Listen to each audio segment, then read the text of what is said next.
No more money for you. It's lazy. You lazy. You lazy. No more money for you. They have rights. They have rights. So fucking what, man? They're eating the dogs. They're eating the cats. Eat the cat. Eat the cat. They're eating the dogs. They're eating the cats. Eat the cat. Eat the cat. They're eating the cats. They're eating the dogs. Eat the cat. Eat the cat. Eat the cat.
Hey, you know what?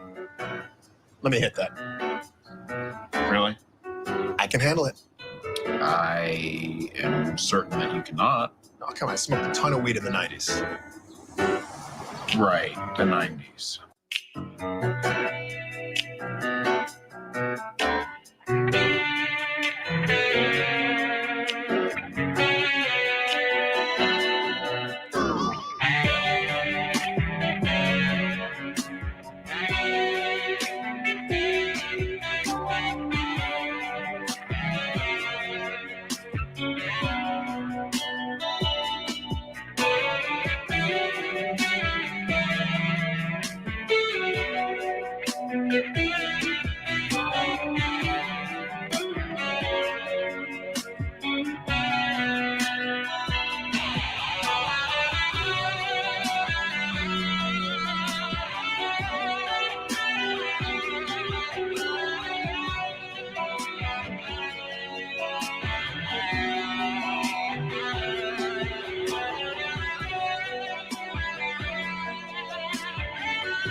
Rage on that beat, going crazy.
MAGAs on the right, they know I'm beating Kamala. This race won't even be tied.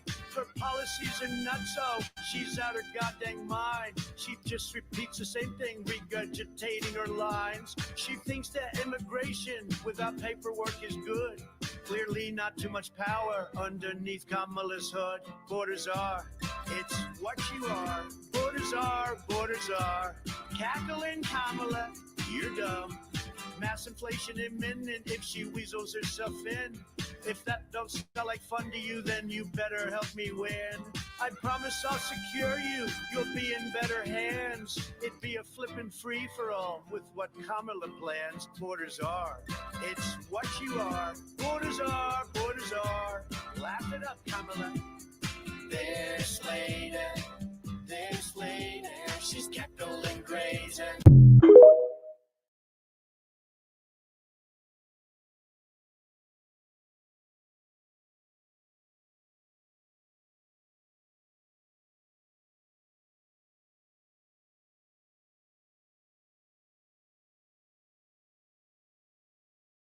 Yo, this is the Ranking Rizzler on Appropriations, serving Connecticut's 3rd District.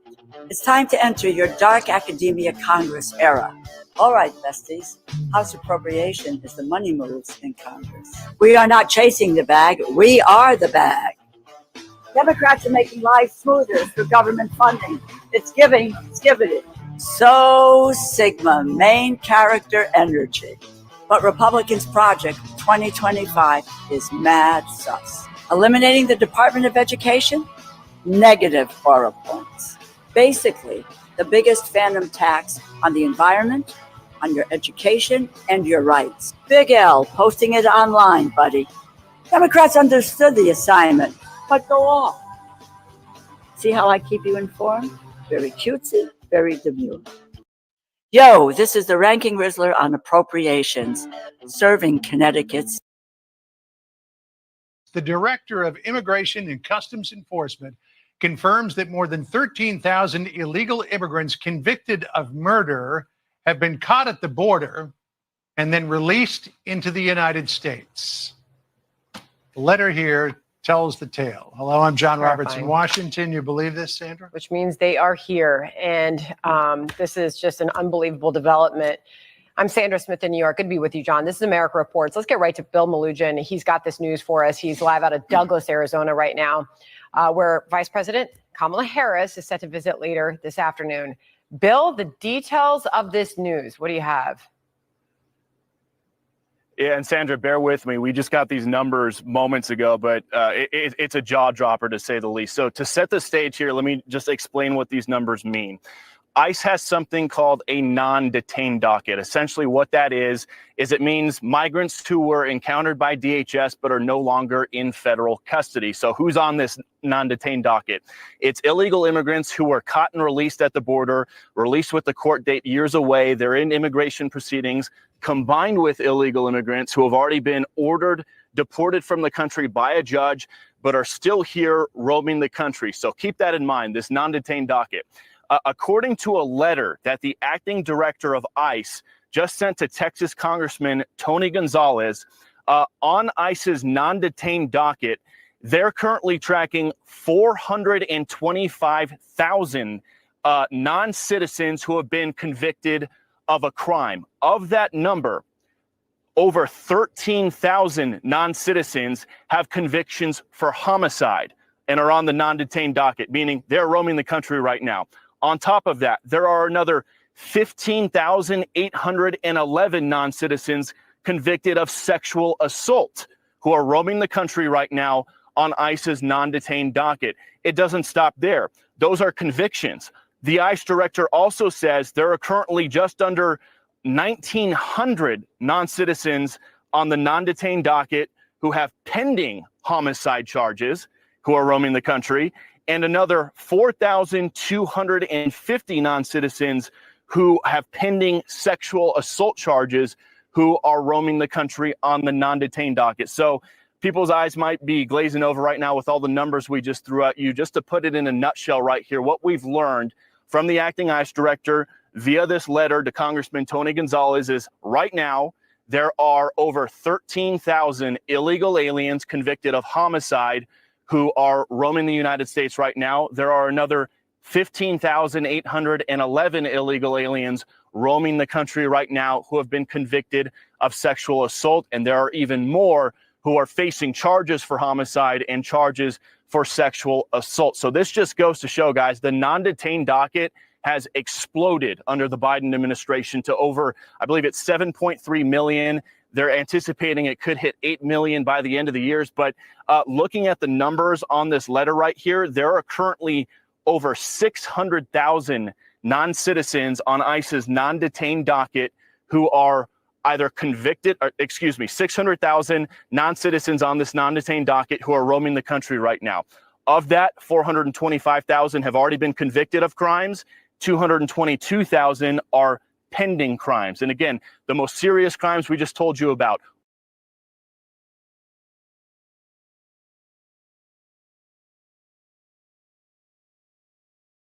Mr. Chairman, I brought a folder today because I'm going to enter in some documents into the congressional record this afternoon. So I want to thank our witnesses for being here today. I'm going to focus my time on the human costs of sanctuary policies from local officials, including Charleston County Sheriff, Sanctuary Sheriff Kristen Graziano, and I hope she's watching today. If she's watching, I hope you have a number 2 pencil and you take notes, because this is how I do my job. Charleston County Sheriff, the Charleston County actually in my district used to be a model for cooperation between ICE and local law enforcement. It is no more.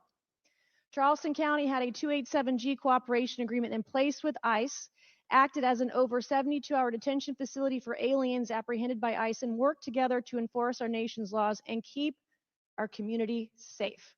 No more because of Sanctuary Sheriff Kristen Graziano.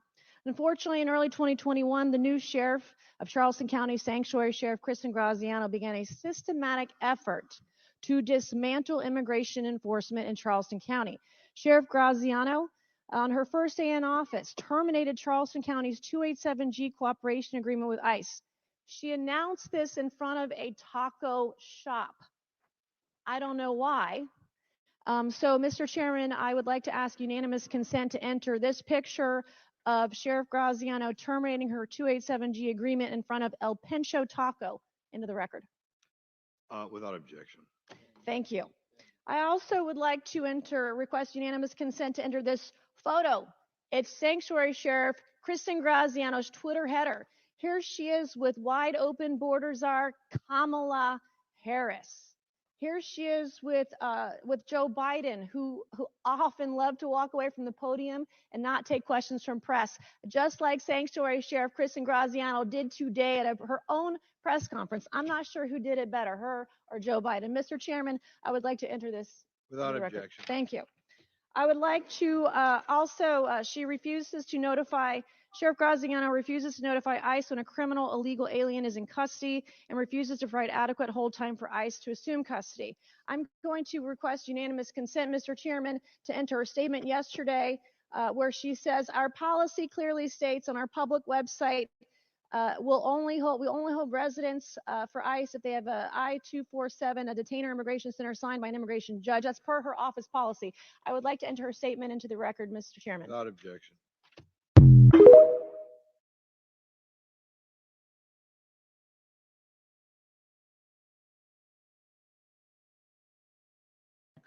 Ku Klux Klan, the KKK. Well, the Klan was what we would call today a domestic terrorist group. Why? Why would we call them domestic terrorist group? Because they tried to use fear and force to change political environment. And what was the motivation for the use of fear and It was force? based on race and ethnicity. Right. Are you aware of the perception of many about how the power and the discretion at ICE is being used to enforce the laws? And do you see any parallels? I do not see any parallels between I'm talking about perception. officers and agents. I'm talking about perception. I do not see a parallel between what is constitutionally mandated as it relates to enforcing the law. Are you aware protecting that there's a people's rights. perception? I see no. Are you aware perception that there's a that perception? puts ICE in the same category as the KKK? Is that what you're asking me? No, I'm very specific about what I'm asking you. Are you aware of a perception that the way that the discretion I see no parallel. I'm not finished. I see none. I'm not finished. I'm not finished. Are you aware that there's a perception that ICE is administering its power in a way that is causing fear and intimidation, particularly among immigrants and specifically among immigrants coming from Mexico and Central America? Are you aware of that perception?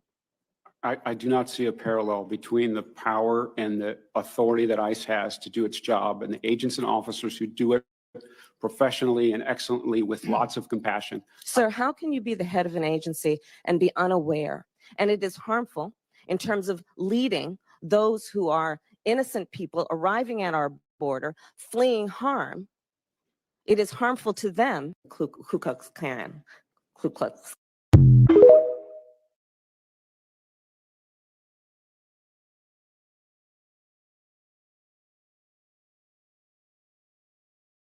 From the wackos on the left to the MAGAs on the right, they know I'm beating Kamala. This race won't even be tied. Her policies are nutso. She's out her goddamn mind. She just repeats the same thing, regurgitating her lines. She thinks that immigration without paperwork is good. Clearly not too much power underneath Kamala's hood. Borders are, it's what you are. Borders are, cackling Kamala, you're dumb. Mass inflation imminent if she weasels herself in. If that don't sound like fun to you, then you better help me win. I promise I'll secure you, you'll be in better hands. It'd be a flippin' free-for-all with what Kamala plans. Borders are, it's what you are. Borders are, laugh it up, Kamala. This lady, she's cackling crazy. It is wrong to somehow suggest that an undocumented immigrant is a criminal. Being an undocumented immigrant is not a crime. I know what a crime looks like. An undocumented immigrant is not a criminal. An undocumented immigrant is not a criminal. An undocumented immigrant is not a criminal. An undocumented immigrant is not a criminal. An undocumented immigrant is not a criminal. An undocumented immigrant is not a criminal. An undocumented immigrant is not a criminal. An undocumented immigrant is not a criminal. An undocumented immigrant is not a criminal. An undocumented immigrant is not a criminal. An undocumented immigrant is not a criminal. An undocumented immigrant is not a criminal, and we have to correct course in this conversation. We're not going to treat people who are undocumented across the border as criminals. That's correct. It is wrong to somehow suggest that an undocumented immigrant is a criminal. Being an undocumented immigrant is not a crime. I know what a crime looks like. An undocumented immigrant is not a criminal. An undocumented immigrant is not a criminal. An undocumented immigrant is not a criminal. An undocumented immigrant is not a criminal. They have rights! They have rights! So fucking what, man? Welcome to the show. Welcome to the show. Thank you guys for being here. That was another very long intro. I think it worked though. I think it worked. I think I built up a certain energy and I needed to do that. Kamala Harris is, and would like to continue to be our border czar. Yeah. I know, shocking, right? We have a border czar. I didn't even know that was a position you could apply for in government. But all right. Fuck it. Kamala's the border czar. You know what happens when Kamala is your border czar?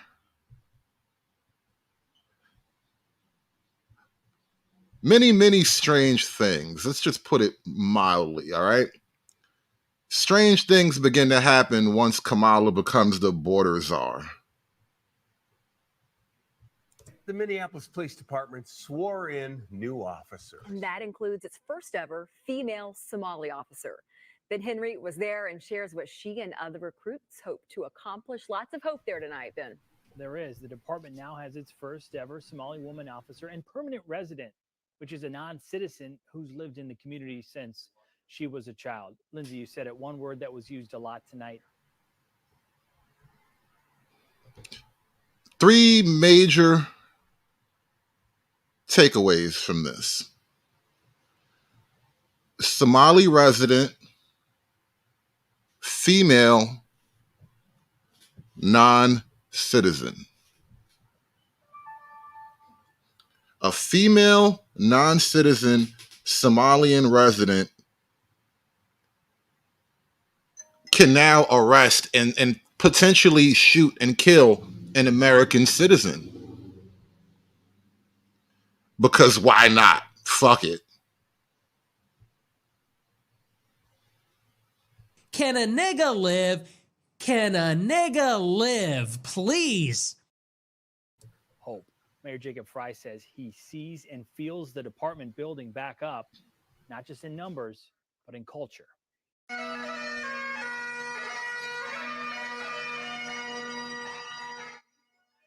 The department now has 23 more officers. That includes 11 recruits and 12 lateral officers. Those are people joining MPD from other agencies.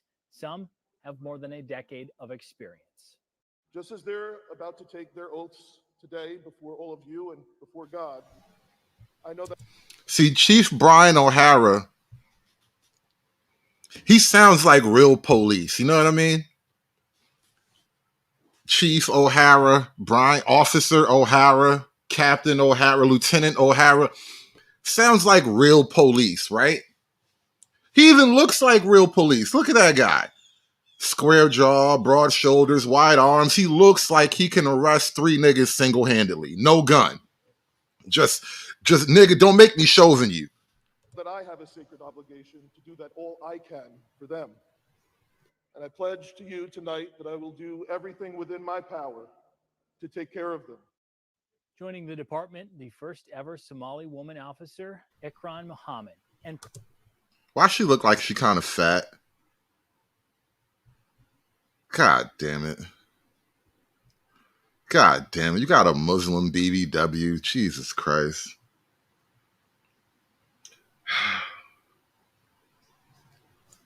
department, the first ever Somali woman.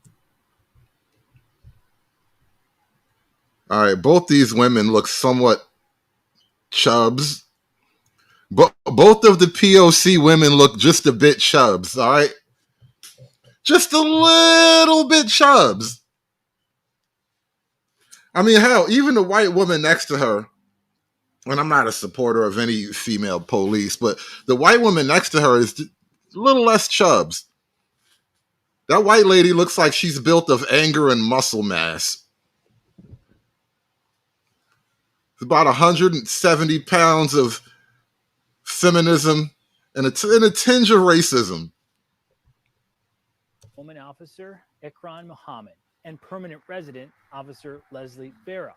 Barra is a non-citizen, and Chief Brian O'Hara says she was able to join the force due to a recent law change. The two. Whoa! Oh fuck! We got a bomber and a burrito. Oh, Jesus, Lord have mercy. We got a bomber and a burrito. Damn, I don't think I can say that word on. We got to use another slur. We got to make up another slur for her.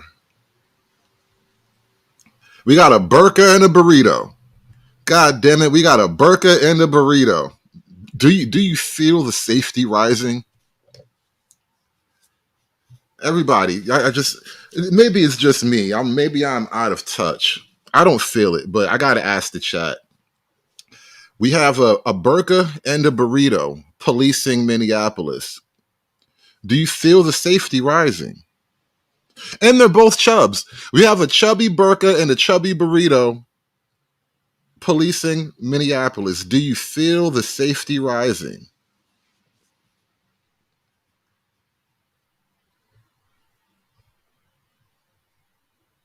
Just like creates an air of like safetiness, right? Don't you want to live in a community full of safetiness with burkas and burritos keeping the law and order in check? Due to a recent law change, the two reflected on a big night and new career. I didn't see anybody that really looked like me, Latina. I'm sure there was, but I didn't see that. And I was like, I want to be like them. And I want to have that face. You know where all the Latino police are? In California. Yeah. Yeah, as it turns out, America already had millions of them. Why do we need an illegal motherfucker? We've got our hey, I'll tell you what. I'm gonna sound I don't know if this is more or less racist than usual, but I'll tell you a little secret about America. We make our own goddamn Mexicans, all right? We don't need authentic Mexicans from Mexico. We make our own Mexicans right fucking here. Right here. I know it's crazy to think about it. America produces, we are the number 2 producer of Mexicans, okay? First there's Mexico, and then there's American Mexicans, right? We're just cranking them out every fucking day. Why do we need an illegal bitch? We got a whole Mexican factory in the Southwest. We just cranking out Mexican Americans. They're born, grandfathered into the system. Paperwork need not be scratched up and adjusted. They're already here. We make our own fucking Mexicans. I swear to God, it sounds retarded, right? I don't know if this is more or less racist than typical, but it's true. We make our own Mexicans. Why the fuck do we need you? For my people that look like me. This is what I wanted to do, and it was very challenging. That's why I'm here, and I want to be that somebody that to be a role model for girls who look like me, so they can say I can do it too. Special guests. I mean, sadly, we make our own Somalians too. I wish we would stop doing that shit. I swear to God, I wish we would stop. I'm way less offended by making our own Mexicans. Because, you know, Mexico is right there. It's natural. We should not be making our own Somalians, all right? I saw Black Hawk Down. We don't have to, we should feel nothing about that. We don't have to let them live here. If we let them live here, we won't have to fight them over there, right? Is that how you think that works? Jesus, Lord have mercy. Why do we have our own Somalian population? Like, there's no logical explanation for why, what is it, Minnesota or is it Michigan? I think it's Michigan. Why, somewhere in that Midwestern, northern Icelandic capital. Why is the Viking heartland of America the Somalian Muslim factory? Makes no sense, bro. The skinnies aren't skinny no more. No, the skinnies are in fucking Minnesota now. That's why they're not skinny. They're in Minnesota. Soaking up all the welfare and shit. Rigging the elections. Yeah, the Somalians have a whole election ring. Look it up. It's crazy. Ilhan is in it.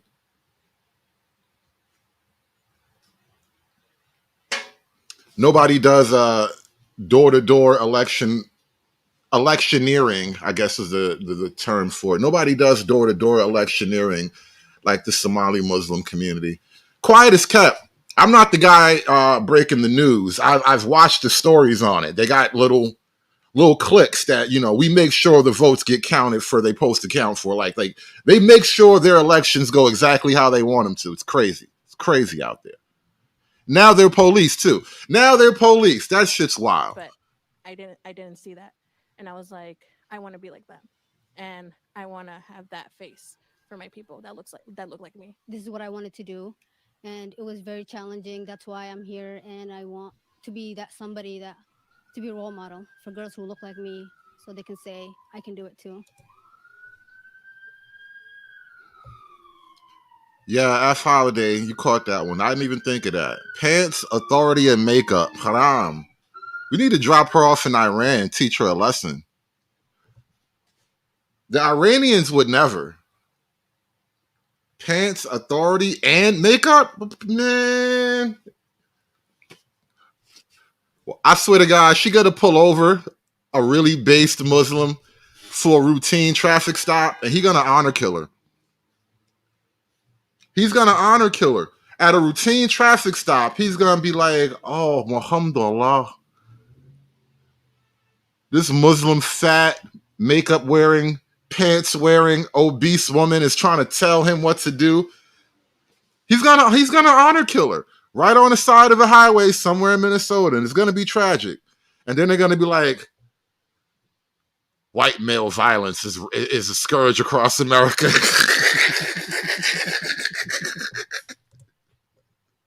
Special guests tonight was the family of Officer Jamal Mitchell, who was killed in the line of duty in May. The family received a very warm welcome.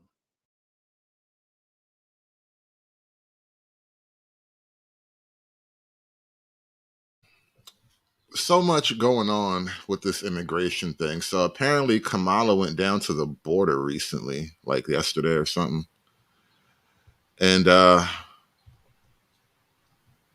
it's basically a photo op. She didn't like go down there and round up an illegal or something. That would be dope. Trump should go to the border and personally wrestle with an illegal immigrant.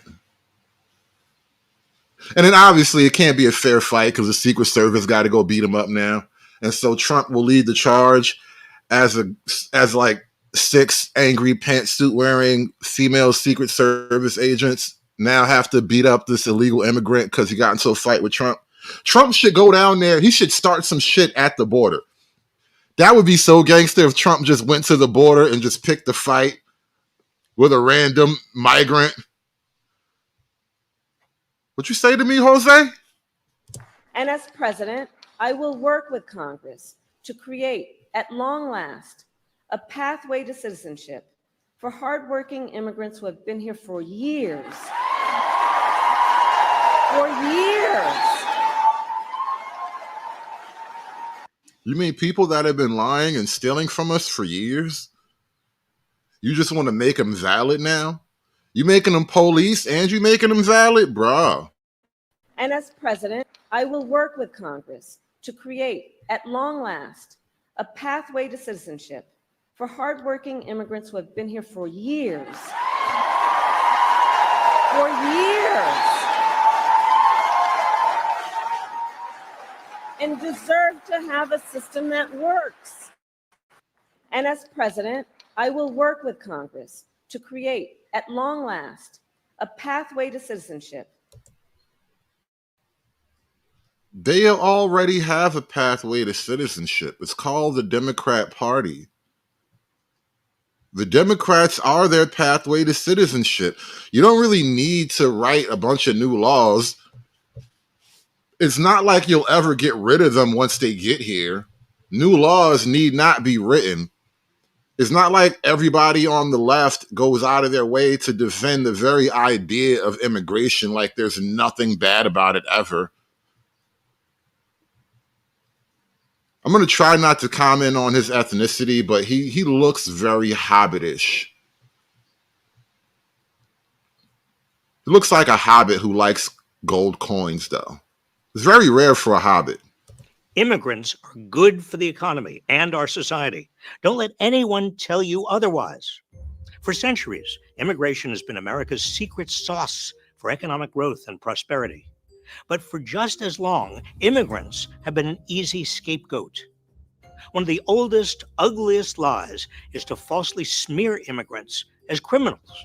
We have a new category of crime. What's up with all these hobbits pushing immigration onto Middle Earth? You guys ever notice how every time there's a campaign to bring immigrants into Middle Earth, it's always a fucking hobbit cheering it along? It's called migrant crime. It's just not true. Crime is way down in America. Anyone who says otherwise is fear-mongering. And whatever crime there is not being driven by immigration. Immigrants, regardless of citizenship. We just had Fox News report about more than 500,000 great Jan lovers, and killers of men, women and children, actually. Just say 600,000 plus bad people have entered the country so far. And I think that's maybe just this year. Status are 60% less likely to be incarcerated for committing crimes than U.S. born citizens. Maybe that's why border cities are among America's safest. Immigration opponents. Border cities are among America's safest?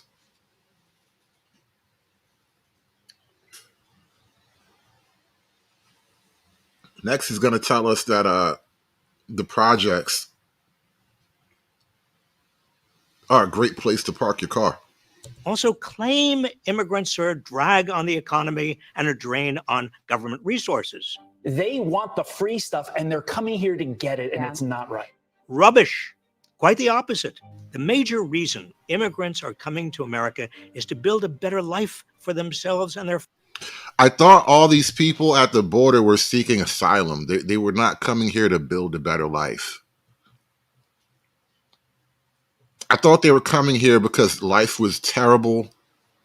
They were like being persecuted. If they go home, they'll die. Not so they can get a job at Sears and Target. Not so they can run DoorDash food. Families contributing to the American economy. The long-term economic benefit. Right. Where do Americans go when Americans want a better life? Where the fuck should Americans go if we want a better life? Israel? Where the hell can Americans go to get the American dream? Everybody else is coming here. So there must be another place for us. Benefits of immigration outweigh any short-term costs. The nonpartisan Congressional Budget Office estimates that adding more immigrants as workers and consumers, including undocumented immigrants, will grow America's economy by about $7 trillion over the next decade. And those immigrants would increase tax revenue by about $1 trillion, shrinking the deficit and helping pay for programs we all benefit from. Again, you know, why are these people so great, but only after they get to America? Like, if the presence of these people alone were such a significant indicator of their economic potential, why hasn't that potential been shown in the countries they come from? That's the weird thing about immigration. Like, the idea that immigration automatically makes your country better. If immigrants make your country better, how come the countries they come from suck so bad? Just a thought. Immigrants of all statuses pay more in taxes than they get in government benefits. Research by the Libertarian Cato Institute found that first-generation immigrants pay $1.38 in taxes for every $1 they receive in benefits. This is especially true for undocumented immigrants who pay billions in taxes each year but are excluded from almost all federal benefits. They should be. Now you want to give away federal money, right? You want them to have federal protections for just showing up. And this is a pretty taboo statement for reasons that I really dare not explain. But I want our politicians to have this type of energy. America should defend itself with the same robustness that Israel defends itself with. I'm not going to get into any moral arguments and moral shaming about this or that, but I'll say this. Israel would bomb Mexico under these circumstances. Israel would bomb the fuck out of Mexico if they had to deal with this. And nobody would get on TV and criticize what they had to do. Because it's happening right now. It's actually happening right now. And I'm just like, hey, no judgment. You know what I'm saying? No judgment. I see what you guys are willing to do, and I want that for us as a people. After all, you need documentation to receive federal benefits. And guess what undocumented immigrants don't have? Hello? And of course, one of the most common anti-immigrant claims also isn't true. They're taking your jobs and they're creating lots of problems. They literally are taking your jobs. We went to this thing in Springfield, Ohio. If you have a town right in Ohio with a factory that needs employees, why would you have to go 10,000 miles away to a place like Haiti to recruit employees, right? And yes, that's what's happening. There is a direct pipeline for people to come to America and get job placements and government benefits. Let me show you this image I pulled up for you earlier. This app is it's a real app sponsored by the White House. You see the government, the American White House logo there. Yes, you can coordinate your claim of asylum as you cross the border. So they know that you're going to be coming in claiming to be starving and oppressed, and they can just speed up your paperwork for you. Not to mention, this is not even the Haiti situation. These are just, border crossers, right? The Haitians are like special unicorns. And so they have a government program in place to already help them in. And so when they say government program, believe me, there's a guy who owns a factory that's like, yeah, you can pay me to hire some Haitians. That's how the shit really gets done. And it's in Springfield, Ohio, where they took their jobs, just like the South Park kids are saying. Creating lots of problems. They took our jobs. They took your job. They took your job. No, immigrants are not taking away jobs that Americans want. Undocumented immigrants in particular are doing some of the most dangerous, difficult, low-paying, and essential jobs in the country. Despite what certain pundits might tell you, immigration has... And this argument that, immigrants do the dirty jobs that Americans either can't do or won't do or we're too good to do. Honestly, it's such a subversive argument on so many levels. One, it sort of shows, it accuses Americans of having a disdain for the lower classes of people who actually do the invisible kind of jobs, the fruit picking, the chicken cutting and all that stuff, the meat packing, all that kind of stuff, right? Not that these jobs are all low paying, right? But still, like there are invisible kinds of jobs that have to be done to keep the country going. And we don't necessarily look at the people who work those jobs as like fundamental parts of the fabric of America, right? But here's the problem, though. It does require all of us at every level. And this is something I suppose this is adult male thinking even, because as a man, maybe it's easier to relate to a guy who does dirty jobs and can also understand a guy who's like, in the corner office making phone calls and big decisions and shit all day. Like these guys, their orbits never overlap. They have nothing to do with each other on a practical level. But as a country, we need both of these guys. The big guy rests on the shoulders of a bunch of little guys, but the little guys can't really get ahead if the big guys are fucking up the business. And so it creates this idea that there is like an unnecessary separation between the bottom. It's like, oh, the Americans hate their poor. And these are like, globalist ideas being put in there to subvert the mind. And then here's another thing. An honest day's work is an honest day's work. And any man who's too good to do an honest day's work is going to have a hard time in the ranks of men, right? And so you're kind of accusing a huge chunk of Americans of simply refusing an honest day's work. Very, very subversive tactics here. That whole Americans don't do these jobs things. Like you gotta, like I never really picked it apart until recently, but it's a very powerful and subversive line of attack. Not stopped the U.S. from enjoying record low unemployment. And as the baby boomer generation moves into retirement, young immigrants. Yeah, and that's another thing, Snowman, too. You speaking it,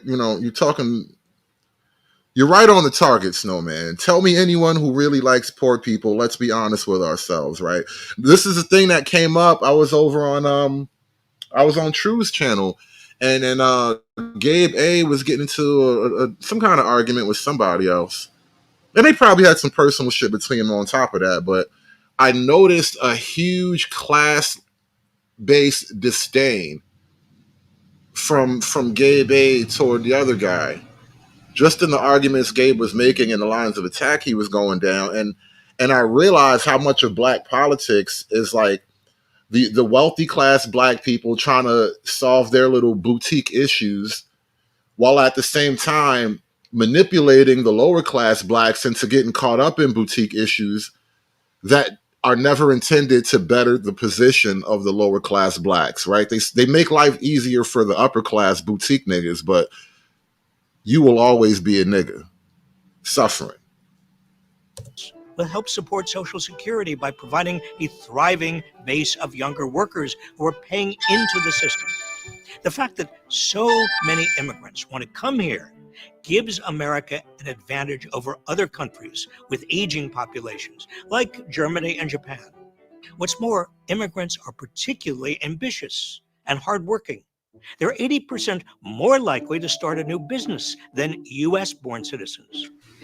Immigrant-founded businesses also. Remember that story a couple weeks ago? The black lady was all crying tears because she had tried to run a food truck or whatever, and she wound up having to sell it to an illegal guy, maybe a Venezuelan or something.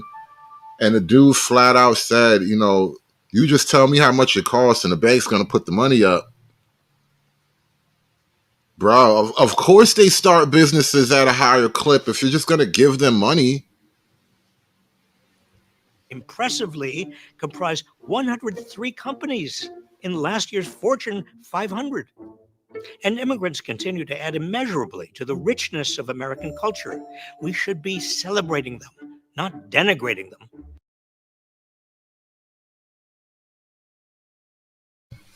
Now, this adding to the richness of American culture thing, we're starting to see that culture doesn't really work that way. Cultures don't naturally just meld together, right? You can't just put culture A in a jar with culture B, shake vigorously, and then serve chilled, right? That's not how cultures work.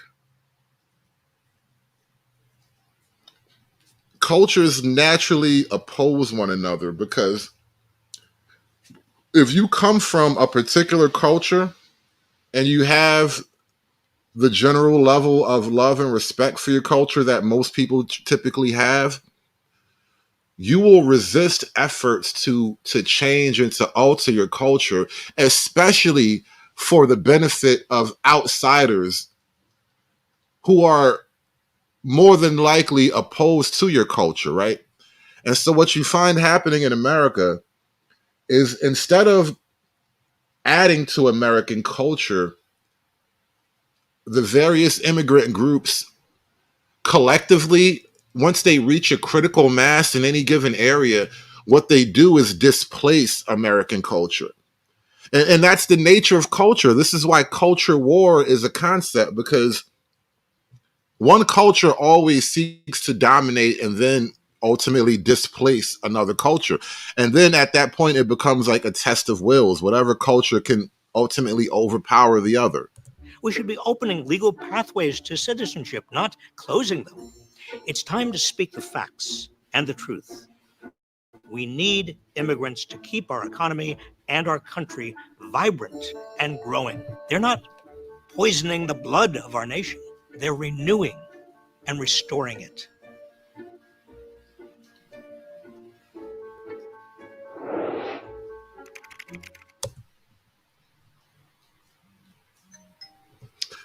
Now, wow, we're almost an hour into this. Shout out to everybody down there in the chat. Do like, share, and subscribe as you're making your way into the room. I don't know how long we're going to be on the air today, but I know I'm going to wind up taking a lunch break or something. So we're going to be at this for a while. I packed a lunch for today's show. So we're going to be doing it. We're going to be here for a little while. Shout out to my man True Hype with the $10 cash app. He says economically dishonest hobbits. Facts, bro. Nothing but facts, man. Shout out to the economically dishonest hobbits out there. Hey, you get the bag and fumble it. I get the bag and flip it and tumble it. Straight off the lot, 300 cash, and the car came with a blunt in it.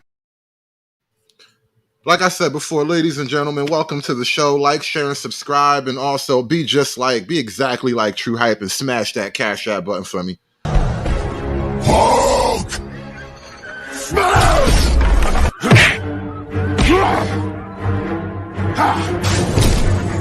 Smash you!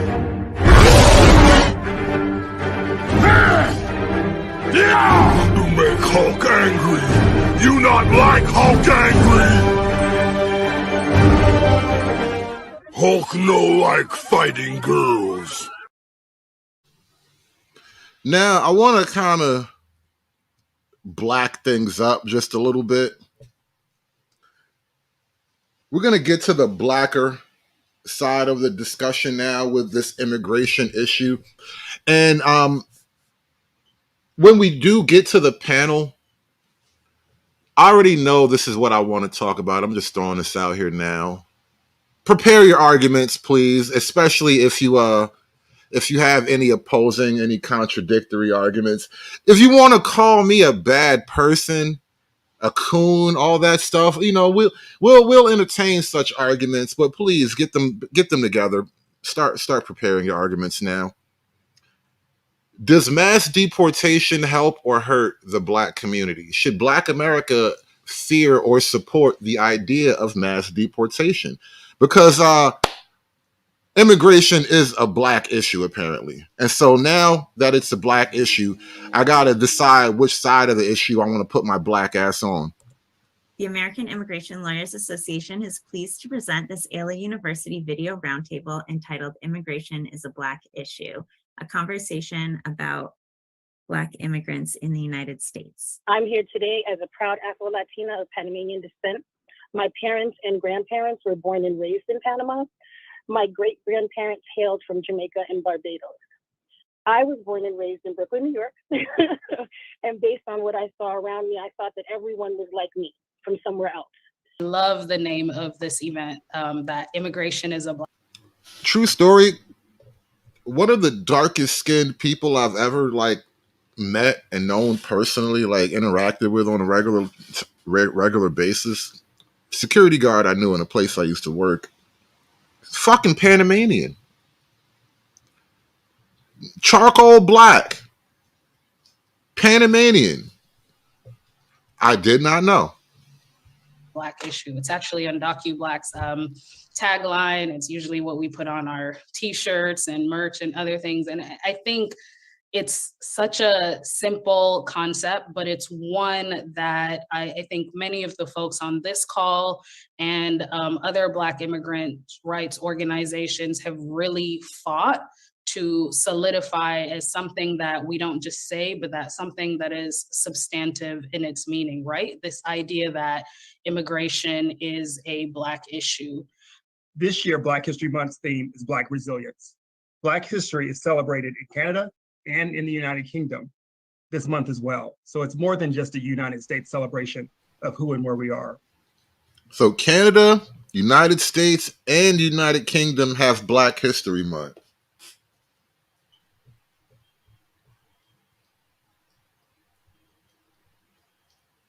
Why do allegedly white supremacist countries have Black History Month?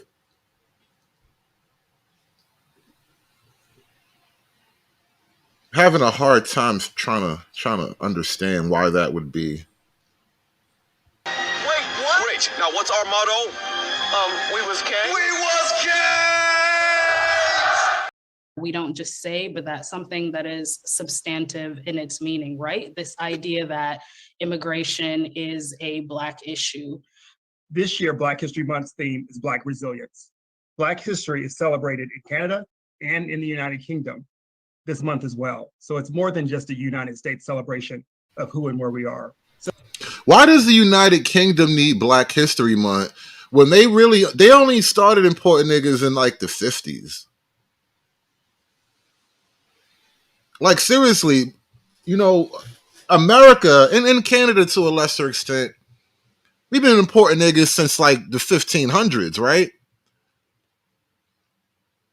Canada, London, Britain, the United Kingdom, they only started importing niggas after World War II. Like, I think it's called the Windrush generation, where basically they were like, you know, we need to rebuild, so we're going to import some of the citizens from the former empire. Basically, people who used to help us fight this world war, we're going to import some of y'all to the country now, right? We're going to bring y'all mainland and let y'all live here and build shop. Which even then, I think it was a dubious idea back then. But the point is, y'all just started importing niggas. Y'all Black History Month only goes back 2 generations at best. So when we sort of talk about the inclusive diaspora, I think that Blackness encompasses everybody. And in some of these forms, in these categories, this division is not useful. Diaspora wars among any people is not useful. Again, my name is Ronald Claude, and I'm the Director of Policy and Advocacy at the Black Alliance for Just Immigration, also known as BASHI. Furthermore, I'm first generation Haitian American, and Black immigration is a Black issue. Look at all these sneaky foreigners. They trying to drop their foreign accent. They all make sure they got a nice, clean white man dialect, trying to drop all their foreignness, and then try to convince all we Black together. We not all Black together. Y'all niggas go to Haiti and be Black, bro. You can't be Black in America, because once you get to America, I'm Black. You one of them other niggas. That's how I was trying to explain it to Chuckwool. Yo, shout out to Chuckwool. Yo. he was having a hard time trying to understand how niggas just turn so sharply. And I'm like, hey, bro, that's where we are now, man. Only we could be Black in America. Y'all can't really be Black like that, because then next thing you know, you trying to change the rules and the rhythms of Blackness and shit. We didn't really notice it up until just now. So now we starting to notice the shit. And so here's the deal. We're Black. Y'all foreign. Yeah, shout out to 313, bro. You don't hear Caribbeans call themselves Black unless they're trying to like get in the political game. Only for the sake of politics are they Black. Culturally, they are whatever island nation they come from. And honestly, I think that's natural. I think nationality is a way easier social identifier than just race. Race alone was never a practical social identifier. But, you know, we all Black together now because these niggas got off the boat. A tagline that I know Undocu Black uses, and quite frankly all our organizations, you know, stand by, is because we have to look at immigration holistically, especially when we're talking about Black people. There's that word again, holistically. Only hoes and holes use the word holistically. All right, hoes and holes. There's nothing to be gained from a holistic look at immigration. You know what we should build? A holistic wall. All right? You ever seen like vines creeping up a brick wall? Holistic. And Black immigrants. Black History Month is every single day. It's not just the month of February. It's not just the first that we should have an event like this. It's every day that we need to recognize Black people, Black history, and include Black immigrants in it as well.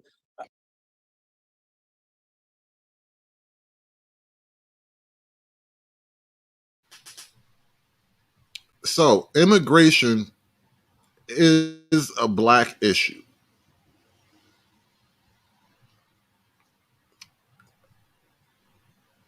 Apparently, your girl Joy is upset about this immigration issue.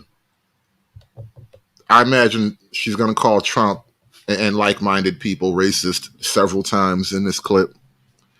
Like the video, people. We're going in. Cover me, y'all. I'm going in, Joy.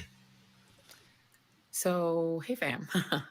So Donald Trump's new thing is he is now fixating on the Congo. We're not just talking about South America, all over the world, the Congo and Africa. Many people are coming out of the Congo, and they're coming from jails in the Congo. Hey, Chuck Wu, damn, you just got here. We're talking about Africa now, Chuck. Tell me you're not from the Congo, Chuck. Chuck, tell me now before I make any Congolese racist jokes, bro. Chuck, tell me, are you from the Congo? There's like 100 and some countries in Africa. You can't be from all of them, Chuck. Just tell me, are you from the Congo? Because I feel like Trump about to say something about the Congolese people and Joy about to catch Congolese feelings. And Chuck, I just want you to tell me whether you from. Oh, all right, cool. I don't have any Nigerian jokes ready, but I'm gonna come back to you later. I'm gonna get back to you later. Right now, we talking shit about the Congolese, Chuck. So you cool. We're gonna talk shit about Nigerians when you get up here. So their jails are being emptied, the mental institutions are being emptied, and they're all coming to the USA. But people are coming from the Congo. Last night, we had 20 people come. Welcome to our country from the. I just love how he says the most neutral shit, but he put little inflections on it. That is there such a thing as a racist inflection? Like a racist affectation? Because he's like, we got these people from the Congo. It's like, why'd you have to say it like that? Why do you have to put this little racist twist on Congo? It's like, we got these people here, they're emptying out the jails. They're all coming from the Congo. It's like, whoa, Trump, whoa. The Congo, and they're coming from jails in the Congo. So their jails are being emptied, the mental institutions are being emptied, and they're all coming to the USA. But people are coming from the Congo. Last night, we had 20 people come. Welcome to our country from the Congo. Where do you live in the Congo? We live in prison. Oh, that's right. Go there. Elon. Oh, shit. Yo, Trump got bars.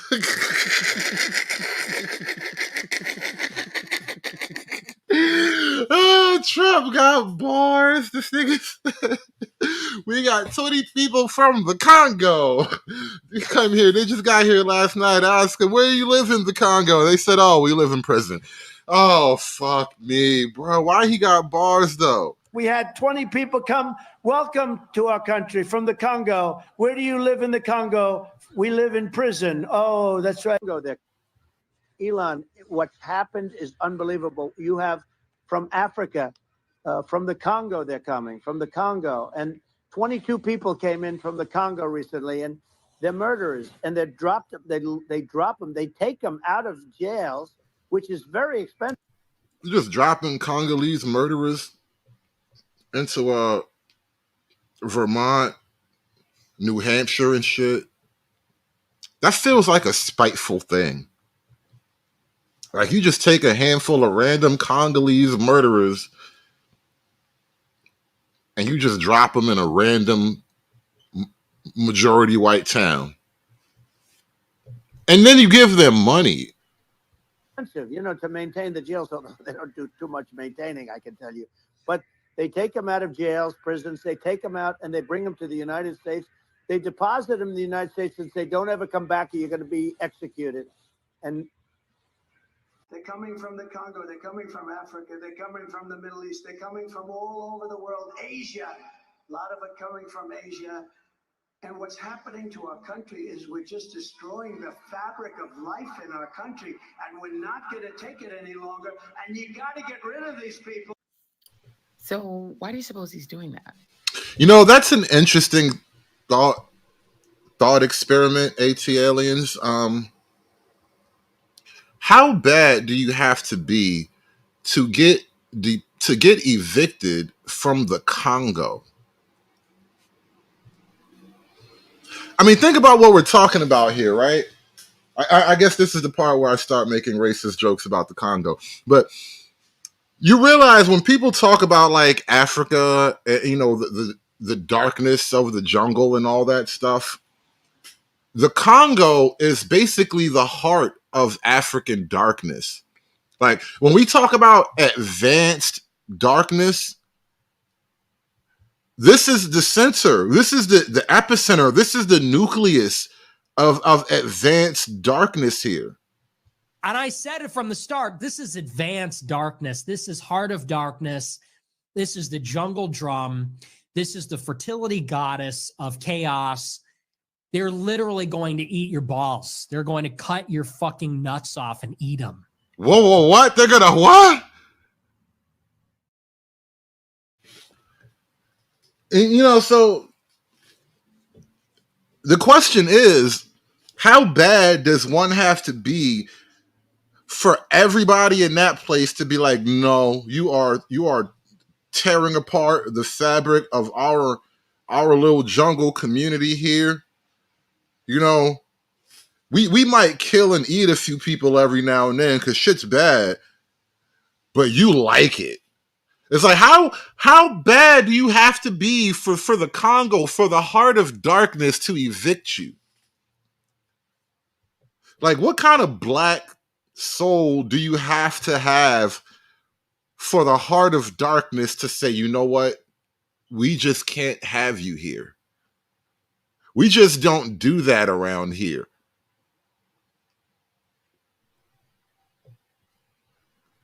I'm just saying, just contemplate that for a minute. This is not like being kicked out of Belgium. You know what I mean? This isn't like being kicked out of Canada. Like, you probably get kicked out of the UK for being racist or something at this point, right? So the bar is pretty low in those kinds of countries, right? You can get kicked out for some lightweight shit, I imagine. But in the Congo, like, how horrible do you really have to be for the whole nation of the Congo to be like, you know what, we're really not going to miss you? I have an answer. What Trump and Vance are doing, and right now Donald Trump, let's talk about him. What he's doing is he's focusing on individual, fairly mono-ethnic, mono-racial countries that are not white, right? So the Congo, Venezuela, and he just broadly says Asia because he probably couldn't think of China in the moment because his brain is broken.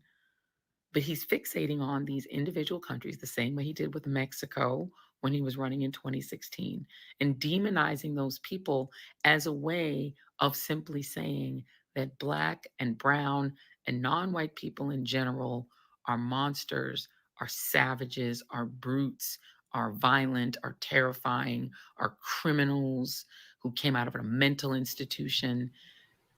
Bro, how you just gonna say Joy looks like pain? That's a wild freeze frame I just dropped it on too, by the way. Her grill is I sense a disturbance in her grill.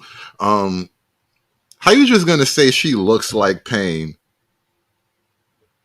So you telling me that Joy Reid as a person is the physical embodiment of intense discomfort? That's crazy. You just look like pain. Like, if I had to describe Joy Reid in one word, what would it be? Pain. In the Mr. T voice, though. You gotta say it in the Mr. T voice. Like, if you describe Joy Reid in one word, what would it be? It would be pain, Michael. That's what I think about when I look at Joy Reid. Pain. She give me pain. She is pain. So that he can make the case that they must be mass deported and they should be feared and hated by white voters and by whatever minority voters have signed up for the project, the Mark Robinson style, voters who think that blacks were better off during Jim Crow. The Byron Donalds, Mark Robinson coterie, and the Amber Rose group who think racism isn't real because Donald Trump is awesome or whatever. But he's literally, and whatever rappers are on board, right? This is. Let's take a quick sidebar for a second here. Let's talk about this idea of racism being real or not real. I don't think you'll ever hear me say racism isn't real. How could I say racism isn't real when I'm encouraging people to be more honest, thus more racist, right? I'll say this. If you look at the fight against so-called racism, right? Look who's leading this fight against racism. It's largely women and it's largely gay men. And then there are, the gons, as I call them, the gay adjacent woke niggas, right? There are men who includes, there are men who are allies, I guess is the proper term, to the racist movement, thus making the anti-racist movement, rather. There are men who are arguably straight, yet they're allies in the anti-racist movement, thus making them allies to the women and the gays who dominate the anti-racist movement. And I've come to accept this truism as the way it is. Racism is definitely real, but it's a natural part of human nature. It's not necessarily a good thing, nor is it necessarily a bad thing. It simply is. Most people prefer the company of their own tribe. And if given the opportunity, they would rather help their own tribe succeed as opposed to someone not from their tribe. And a good amount of people would be willing to cause collateral damage to non-tribe members if it would help a tribe member, right? That's just how most people are. That being said, knowing that the fight against racism is led by mostly women and gays and a lot of gay women, fighting racism is basically gay. Prove me wrong. The fight against racism, especially in the current year of our Lord, fighting racism is basically gay. It is a gay people's struggle. Fighting racism isn't really the struggle of any heterosexual men out here. Women, gays, and all the dudes who align with them, that's their struggle, fighting racism. Tell me I'm lying. Prove me wrong. This actually is the worst, the most gut bucket, straight up, vulgar racism as a political strategy that I've ever seen. It's worse than the birther stuff. The birther stuff was vile and gross. This is worse than that. It's worse than when George Herbert Walker Bush did Willie Horton. It's just worse because this is just straight up in your face, no chaser racism. He's just essentially saying Black people aren't human. They're monsters. They're demons, and we're gonna deport them all. And in J.D. Vance's his take is that he's even pretending he doesn't know the name of Haiti. It's now the Haitian, and he's demonizing Haitians so viciously that it's causing terrorist attacks against them. Haitian sounds crazy. Haitian sounds like a name Black girls gonna start naming their kids. Little Haitian Jenkins.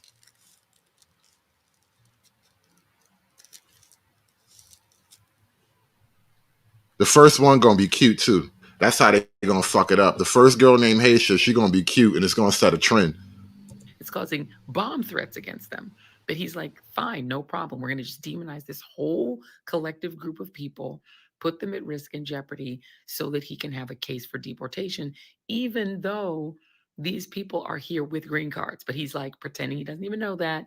He's a United States Senator who pretends he does not understand that people with green cards can't be deported. He's just going to say they're illegals, quote unquote, anyway, regardless of their status, because he just wants to demonize and make a hate object out of these Black people.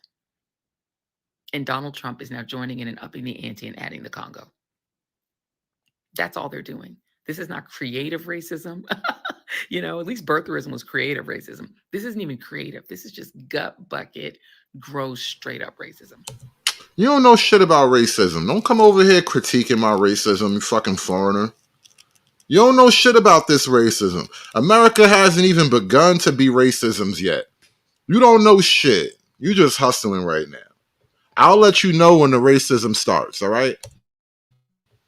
And if this is successful in this election, what is that going to say about this country? What is that going to say about this country's voters? If this kind of gross, disgusting racism is successful, or if Mark Robinson, with all of the problems that he now clearly has, if that's successful in North Carolina, God help us as a country. If this form of open gutter bucket racism is successful as a political strategy, we're doomed, fam.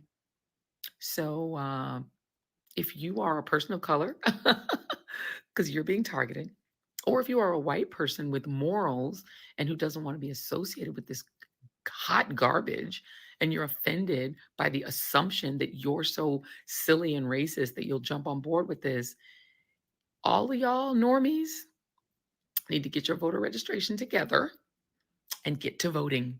Voting's already begun in some states. Check your registration and check and find out when early voting starts, and do it now rather than later. Do it sooner rather than later, Poppy and Mommy, because boy, oh boy, we in for it. Anyway, that's it. Thanks for coming to my TED Talk. Y'all be good. Peace. I'll be tripping, Mr. O. I'll be out here in these streets wilding. Just straight talking crazy.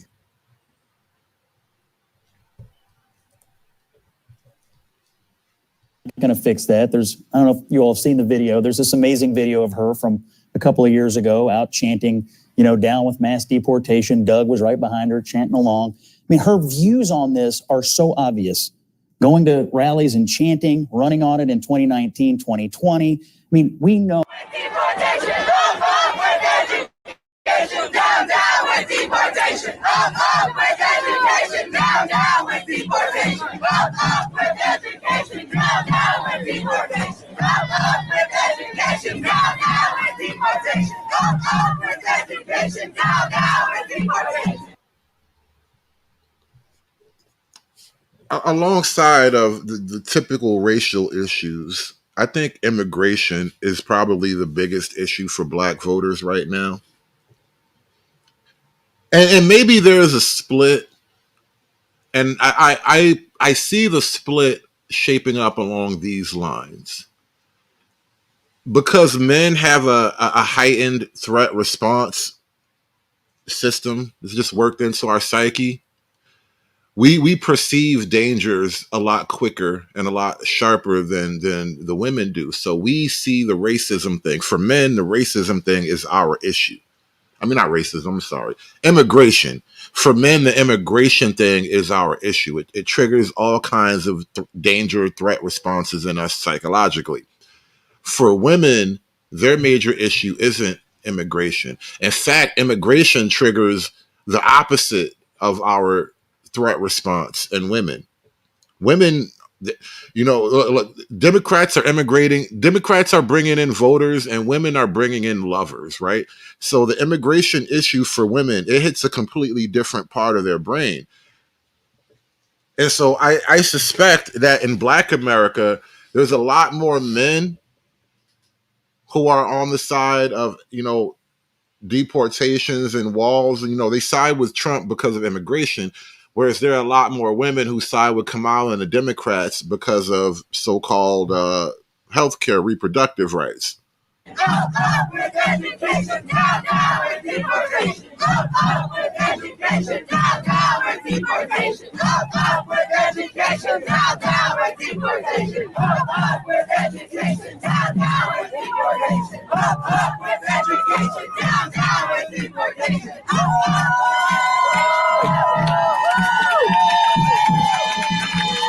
And so this is obviously Kamala Harris chanting with some protesters, down with deportation, right? They don't want to even deport anybody. Everybody who's here, they deserve to be here, and they're going to help them stay here. That is the plan. That's always been the plan. That always will be the plan until everybody who's an American is no longer here.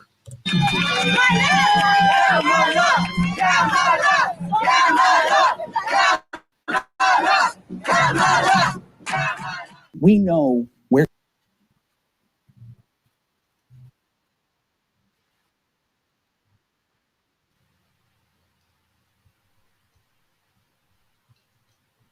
see him as tough on it.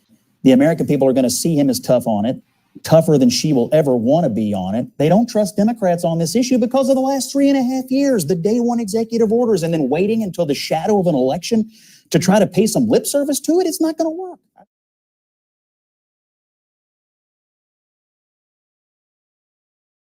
The United States was a shining city on a hill, right? That's the basis of your guys' philosophy, right? What are you saying?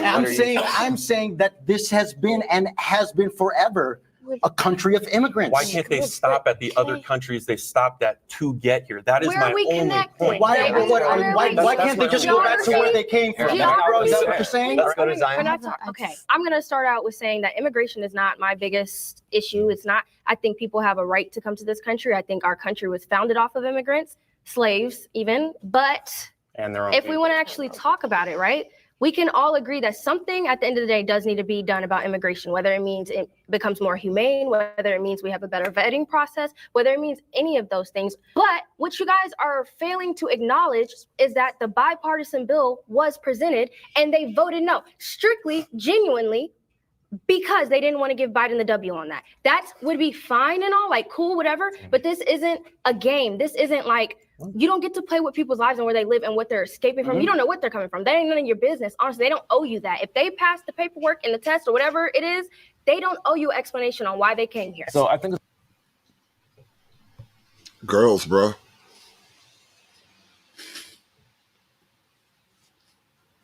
And the crazy thing, we could easily turn women's opinions on immigration.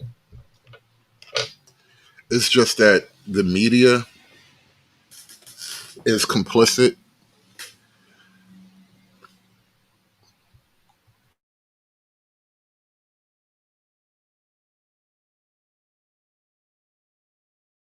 it's really funny when Democrats, Kamala Harris supporters bring this up, because when people bring it up, they bring it up as this like big gotcha, like, oh my gosh. And part, you know, you guys are right. Like, okay, why would Republicans, you know, go back on this? So I do understand that part. But my question is, why did it take them to election year, a few months or 6 months before the election? I believe it was 6 months before the election.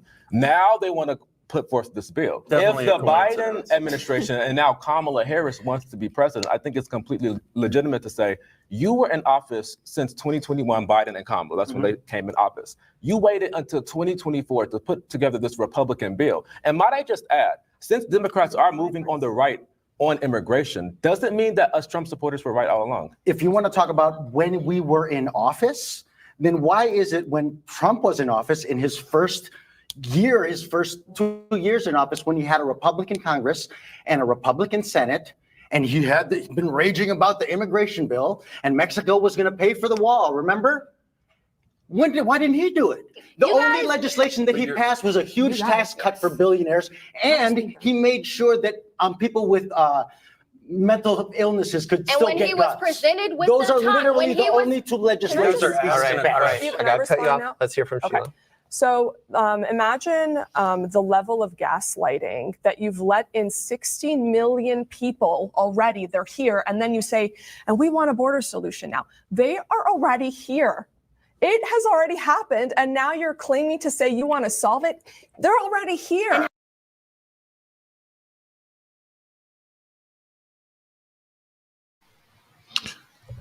because they're already here, it only means the solution is to make them not be here.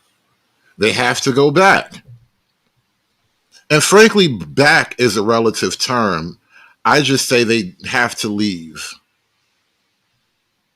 You have to leave. There's no reason for you to be here. You have to leave. And let's take a moment to talk about Springfield, Ohio, and those goddamn Haitians, man. Fucking Haitians. Shout out to Rebel Zoe. I seen Rebel Zoe pop up in the comments recently, man. You know you welcome here all the time, bro.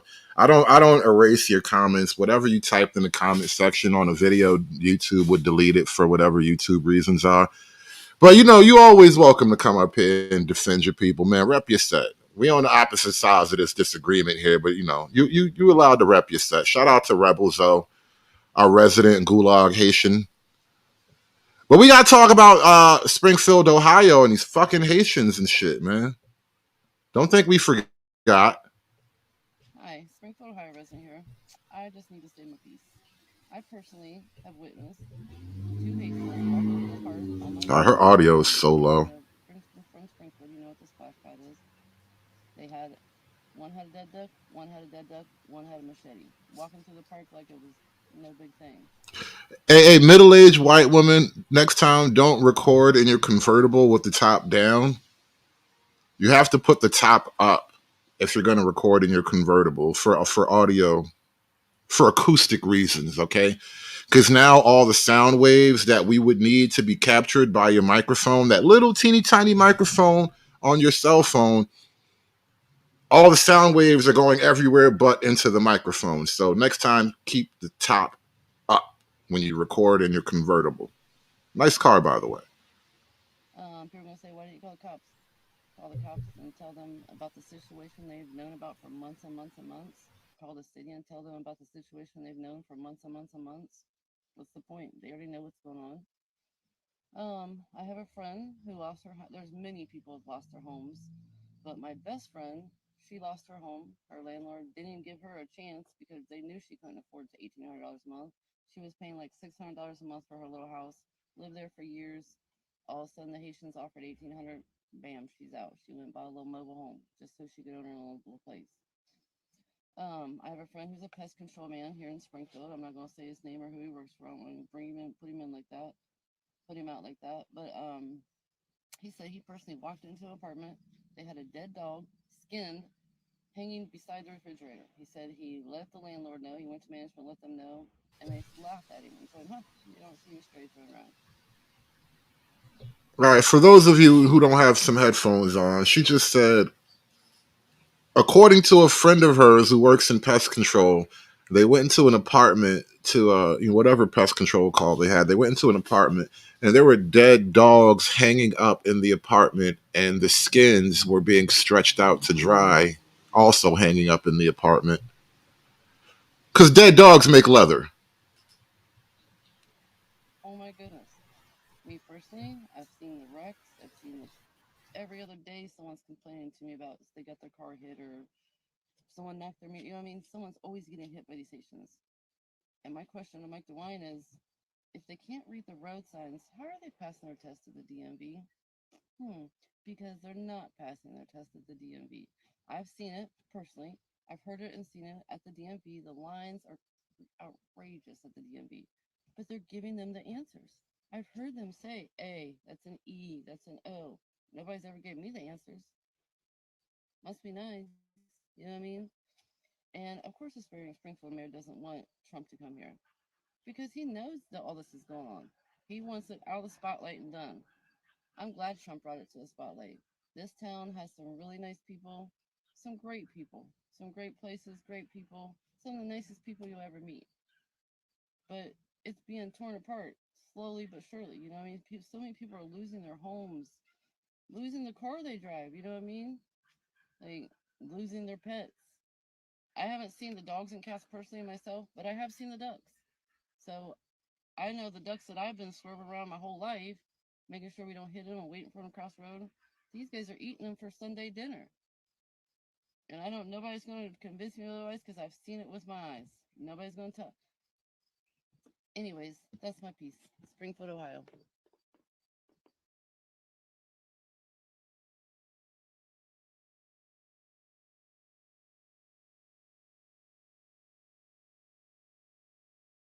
Of people portraying white people as being racist and told that we hate black people.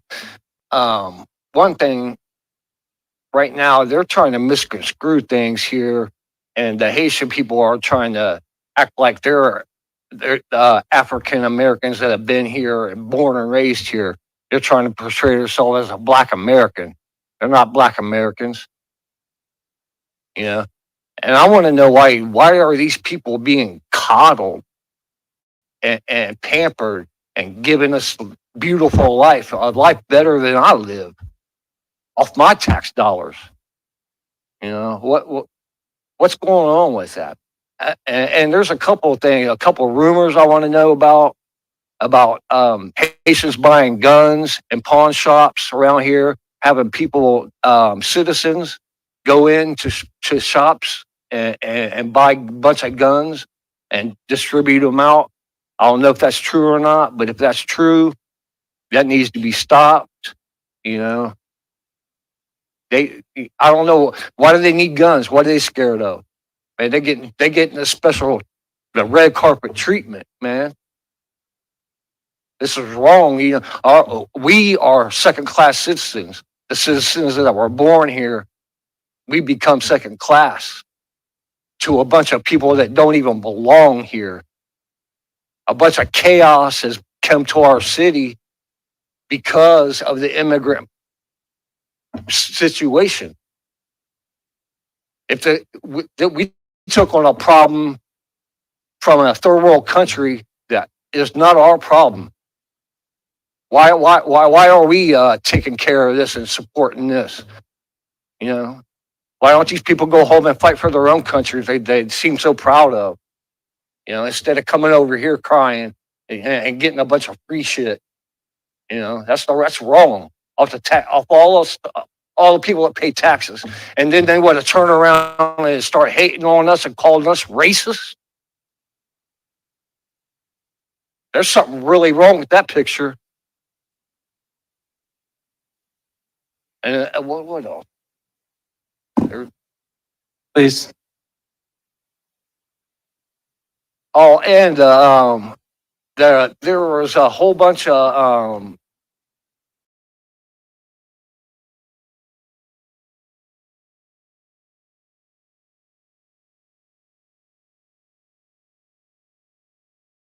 We're just over a month away from the U.S. presidential election between Donald Trump and Kamala Harris. They continue to focus on key demographics like uncommitted voters and independents in critical swing states like Michigan. But now, it seems like both candidates, both Donald Trump and Kamala Harris, feel the black male vote is in play. Yeah, I mean, I think that the black male vote is in play. The only thing that's changed, I think, is African-American men haven't felt tangibly seen what the Democratic Party has done for them over the years. Detroit native Al Williams is founder and president of the African American Leadership Institute and a Democratic political strategist. He says most black men have traditionally voted Democratic over the years, but while some may be open to change. When Donald Trump was a president, I did see gas was like $1.60, and it was like, oh man, it's 1993 all over again. Detroit native and Grammy-nominated hip-hop artist and producer, the electrifying Filthy Rockwell is a community leader and activist who also has a pulse on the hip-hop community nationally and locally. In the hip hop community, people are talking about stuff like, oh, well, he freed all these black people. He freed different people in the hip hop community. He even pardoned Kwame. I had to challenge everything that I used to espouse. I had to challenge my stance on abortion. Former Detroit Mayor Kwame Kilpatrick is currently featured in a Michigan GOP radio ad. He was convicted on 24 federal felony counts of mail fraud, wire fraud, and racketeering in 2013. Kwame was sentenced to 28 years in federal prison, but former President Donald Trump pardoned him in 2020. Rockwell says that resonated for some here locally. You can't ask us Detroiters, black us to be like, come on, Kwame home. We randomly approached several black men on the street for their thoughts on the upcoming election. There's only so much the president can do as far as what my wish list is or whatever. I just need to determine who do I think is more likely to support many of the ideas or initiatives that I like. As for which candidate Black men should vote for, I know that Black men are looking and trying to find their right candidate. All I say is look at the history. Things have changed a lot, but it changed because we're in a new America. Like, it's a different America. in downtown Detroit, I'm Ryan Marshall for 7 News Detroit.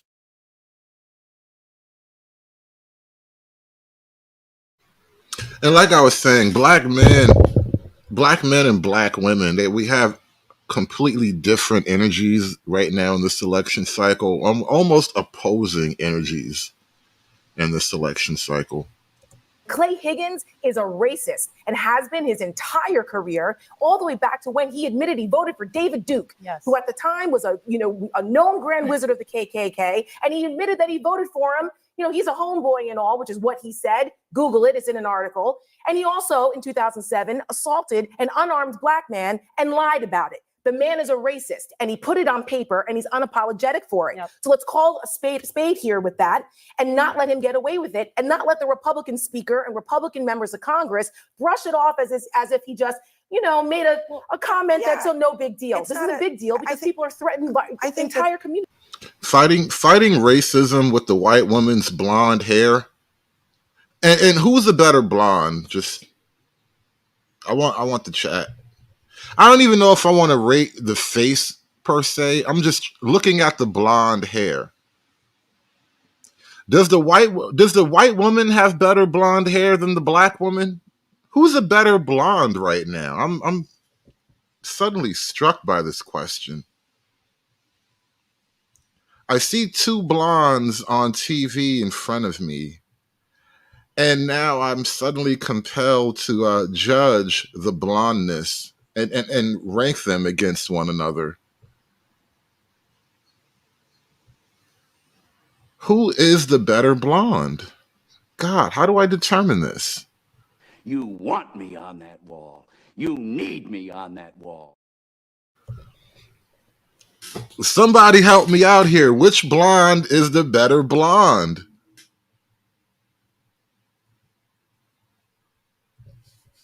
Said the one that can grow her own.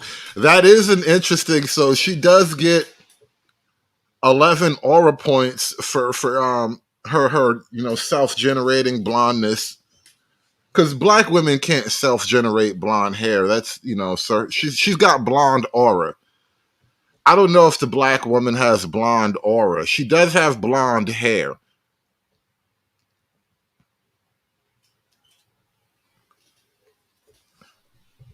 You say you only see one blonde and the other one has disformed hair.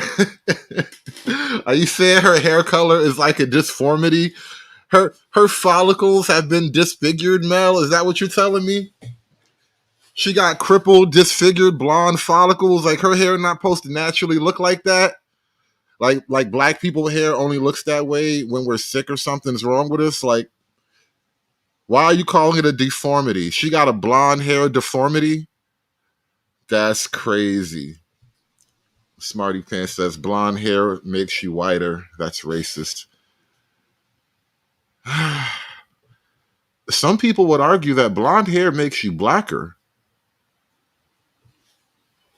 I'm not going to get into the scientific mysticism of it all. I'm just saying some people would argue that blonde hair is in fact black, thus making you black. No big deal. This is a big deal because people are threatened by entire communities are threatened because of this stuff. She got blonde hair and blue eyes? Hold up. What color? Moment. What color are those eyes? This bitch got blonde hair and blonde eyes? Oh, stop. Stop the cap. Stop the cap. How you got blonde hair and blonde eyes? Your eyes are the exact same shade as your hair. That's blonde eye color is not a thing. I mean, maybe. I've seen women with funny color eyes. I'm just calling cap on you, though. You lie to me in one place, you're going to lie to me in another place. All right? Yeah, those are contacts. Those are not your real eyes. Those are not your real follicles. Everything is fake about you. Because, you mentioned David Duke and the KKK. Yeah. I think there are a lot of people in this country who want to believe that we are past Yo, these two images of black womanhood are fucking amazing when I think about it. Because on the one hand, they're both the same woman, right? So it's not that I'm caping for either one. Y'all both the exact same bitch. So I'm not even trying to act like I love the dark skinned one. I do like her better aesthetically though. On pure aesthetic, I'm going with the dark hair girl. But just looking at these two images of black woman, one of these black women is not like the other. Because, like, all right, the girl on the left, all right, she got the long, straight black hair. I hope it's all her hair. It could be. It couldn't be. I don't know. It's hard to tell just from a look. I do know that black women can and do have long, straight hair. You know, my baby mama got long, straight hair. So I know it's a real thing. I know the blonde hair is a little bit weird. Have you ever seen a black baby in America born with blonde hair? Outside of like Carlton's kids? Carlton from Fresh Prince, I think he got some like mixed babies with blonde hair. I don't think that really counts the same. I'm not really going there. But I don't know that black babies are typically born with blonde hair. But either way, this image, you know, this is like a tale of two black women right here on screen. This is wild. This side-by-side shot is fucking hilarious when I really think about it. This nasty, vile racism against people who don't look like you, to bring up voodoo, to say that they're eating pets. We know that they're not eating. They're not. None of this is true. This is all allowed, people are allowed to come out of their basements now and say what's on their mind. I just wonder, I mean, if you really care about the issue of immigration and the issue of the laws that govern who comes into this country, how on earth does that help? Yeah, I don't know one Republican who supports what he said. And I talked to a lot of them tonight who are absolutely horrified, not only by what he said, but also by the speaker's response. I think people expected there to be a stronger response from the speaker. I think it was quite comical when he said he went to the back of the room and prayed about it. You know, people hate that we bring up voodoo. Like, why is it bad to bring up voodoo? Especially when, you know, everybody act like, oh, these Christian nationalists, they're on the march. The Christian nationalists want to take over. All right, well, it's them or the voodoo people, bro. Do we really want to have the debate? You know, who would you rather be judged by? The Christians or the voodoo people?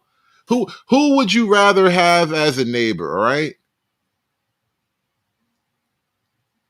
Now, I think about it like this. Think about it like this, right? If you were trapped on a deserted island, would you rather have the voodoo guy with you or the Christian guy with you on the deserted island? Think about it.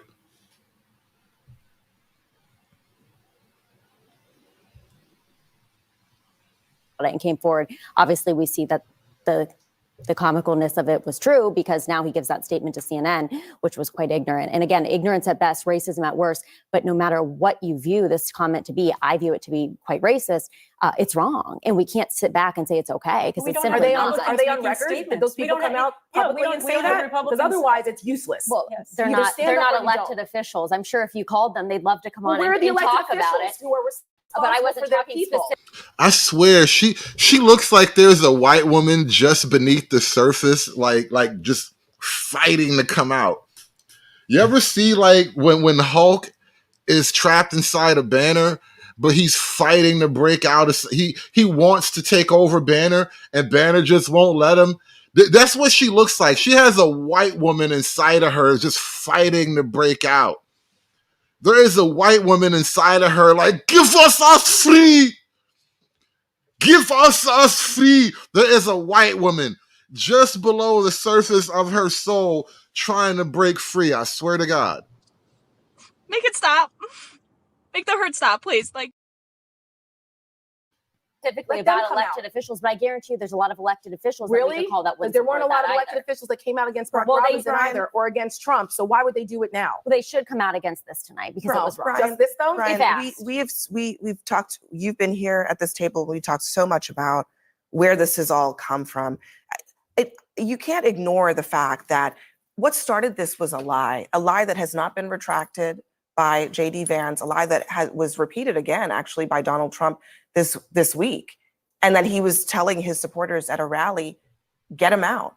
Well, listen, let's be clear what started this. What started this was an influx of temporary status. That's not what started this. No. We all know what started this, and these women are so fucking butthurt right now. But we all know what started this.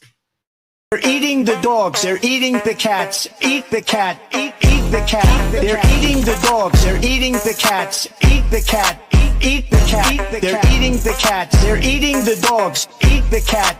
Eat the cat. Eat the cat. That's what started this. We all know how it started, and it's still not over. Retracted by J.D. Vance, a lie that was repeated again, actually, by Donald Trump this week, and that he was telling his supporters at a rally, "Get him out." Well, listen, let's be clear what started this. What started this was an influx of temporary status. That's not what started this. That's not what Well, started okay, this. well, What started this was a racist lie that Haitian immigrants were eating pets. That is what started this. And that- None of that has to do with immigrants coming to a town, working with their families, going to church, putting their kids in school, seeking medical care. None of this has to do with that. Well, This has to do with lies. Let's about let's Haitian let's be clear. J.D. Vance, who's the senator of Ohio, got complaints from his constituents about this. and they were false. Hold on. And he has yes. a responsibility to retract he- it. And he- instead, he's doubled down. Those claims are not false. Those claims are persistent, and they're coming from more than just one person. They're basically just a town rumor at this point. We have some levels of confirmation that ducks and geese or whatever have been taken from like local parks and all that, but the straight up stealing of pets is a persistent rumor.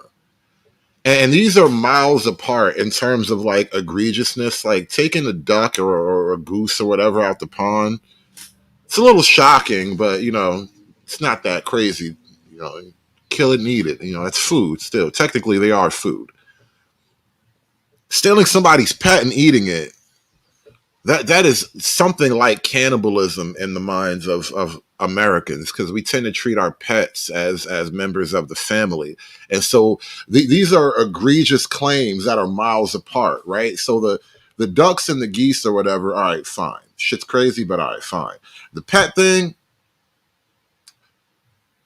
no real substantiation, but a lot of evidence. I mean, a lot of suspicion, a lot of rumors. We're still trying to figure out who's driving the white van picking up cats in Springfield, Ohio. He's received those complaints, and at the time he decided to elevate it to a national debate because we felt immigration is an important thing to discuss. We felt temporary protective status was an important thing to discuss. People may not like the method that he brought this up, but the method has brought a very important conversations that are hitting small towns in Ohio, that are hitting small towns in Pennsylvania, and all over We the were country. already talking about immigration. Right. We didn't need to bring lies into it. Everyone's been talking about the influx of immigrants at the border. We did not need to bring up this particular lie. The other thing that I was highly offended as a Christian woman, that they would actually invoke religion into this. Like he went to the corner and prayed about this. That should be offensive to every Christian in this country and across the world. Why you can't pray about this? Imagine a Christian saying you can't pray. Imagine a Christian telling me I can't ask God for help. What the hell, lady? That you're going to use religion to go back in the corner and suddenly decide that, oh, I guess I'm not racist now. That was highly offensive to me. If you are a religious person, as I am, many people are, you prayer and also you seek penance, repentance. Repentance. Right. You ask for is forgiveness part with of the that intent too. to change. I mean, Yes, forgive black people for being Democrats, and black people should pray for mass deportations. That sounds like religion to me, all right? Forgive us for being Democrats as we pray for mass deportation. Get it again. Okay, I'm gonna say it again. I come in the name of Jesus. Repeat it after me, bitch. I come in the name of Jesus by the power of the Holy Spirit. Frank, you were talking about these focus groups getting people kind of being torn apart at the seams. Some of that is because of the fear factor that is ginned up, that is not based in fact, and it is not proportional, because the idea that immigrants are by and large criminals, that's blatantly false. We know that that is not true. That idea is the predominant way that this issue gets talked about on the right, and it does a disservice to the fundamental problems that do exist in our immigration system. The number one priority of the American people, and I could show it later in the show if you want, I can dig it up. The thing that we think is missing is truth, and they expect the truth, no matter how tough it is to hear. It's the highest priority that the American people have right now, and they're not getting it. And I don't think the debate helped that process at all. And I think that in the end, whatever brings us to the truth, as best as we can define it, is good for democracy. And anything that gets in the way of that truth, that clarity, undermines democracy right now. Well, here's the truth about how it actually started. And the woman who admitted that the cat she heard from 5 people, different stories, actually was in the basement hiding. And that she said, "Oh my gosh, I'm so sorry. I never expected this to turn into." Yeah, she's in the basement hiding because you guys harassed her, and now she has to backtrack and pretend it never happened because you're threatening her. Obviously, they tracked down the very first person who made the Facebook post about the Haitian cat thing, and now she's like, "Oh my God, I don't want to die. The Haitians never eat cats. They only eat fruits and vegetables and the occasional bowl of cornflakes." To what it turned into. And so it was a lie. JD Vance went on CNN and said, well, if I have to make up the story to get the point across, like you just repeated, because that's what the messaging is out of the Republican Party. So you just repeat the lies and stay on message, whether it's true or not, whether kids in schools are getting bomb threats because of this or not, whether where a community is being torn apart in Springfield, Ohio, with neo-Nazis marching in the streets because of this lie that you are out here perpetuating. That is unacceptable. It's un-American. My family came here as part of migration. Your family came here as part of migration. And these Haitians came here legally through migration, 10 to 12,000 of them through the temporary. Calling it legal doesn't make it less offensive. Calling it legal only makes it more offensive technically, because the fact that this is all done legally means it's done with my tax dollars. It's done in my name, but it's against me as an American citizen, right? Like when you spend American tax dollars, you're doing something in America's name, in the name of the American citizen. And when you spend money in the name of the American citizen on a project that actually harms the American citizen, that's pretty fucking offensive, actually. People would tend to not like that. Protected status that they were given because their country is in turmoil. And we can get into the colonialization and why Haiti's in turmoil, but that's another day. You want to talk about truth. So that's the truth here. And we need to be honest. These are legal people here trying to make it in this country, like millions of other immigrants have had in America. And what Donald Trump and JD Vance and MAGA is doing is disgraceful and un-American.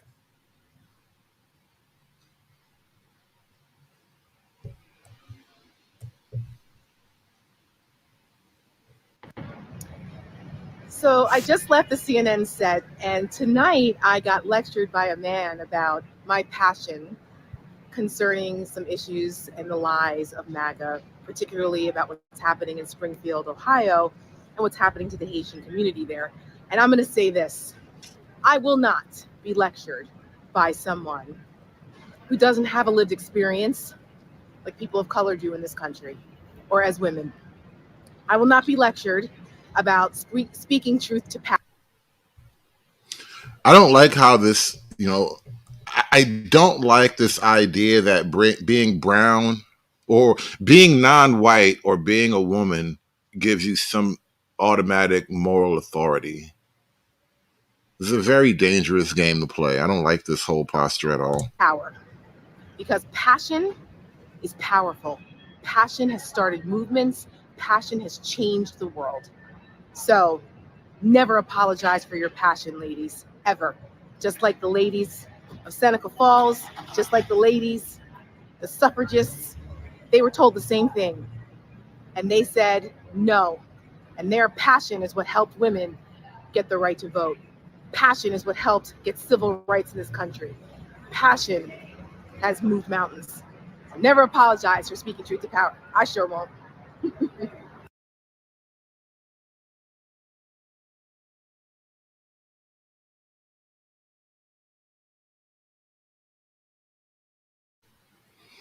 You want to hear something interesting? You know who's mass deporting? Well, you know who has mass deported Haitians at one point in time? The Dominican Republic.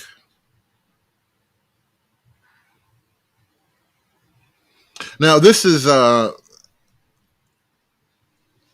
AI image, but the Dominican Republic does have a border wall with Haiti. It's more of a fence with a bunch of guys with machine guns and machetes on one side of it, but it's a border wall nonetheless, right? And at the same time, the Dominican Republic not only has a bit of a border wall, something happened in the DR at one point, and the Dominicans, in all of their Dominican wisdom, they said, you know what? Fuck this shit. Y'all niggas gotta go. This chaotic situation in Haiti has led the Dominican Republic to tighten measures for every entry into the country from the other side of the island. Fearing that Haitian gangs could extend their activity into the Dominican Republic, Luis Abinader, the president of the country, has not hesitated in carrying out a massive deportation campaign. A campaign that has made no distinction by age or gender. So, for example, in 2022, it came to deport 171,000 people, 102% more than in 2021. And take note, because in 2023, it's expected that the number of deportations could reach 250,000. For the time being, however, and despite everything, the borders had remained relatively open, especially to facilitate trade between the two countries. Nevertheless, recent events are changing this reality. Tensions on the border have returned after decades of relative stability, and trust me, Abinader is proving that he's not taking the situation lying down. The Dominican Trump. I love that little merengue music in the background there. Taking the situation lying. When mass deportations start, that's the music that I want playing in the background. All right, I don't give a fuck if they're Africans.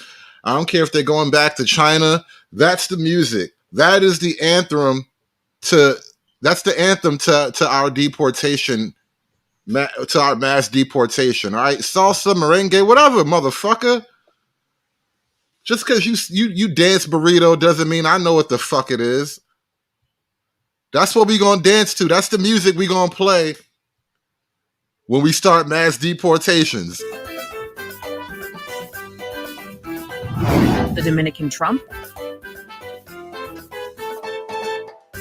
Controversial wall to separate prosperous Dominican Republic and impoverished Haiti. Once completed, the border fence, an impressive 4-meter-high concrete and steel construction, will span some 164 kilometers and divide the Dominican Republic from neighboring Haiti. President Abinader has argued that one of his main objectives for this wall is to keep potential Haitian gang members and criminals out of the Dominican Republic. Yet another reason is to better control migratory flows. Haiti is a place of economic and social chaos mired in deep levels of violence. So, as you can imagine, in the last 2 years, hundreds of thousands of Haitians have flooded into the Dominican Republic.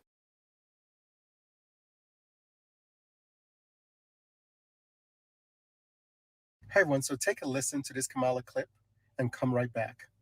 Now they have pledged to carry out the largest deportation, a mass deportation in American history. Imagine what that would look like and what that would be. So in this clip, Kamala is decrying the idea of a mass deportation plan. And for many people, the idea of mass deportation sounds callous and unfeeling. and may appear to be not representative of the generosity of Americans. Now, from my perspective, America is the most generous country by far. So to get people to the point where they are okay with mass deportation means something has fallen through the cracks.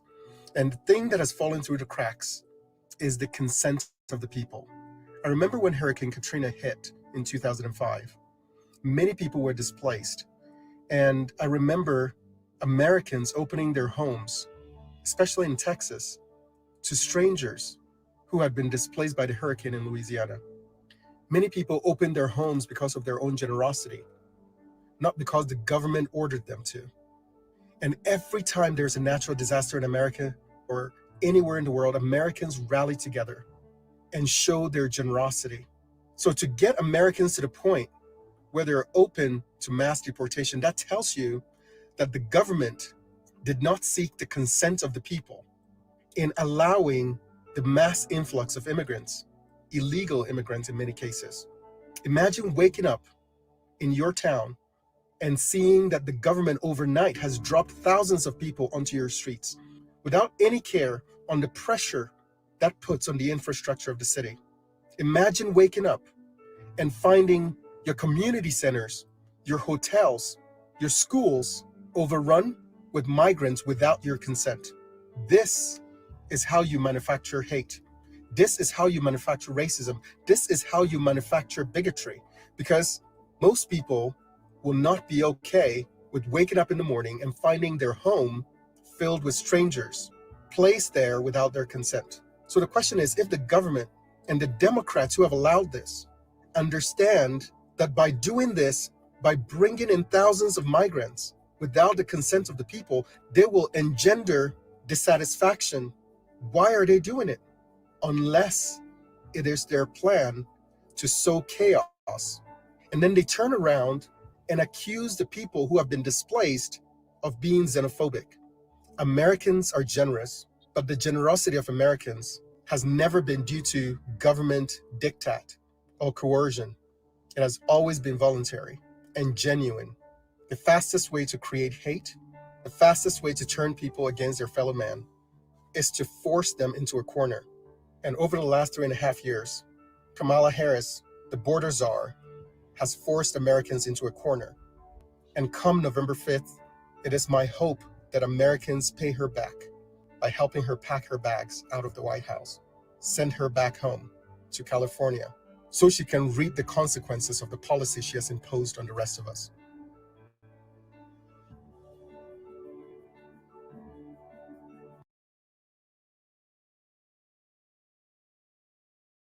You know what? Right is right and wrong is wrong. Okay? Now, y'all need to really be careful with going to these hair braiders. I'm African to the core. I will always respect my people, always respect where I'm from. But also, these hair braiding salons need to understand that you make your money off of majority American women. Like, I want to say something briefly. There's a new sentiment popping up in Black American culture right now. This this delineation, as people call it, this is what Chuck Wu and I were arguing about before. You can be Black in your home country when the white man shows up, right? But over here, we're Black. You're a foreigner over here.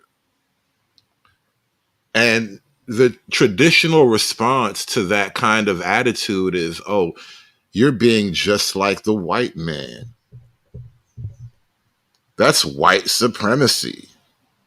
This makes Jim Crow look like Jim Eagle.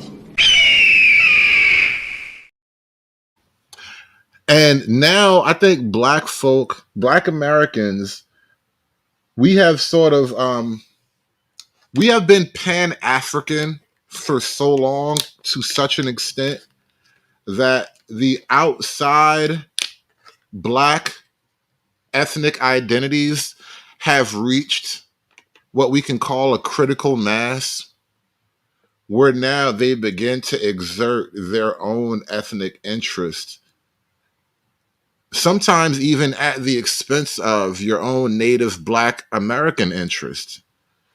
And then at that critical moment, it all becomes so clear, and the fallacy of Pan-Africanism gets laid bare.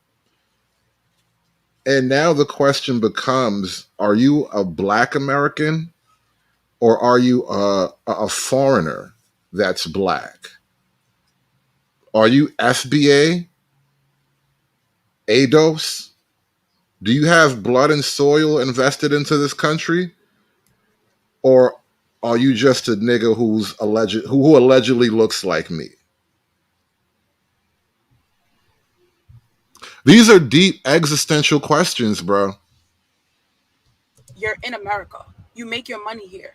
So for y'all to be sitting there talking shit about people, saying whatever you want to say about people, and thinking, oh, they won't understand, so I could talk my shit and then smile in their face and overcharge them. Meanwhile, y'all talking mad shit in French. This is an African woman. She's obviously born in America. She has no African accent whatsoever, but she's out of her people. So she speaks the French that her people speak. And I couldn't even guess which French-speaking African country she's from. But if you read the bottom, it says Dee Dee's hair braiding in Newark, New Jersey, right? Let you in on a big secret. Newark, New Jersey is basically the birthplace of the Pan-African pro-Black movement. Maybe not the official, but it's definitely the first major hub. Because some of these guys might have started out in the South in one place or another. But Newark, New Jersey, it was like the first true hub of Pan-Africanism and pro-Blackness, all right?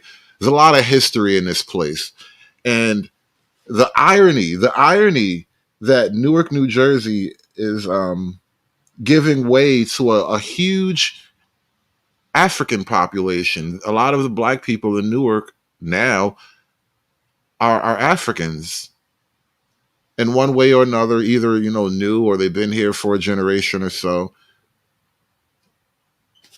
And suddenly being Black American is actually quite different from being an actual African because the Africans say so. And other African languages, like, you never know who understands shit, like the shit y'all saying. I go into this Dee Dee's hair braiding in Newark, New Jersey, okay? And I speak full-blown, understand French. Now, I don't sound like I speak French. I sound American. I look American, if you will, right? Whatever. So I come in there. I'm trying to decide what I want to do. I'm trying to figure out what I want to do, right, with my hair. I was stuck between cornrows, knotless braids, and then the boho knotless. And I have like the hair for the boho knotless. So I come in there and I'm like, oh, do you know how to do cornrows? Everybody doesn't know how to do cornrows. She like, yeah, I know how to do it.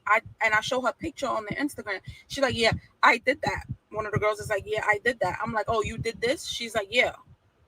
I'm like, okay. While I'm asking this, she's saying in French to the other lady, oh, I didn't do it, but whatever. She doesn't need to know that. I don't even like doing cornrows. I don't even know how to do cornrows, but I'm going to do whatever on her head. So I'm like, all right, you know what? I came all the way over here. She doesn't know how to do this. Let me switch the style. Because she doesn't know that I understand what the fuck she's saying. So I'm like, okay, let me do knotless braids, right? I'm like, okay, let me do knotless. She's like, do you want butt length or waist length? I'm like, I show her where I want it. She's like, oh, that's butt length. I'm like, no, that's more so waist length. I'm pointing to my waist. Like, I'm pointing to right here. She's like, no, that's butt length. I'm like, all right, fine. I'll do butt length. She's like, okay. She's finishing up her little sister, whoever's hair she's doing. That's obviously not paying. Then another lady comes to her and goes, oh, what's happening? She's like, oh, she wants waist length, but I'm going to charge her butt length. The lady's like, oh, do it waist length, $200. And she's just like, and she says waist length in English. So she's like mixing English with French. She says waist length in English. So I'm like, no. Like, I thought you said you're going to do it butt length. She's like, oh, don't worry about her. I'm going to do it butt length. And the lady's like, no, make sure you you do it to the waist. And she's like, in French, I will. She doesn't know. She doesn't have to know. Oh, these American people are, they stupid. She's legit saying this shit. Mind you, this other lady is sitting down doing her braids, an older lady, and the lady's talking mad shit like, oh, her hair looks crazy. Oh, you didn't, telling the braider, you didn't even do it right. It's big in the front, but she won't even know, like, because she's old, so she won't even know. And the picture she showed us doesn't even look nice. So at least if she tries to fight it, we can say, oh, the picture, like planning a whole scenario when the lady's not gonna like her hair in the end. And the lady's so nice, like, oh, like, you know, this is, you know, speaking to them, trying to be all polite. Like, another girl's in the chair doing her hair, and she's like, oh, like, the hair that she brought is horrible. Look at her hair. Just talking mad shit. Yo, at some point, I was just fed the fuck up. And then she's like, oh, while I'm like looking through to see if I really want to do the knot list, because I'm looking at the styles that they've done on their Instagram. The lady's like, oh, what is she deciding? Like, is she gonna do it? Oh, these people are crazy. They always coming in here and we gonna do what we want every time. Like, they're crazy, blah, blah, blah. Look at her hair. Bitch, look at your fucking hair. I was fed up. Like, I was to hear. I just let that shit out. I was like, you really gonna sit here and talk about me? And this is me in French. Like, tu crois que je ne parle pas français? Like, you think I don't speak French, miss? Like, be careful what the fuck you say and be careful who the fuck you talking about. Because I would have really went in on you. And I really could have went in on you and told every single customer here what the fuck y'all saying about them. And the only reason why I didn't do that is because it's like, you know what? I'm not even about to shit on any African business. I'm not in the business of shitting on African businesses. I'm not doing that. But I'm making this fucking video because enough is enough. Because she really tried me. Like, she really tried me. I'm not going to take your money, but you're not about to sit here and be that disrespectful and talk about people that's kind and hardworking and coming in there and spending money in your shop and you talking shit like that. The way I blacked on her in French and walked out, like, and y'all hair don't even look good for y'all to be talking that much shit. DD's in fucking Newark. Like, they really got the nicest response from anybody that understood what the fuck they were saying. They got the nicest response because I really could have went in and I didn't. And it's just so frustrating because it's like, that's why people be come up in no shop, come up in no, I'm just, y'all. That's why people be coming in these African hair braiding shops and turning the fuck up on y'all. And then y'all try to play victim and innocent like you don't understand why they're doing this. And don't get me wrong, I've been to African hair braiding shop that they're like, oh, we're just gonna do, like, we're gonna do what she's asking, like, without charge. Like, that's fine. Her hair's gonna look nice. Like, and they're cool and they're calm and they're nice people. And it's like, those are the people that deserve the businesses because you're not making money without American women. You're not making money. You know what's up. Like, if it's not for the American women that's coming in your shop, you're not making money. So stop talking shit. You don't know who understands. You don't know who speaks your language. Like, they was in there, I can understand that. Okay, I understand it. And I understand every dialect of shit y'all fucking talking. Stop doing that shit.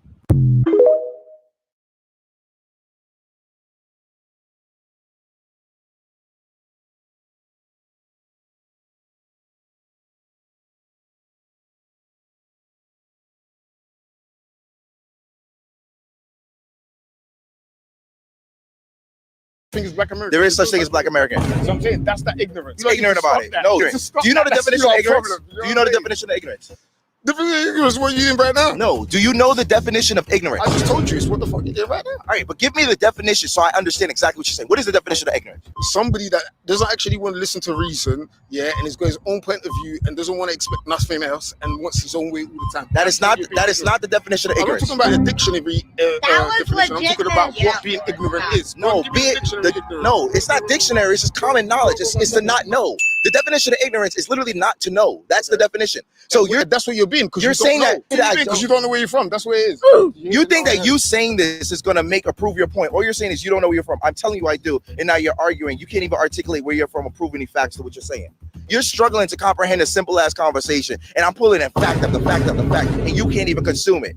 struggling to understand anything. I'm understanding you fine, but I still stand on what I said, and I still kind of feel bad for you. And I feel bad that you don't even understand why I feel bad for you. Bro, you talking about you feel bad for me, where I have a bloodline and a lineage who put this shit on their back, where most of the greatest inventors in the world, the most successful athletes and the most successful people in the world are Black Americans. The most greatest music artists in the world, Michael Jackson. How can you feel bad for me? You come from Congo.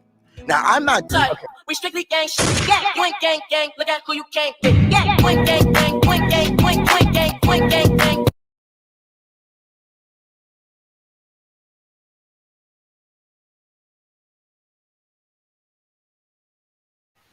Hit that like button for me, y'all. Do me a favor. I want y'all to help me open up the panel. Throw $1 in the hat.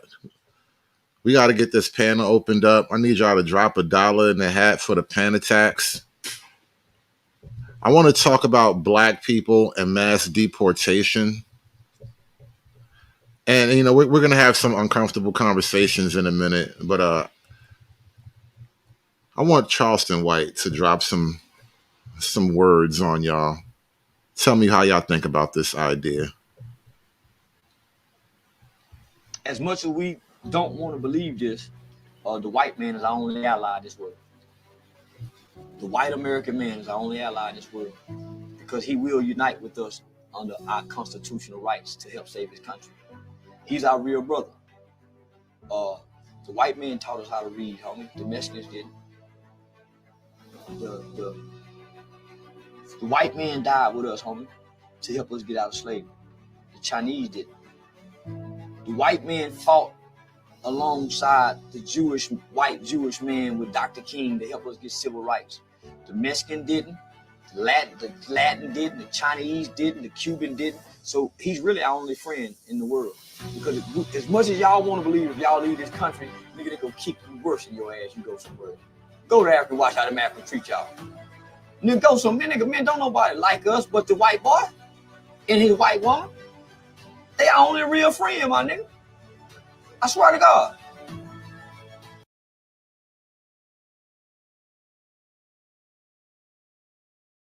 I swear to God, homie, they our only real friend. That's why, homie, don't nobody else really fuck with us. But like, everybody else use us for economical benefits.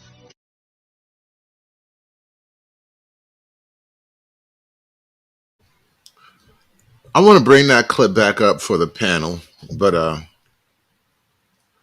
I think Charleston's onto something here. Obviously, I've been making similar remarks over the years I've been on YouTube, going down this journey of examining Black culture and whatnot. I got to tell you, I like this new place that we are in right now in Black culture, though. Who knows what the end result's going to be, but I like this new place that we're in. Black American pride, Black American chauvinism, even. You know, it's a form of Black American nationalism without necessarily the separatism of traditional Black nationalism. It's a true Black American nationalism being formed. Sir?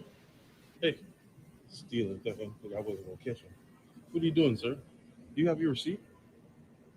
When did you see me with a receipt, sir? Well, I just want to make sure, man. You look like you were up to no good, and we don't play that in my store. Are you serious? I'm very serious, sir. Now, I'm pretty sure this is a skit because this is not how it works in the American stores anymore, especially in these big box stores where it looks like he's in one. You know, if this was like a little bodega or something, it'd be different. You might get beat up. But in a big box store, this is not going to happen to you. So this is probably a skit. That being said, I would like to retitle the name of this skit, I'm the White Supremacist Now, okay? Look at me. Look at me. I'm the white supremacist now.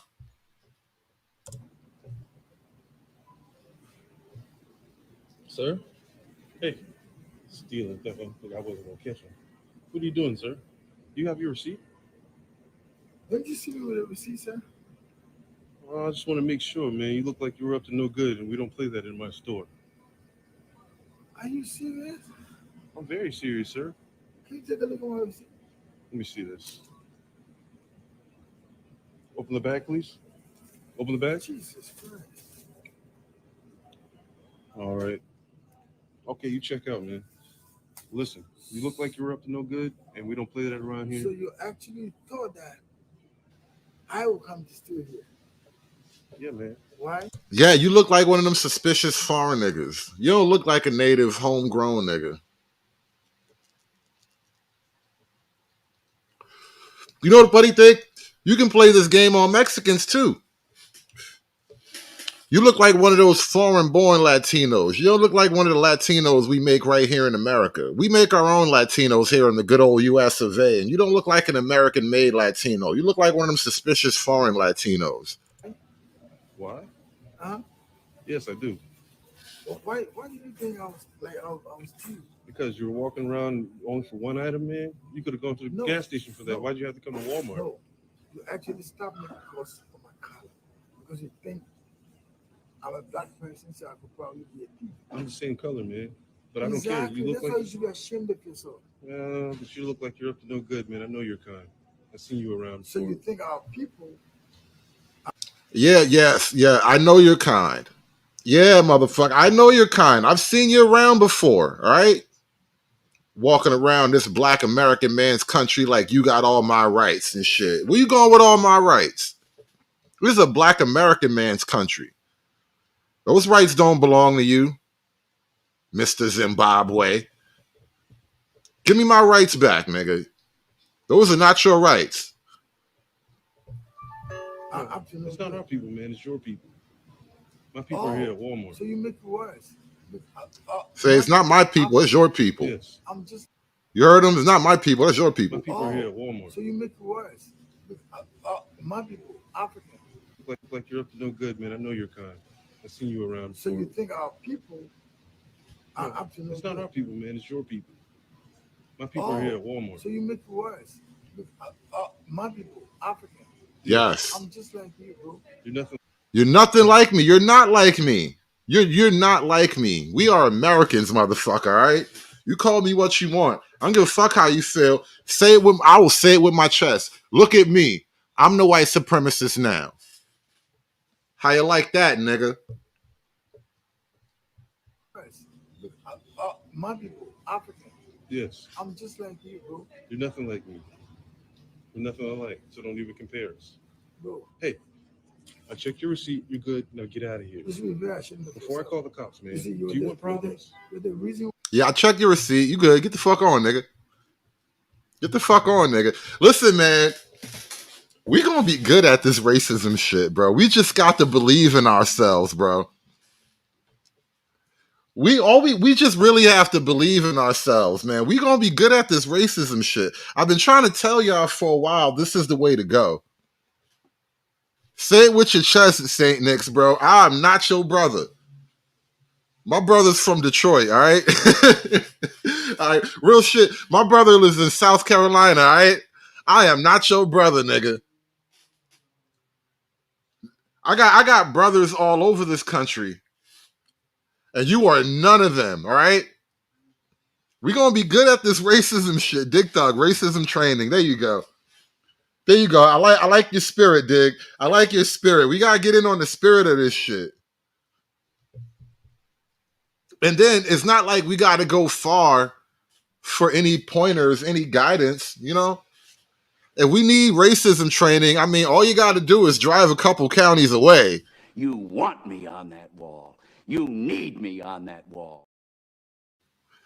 We are going to be the most excellent racist since the white man first hated niggas, bro. I'm telling you.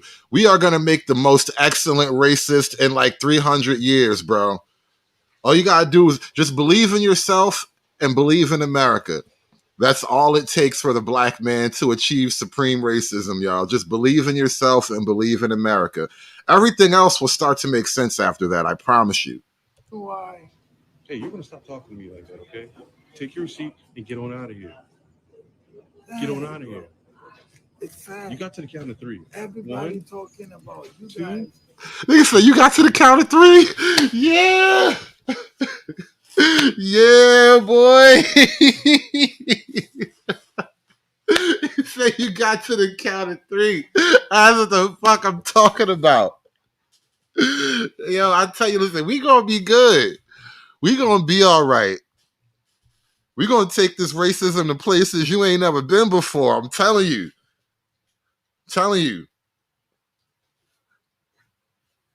We gonna keep the same energy up for them Ukrainians too. Nope. Go home and rebuild, nigga. Go home and rebuild. All right. Give a fuck if you're black. Give a fuck if you're African, European, whatever part of Asia. Go home and rebuild. We're gonna take this racism. We're gonna export this shit. We're gonna take this racism to countries that we haven't been racist before. And us. Now 3. you're showing it. No, I don't care. You're gonna have to get out of here. Care. Sir, go. Sir, have a nice day. You should be very ashamed of yourself.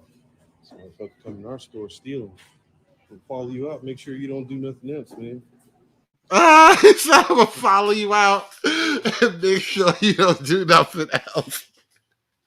Facts. You should have called him boy right here. You should have called him a boy. You look a little suspicious, boy. Come here, let me check your receipt. All right. It look good. Get the fuck on out of here, boy. Get the fuck on out of here. Go call your mama.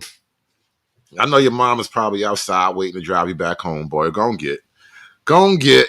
Listen, we know all the lines. We already know all the lines. We know all the bars, bro. You know, this is just like in high school.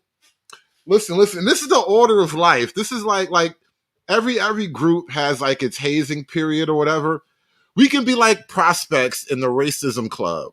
You know, like in the biker gang, they have a thing called the prospect, right? And you know, you start out, you're wearing the jacket, but you don't have a patch. You know, this is biker shit. You're wearing the jacket, you don't have a patch. It literally says prospect, right? And then you kind of you take the shit end of the deal. You gotta do some of the shit work, but at the same time, you're of the club. If somebody fucks with you, the club is fucked with. Therefore, the club responds, right? And so it's like you know, we start out as prospects, right? Somewhere after World War II, definitely by the time Vietnam hit, we were fully patched. By the end of Vietnam, we were fully patched, right? But we was on some bullshit. I can't front. We gotta keep it a buck. We was on some bullshit, but you know, we had moments. You know what I'm saying? We had to. And what was that movie with Roddy Piper? And he had that fight with the black dude, and then he made him wear the glasses, and so he could see all the alien propaganda, and then they became homies and they fought the aliens together. You know, we had our moments and shit. You know, 48 Hours with Nick Nolte and Eddie Murphy and shit. We had our moments, right? And so I'm saying, like, we've been patched, my nigga. Yeah, they live. Thank you, Raheem. They live, right? We started out as prospects in this shit. And shit was rough, you know what I'm saying? It's the sons of Americanness. No, it's not the sons of blackness. It's the sons of America. We aren't the sons of blackness. No, we are the sons of America. Black, white, couple of Native Americans, and a handful of homegrown Latinos, right? We are the sons of America. And still though, the idea though, we kind of had to patch up. We patched in, and now we're full. We're full members. We're patched up. We're full members. We're sons of America. You know, we had a whole lot of days. You know, you remember Action Jackson? Well, I forget his real name for the moment, but he was in The Predator, right? There was that famous little handshake in The Predator. It was Arnold Schwarzenegger's big giant buff arm, and he did that muscular high five with Carl Weathers. That shit became like a emblematic. They make a meme out of that shit right now, honestly, right? But that high five between Schwarzenegger and Carl Weathers, that shit is a meme right now, right? So I'm touching on these like 80s cultural touchstones to sort of highlight a truth of America. By the 70s, by the end of Vietnam, at the very least, we were fully patched, right? We were prospects. You know, you want to buy the slave narrative. We started out as slaves or whatever. You know, it is what it is. We rose up from that to just becoming prospects, and now we're full-on sons of America. And we are who we are now. And being sons of America, you know, you can't just let other people come and disrespect your patch and disrespect your territory. And if you're not willing to stand for the patch that you wear, either you're wearing somebody else's patch, which makes you an op, or you're wearing nobody's patch, which makes you food. And that's the reality of life. Like, you know, prison rules still apply broadly outside of the so-called prison, bro. Everybody is patched into something technically. Loners are more often than not prey, and simply is what it is. And Black America doesn't want to face the prospect of being loners in America. I say we wear the patch. We earned it. What was the fucking point of prospecting all these years if we're not going to wear the patch proudly? If we're not going to defend the patch against whoever may come, what was the fucking point of prospecting?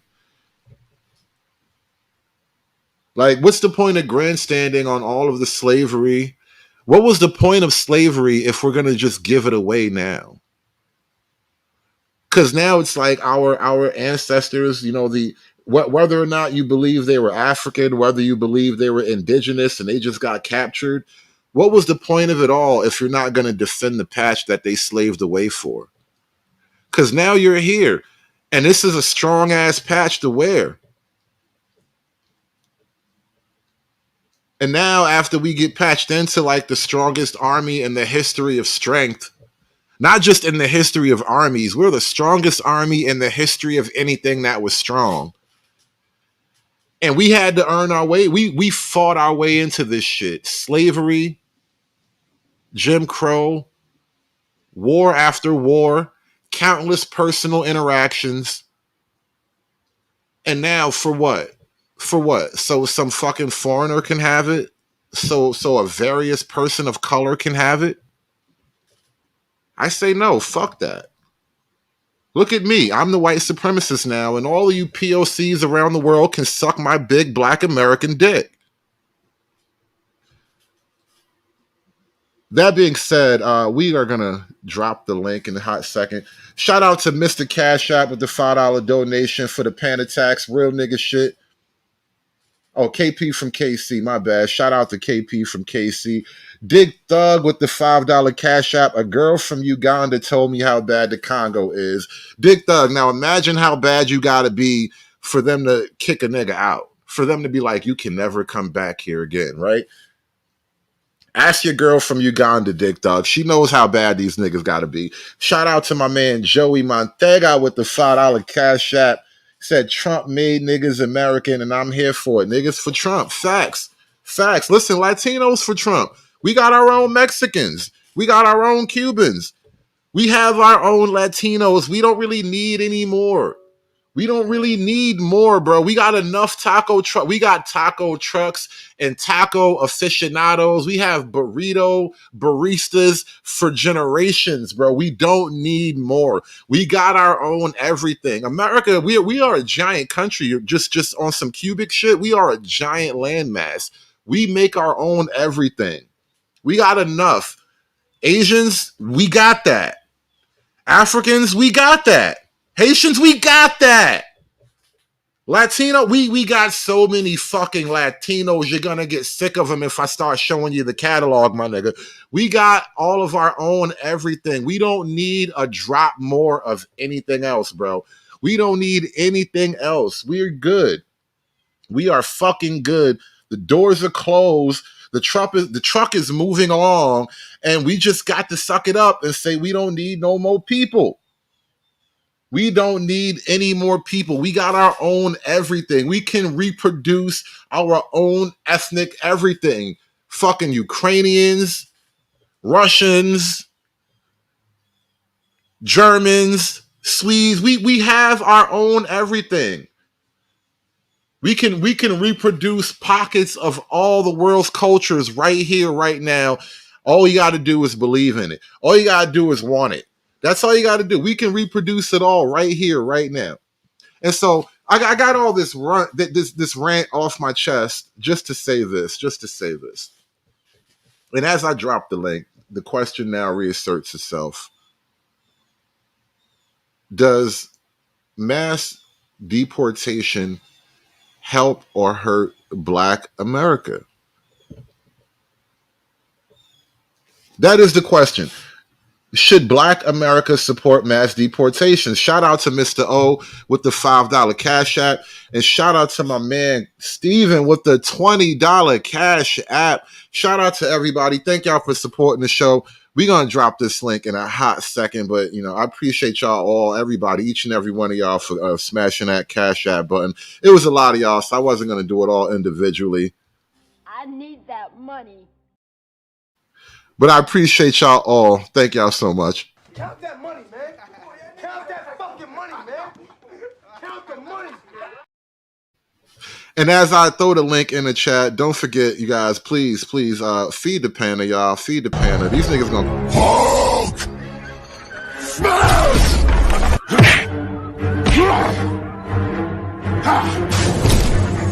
Smash you! You make Hulk angry. You not like Hulk angry. Hulk no like fighting girls. Like I was saying before I cut myself off pressing buttons and shit, feed the panda, y'all. These niggas gonna come up here and eat up all my burritos and drink up all my beers and shit. It's terrible what these niggas do in my house. But the link is in the chat. I want to drop one last video as we make our way into panda time. And the discussion at hand today is mass deportation and Black America. And before we get all the way into that subject, I have a somewhat controversial video to share with everybody.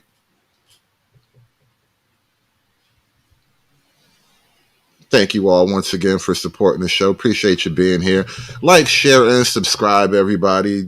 We're going to be at this for a little while longer. We got a couple more hours of conversation, so we're going to break this down. We're going to chop this up. I welcome naysayers and ne'er-do-wells, anybody who might think I'm a bad person, like I got called the other day over on the Q Butter Network. You're welcome to have an opinion today. You can state your claim, gangster. But for now, I leave you with this introductory clip to the panel. IQ shapes culture, and this becomes clear when we look at the art and music societies produce.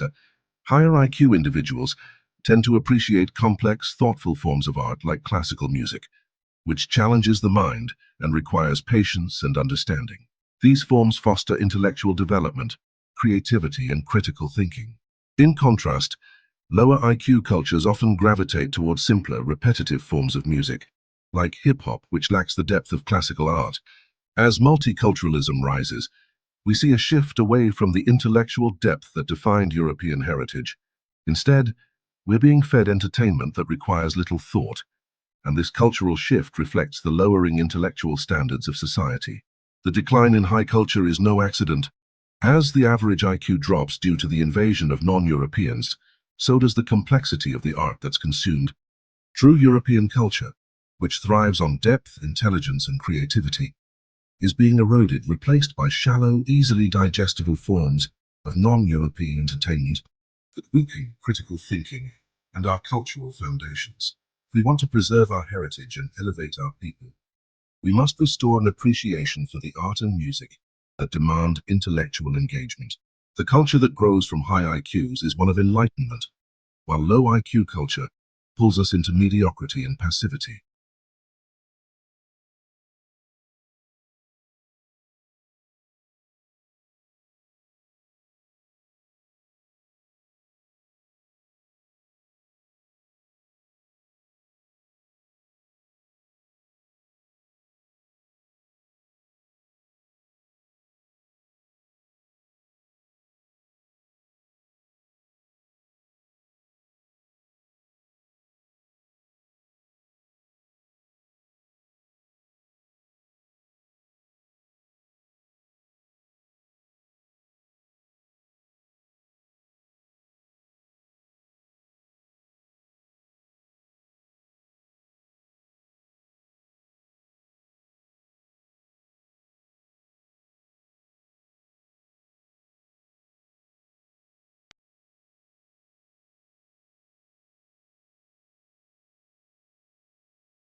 I thank you all for being here. We got us a panel going, ladies and gentlemen. Welcome to the panel.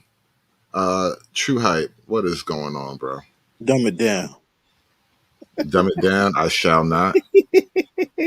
That's all I could think of, man. Like the hip hop stuff.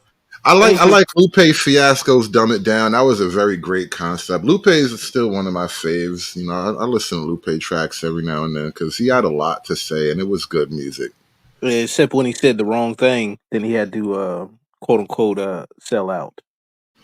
Well, you know, that's industry shit, but still, "Dumb It Down" was great. The concept of it all was great, and this is exactly the problem that we're seeing here. What up, y'all? Hey, I What wish up? I wish AI would come out with a cats and dog peanut butter jelly version of cats and dogs. You know, like peanut butter jelly with a baseball bat for cats and dogs. I'm still waiting for that. I might have to come up with one myself. What's going on, Hood? What's going on, all my Kuna aficionados? What to do? Chilling. So the question, ladies and gentlemen, we got True Hype, we got Mr. O, we got Angry Snowman. You ain't even gonna let me say what's up. You just gonna, you really started to treat me like a real Negro. Yeah, look, the house gets more special treatment. Right, let me introduce my show like I introduced my show, and you're just gonna have to wait for your moment. And it was coming briefly. It's uncharacteristically impatient of a white man, sir. But you are from Ohio, so I guess we'll have to let it slide. He's a token white boy. Y'all supposed to be polite, man. I think you've been hanging out with Dirty too long. Look, I just wanted to let you know that this is why you're not going to be called Sons of America. You'll be called the Sons of Niggatry. And you will not get the Sons of America title or patch until you lose the Black Before American part. I already lost the Black Before American part. I'm just American. I gave my black card up back in 2019 when Black Lives Matter and Tifa destroyed my city. So I haven't been black ever since. I'm just saying, the last time we tried to work together with black folks, backfired on us. We ended up electing Kami as a president, and we ended up with all these tranny rights. So your track record ain't looking too good right now. Well, I mean, hey, you can point the finger all you want, but a lot of white people had to vote for that man for him to be in office. What, did you not hear anything I just said, sir? Well, I mean, I'm pretty sure, I didn't vote for him. The last time we tried to work together with you guys, it backfired. When was that exactly, Snowman? I'm sorry, I was doing I was looking when we elected the black president into office. We were working together. See, we were under this understanding that if we helped you guys get a black president in office, shit would get better, and it just got worse. You know what, Snowman? I don't fault your reluctance to trust. I don't even have. I'm not even going to sell you on anything. I'm just going to say you don't trust it, and I accept that. I don't even know where to go from there now. But there's plenty of people telling you, hey, this dude. What did this Rust Belt hunky say? There's plenty of people. You're the capital of the fucking Rust Belt, you cracker. There's plenty of people pointing to you that this dude was a commie. But hey, whatever. Now, well, that's the other side of that, Snowman. You got a beef with liberal white America, and that just as much as you may have a beef with Black America on the whole. Because liberal white America, dragged you along kicking and screaming into that. Well, my beef is with black people continuing to fall for liberal white America. You would think by now we have it figured out. Dave, I think it's unfair to say we're not. Percentage of black people voting is. How do you want to sit and say that you're not, Dave, when you're still sitting here?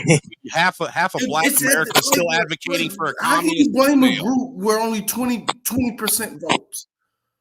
Well, I mean, like that 20% votes to the 90% block, though. Today we have a discount on the fucking on booting people, and Dave's for sale. So would you rather have 90% of a $2.99, and you can kick Dave off the panel. No, all that matters in the system. Hold on, Chuck. The official bounty. I've thought about this. It's $20 for 30 minutes. That's the official bounty. That's fair. But we're giving a blue light special on Dave today. I don't know about blue light. We'll call that a green light. That's more of a green light. Yeah, but if you talking about that actual system, though, man, the only people that matter are the people that actually vote. So if the people are voting at a 90 to high 90% like plug, then that's what they're gonna look at, man. That's what people are gonna look at. My value. Nobody respects you, Dave. You're like the Black Rodney Dangerfield of YouTube. Yeah. Who's Rodney Dangerfield? No respect. Loved but not respected. That's crazy. Dave, how old are you? How are you not going to know who Rodney Dangerfield I know is? who he is. I know who he is. That's what was that? The comedian Caddyshack. I know. Yeah, that's the name of the movie, Caddyshack. And I'm the Black I Groucho feel like you Marx shouldn't have helped them. You shouldn't have helped them. No, I was gonna say golfing movie. That's all. Yeah, you're right. Yeah, you shouldn't help them. You heard me? I'm the Black Groucho Marx of YouTube. You know, anybody can get it. All the ops can get it. See, Groucho is a dated reference. Like you could forgive people not knowing who the fuck Groucho Marx is. Hey, can you highlight Slick Rick's comment, because I think that's a tad bit slanderous and that's when people don't have. Let's do that. Objective. Snowman can't even separate you ninjas from the rest of the ninjas. He's in the same position as a black bitch. Snowman.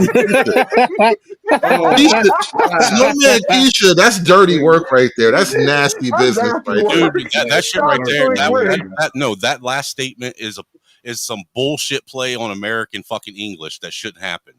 He is a Keisha. I will say this without making it about Snowman, because Snowman he's acting as a representative, an avatar, even for like the broader white voice, especially like the less timid white voice. I'm playing devil's advocate for white people. Right, and so I accept that, right? And so the thing is, I think there's a veracity in the position where like a lot of white folk feel burned. You know, in the same way that I said, I like Vivek, but I'm not ready to vote for another brown guy for anything right now, because the whole brown wave is suspicious right now. So I can respect white people having a similar position, I guess. Andre, you're Canadian, so your opinion doesn't fucking matter, sir. Hell no, they said call Keisha. Keisha is crazy. Listen, Snowman, if it was me, I wouldn't let them talk about my name like that, bro. That's crazy. You better put some fucking respect on my name. None of you motherfuckers are going to be welcome on a panel ever again. Man, hey, I can't lie, man. That shit kind of funny, man. It is funny. Keisha is hilarious. I about spit my fucking juice out of my mouth when I read that. Oh, it's like, damn, man. You know when you just get one of them insults, man, you just be like, fuck, man. Damn.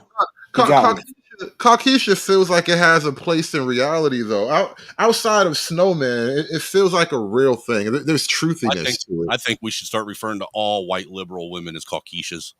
That's where I'm going with this. Exactly what I was thinking, because there are a lot of white women who want that black woman. They want that black woman energy, bro. Yeah, hey, listen, even the black woman with the blonde hair, man. We are bringing America together, one new racial slur at a time. Johnny Apple slur, bro. Every stream we try to create a new racism, bro, just because it's fun. It is fun. What was I calling them earlier? Burkas and burritos. That sounds like a porn somebody should do. By the way, too, man. To be honest with you, they should do a whole burkas and burritos. Hey, let's get Mia Khalifa on the line. Bring that funky bitch out of retirement. I mean, she fits the mold. I mean, she racially ambiguous. She can play both Hispanic and the Islam hijab at the same time. Hell, she can be eating a burrito in her burqa. Who's that? Yep. Burrito in her burqa. A burrito, yeah. It's a burrito made by a bad bitch. A burrito barista. Who y'all talking about? Mia Khalifa. You don't act like you don't know who Mia Khalifa is. No, I didn't hear. No, I didn't hear the name. Like she ain't retired. She's doing OnlyFans now. Oh well, I guess she just retired from the business. She went renegade, basically. No, like what she did. No, she's weird, man. Because she did one of them campaigns to try to get her name back. Because she didn't want anybody else making money off of her. So she did this like whole campaign to demonize them. No. A bunch of companies gave like the copyrights to her stuff to her. Gave her materials back. Stupid because now they missing out all the residual income because her name is back into the lexicon and they missing out all that money. They stupid. I'll still expect that bitch. I feel like we getting sidetracked by porn and shit. Right. And that was on me too. That's not you. That's a me thing. Right. But what I'm saying is we got to get back to the topic: mass deportations. Just real quick. Random acts of deportation. I found that from my screen. Hey, I'm I cool don't with want that. it to be random. Random is haphazard, and it's never going to do enough. You know, like I watched a spider build a web earlier on a deportation. right.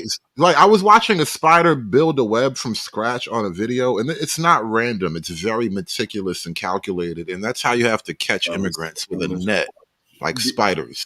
Well, Hood, it can be multifaceted, right? So you'll have some pop up randoms, but then you'll be meticulous, right? But most people will deportate. Yeah. So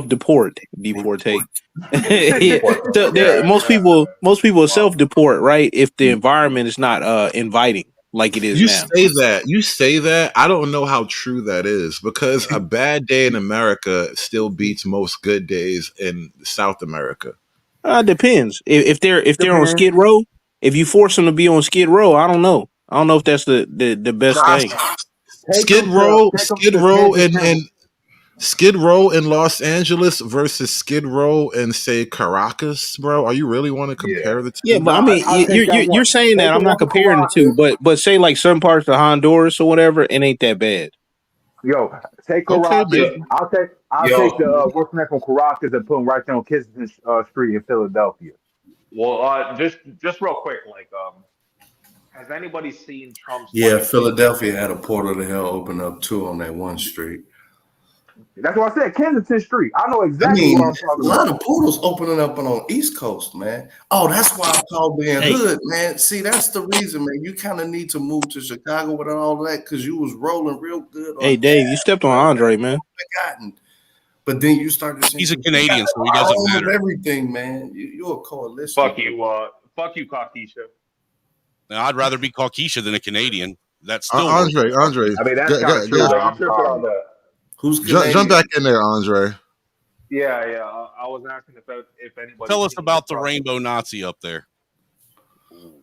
He needs to go. I voted for him to go, and he's still here. But like I was asking if anybody's seen Trump's stream yesterday. Like he did a couple streams yesterday. I didn't. I heard about it like this morning, but I had no idea. I didn't even know he had a YouTube channel until like a week ago. Wait, he got a YouTube channel? Yeah, they canceled during the last election or whatever. You got to have a channel to run ads. Yeah. Shout out to Abiola on that. 10 euros. He doesn't have a live chat for his YouTube channel, but he has a YouTube channel. But basically, he was saying yesterday that apparently, like all these like especially Venezuelans, he was saying that like 13,000 of them are people convicted of like commies, right? Oh, you talking about the report that came out? You talking about the report that came out?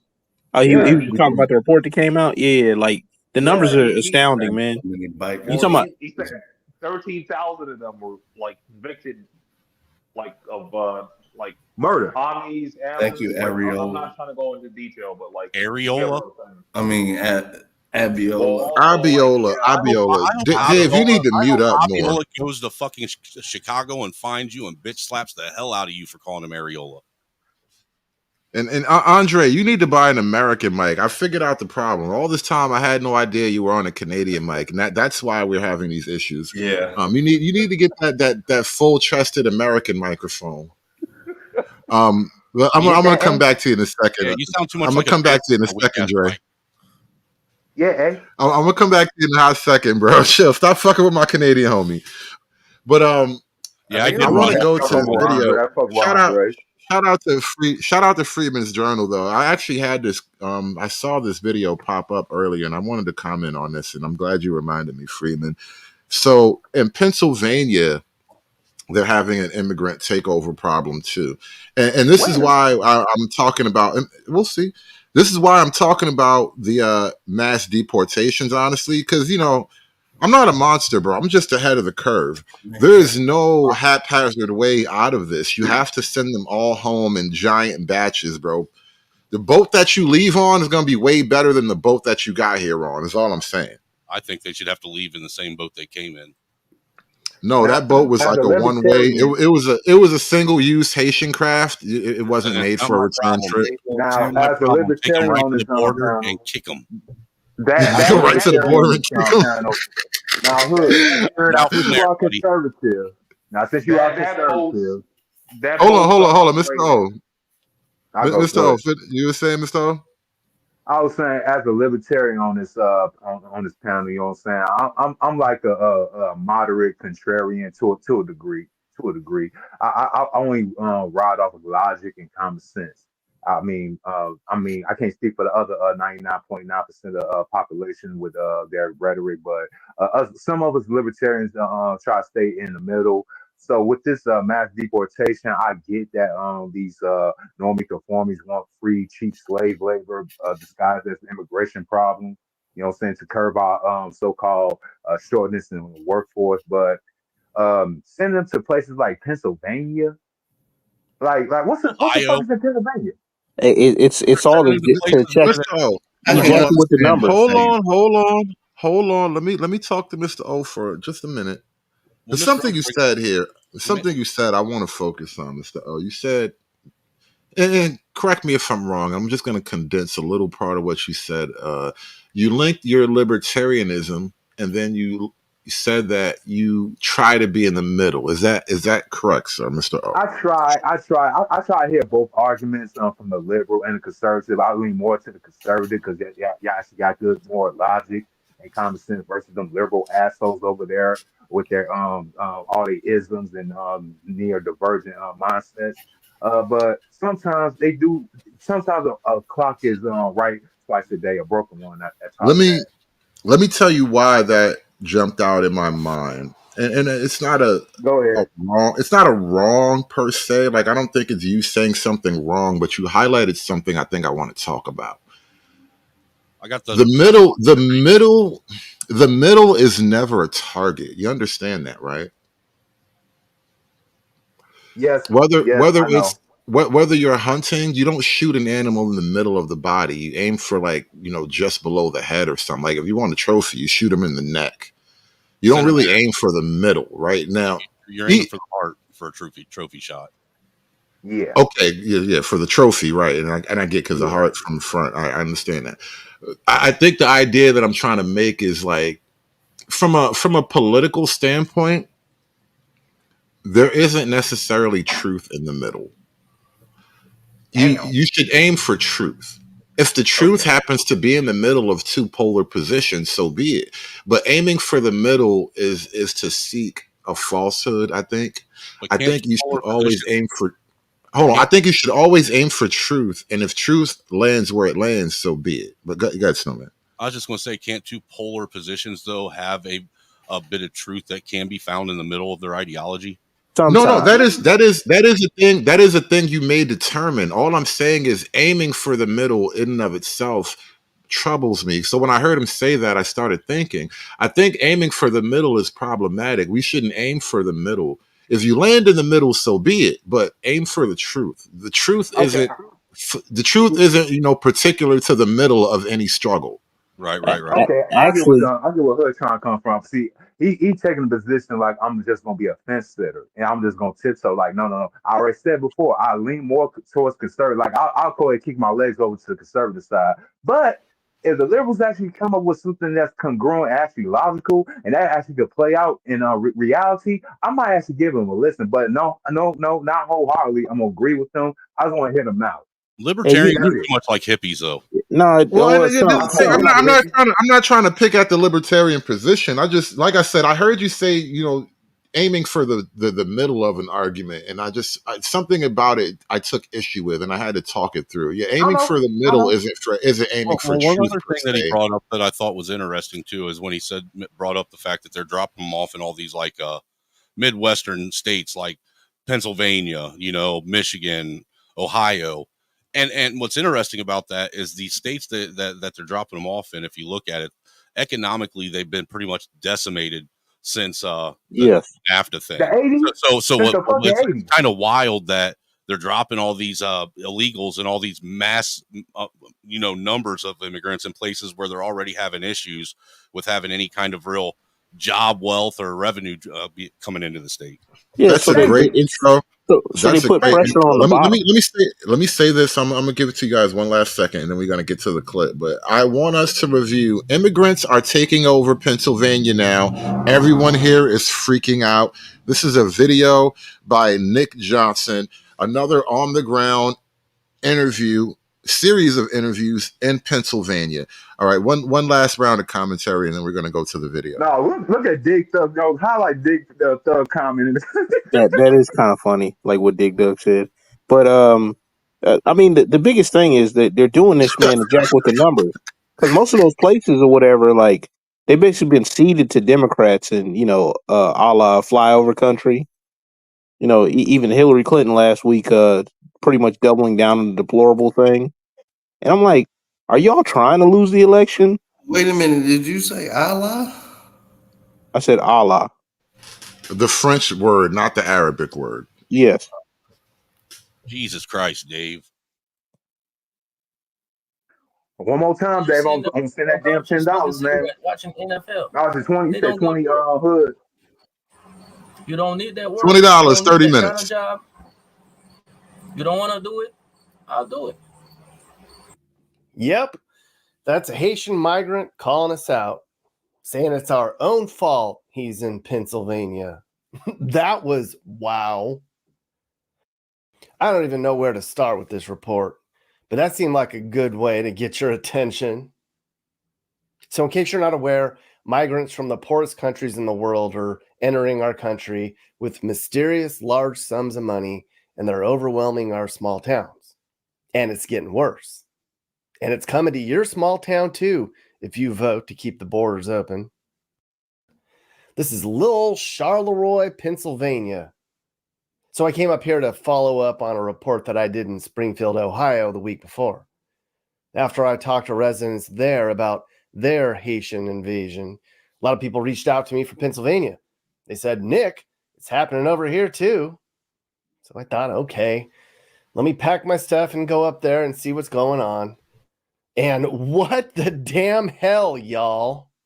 I think I stumbled into a future Netflix docu-series. But before I even get to the residents here are pissed off part, or the this is the future of our country part, I need to tell you about all the drama here. And it is deep and it is scary.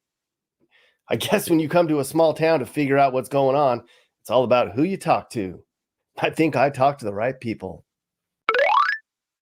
So Charleroi is a teeny little town in southwestern Pennsylvania. The place looks no different than it does in a lot of the Appalachia region. It's a crumbling town that's seen far better days. 40 years ago, the whole area here was still booming with steel and coal.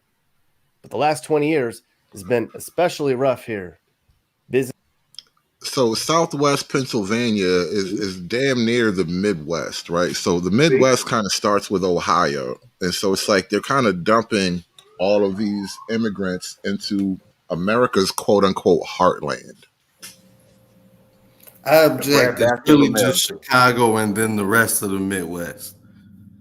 Well, I mean, this is happening under the cover of night, though. Most people aren't covering this, Dave. So, like, people are they're flying to these little small ass towns, man. I'm talking about like small ass populations. And say if you inject 5,000 people in a town of 20,000, you could do a lot of harm. That actually changes the culture and the demographic of the population and area quite drastically overnight. Because think about it this way, right? The amount of people that are getting flowed in alone, the sheer numbers, they can't just do the large cities. There's no way for them to do that. So what they're going to do is they're going to fly them into these small towns as well, or bus them into these small towns after flying them into the interior of the country to change the whole dynamics of these electoral maps, if you will. That's just one thing that it'll do. Businesses have closed, people have moved away, and drugs have taken hold. There's 4,000 people left, and the place looks nothing like it did before. Back then, people told me it looked like the type of town you saw in A Christmas Story or It's a Wonderful Life. You know, in the grand scheme of things, it feels like a long series of controlled events, right? It is. So we build up these little heartland towns with major manufacturing centers, right? So America, around the end of World War II, because of World War II, we were the biggest thing left standing. So most of the dynamism and the economic activity was centered in America. We became the world's production center for a while, especially when it came to like the big ticket items, cars and manufactured products, steel and whatnot. And so we become a big production center, right? And then for reasons purely related to money and financial motivations, and now we're maybe finding out other incentives that come years later, but for at the time what seemed like reasons, nothing but money, we move these production centers offshore, right?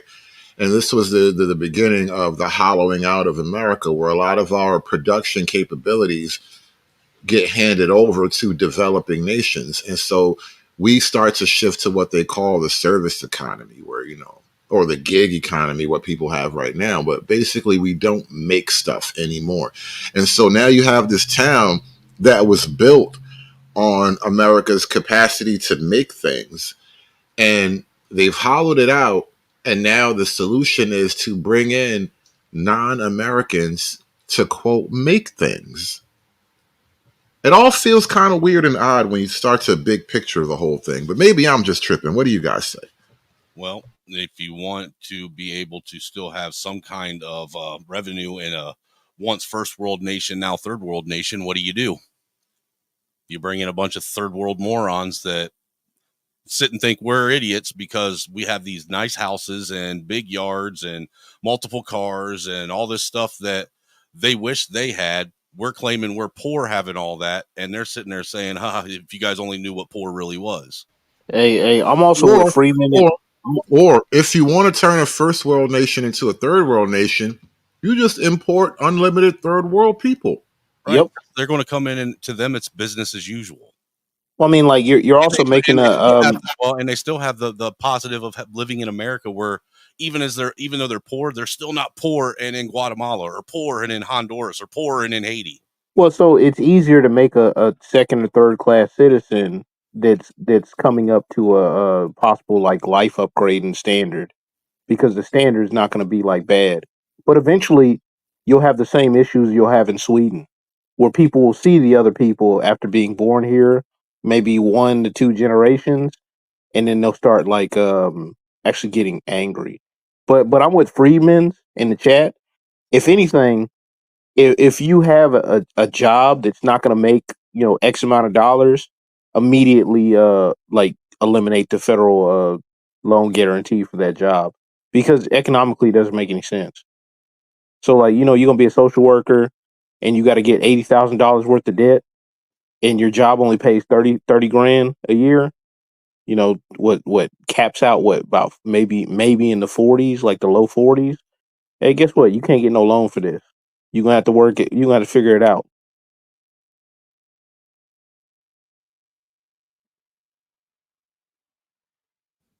So in the place of coal and steel, some manufacturing and processing plants have moved in. But as these processing plants grew, they say it was harder to make a profit by paying Americans a fair wage. So migrants began coming in here to work for cheap. Same stuff I heard over in Springfield. Haitians are here to fill jobs. And then they brought their friends and family in, and before too long, they were everywhere. Now, this is where a little Charleroi is different than Springfield. I heard all sorts of juicy stuff that's pretty scary about how these Haitians wound up in this small town. I heard about corruption, fake documents, nonprofits, human trafficking, slave labor, backdoor deals, look the other way, and organized crime. And I was like, what?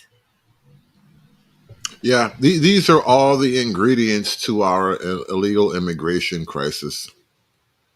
Organized crime, backdoor profits, international nonprofit agencies, local corruption. So what? Are they saying that capitalism is not the problem, but it's never mind. Go ahead. Well, no, that's literally an argument I had. This was years ago at this point, but I was over with BGS and Art Nostalgia and on Arts Channel, and I had this exact conversation. It was they were talking about all the ills of capitalism, and I'm like, bro, you realize you're describing corruption, right? Hey, Capitalism. my bad, Yeah, Hood. Not to mention the NGOs are basically like getting them in the country, and then they got like these shell companies or whatever that are profiting off the contracts. Hell, Mister O, I know you probably know about it. Like I know Dirty Folks has talked about it. People getting Well, the this is all. contracts in Chicago to feed the people. This is all levels of corruption. I mean, actually, I know somebody personally who they got like a little cushy security job working at some migrant shelter, like just sitting there all day counting. They just do head counts all day. They don't stop anything. They just sit there. They count them as they come in. They count them if they leave. That's it. And it's like a giant scam going on for a lot of people just making money, milking the system. And the system says, well, we're going to bring these immigrants in. And so people are like, all right, well, let me figure out how to get my check off that. And the thing is, though, I was having this argument with BGS and them, and they start naming all these little problems like that. And I'm like, bro, you're describing corruption and blaming capitalism for corruption. Capitalism and corruption are maybe inseparable because corruption is just part of the human spirit. But at the same time, capitalism as a concept isn't the problem. People are corrupt. Yeah, there you go. And then also too, right? Say in California, I looked it up years ago because we were having a discussion with some cats in like one of the dudes worked for a California legislator. This dude creates a job, 250 grand a year, right? Then off of this cottage industry, to solve this homelessness problem, other jobs spin off from that.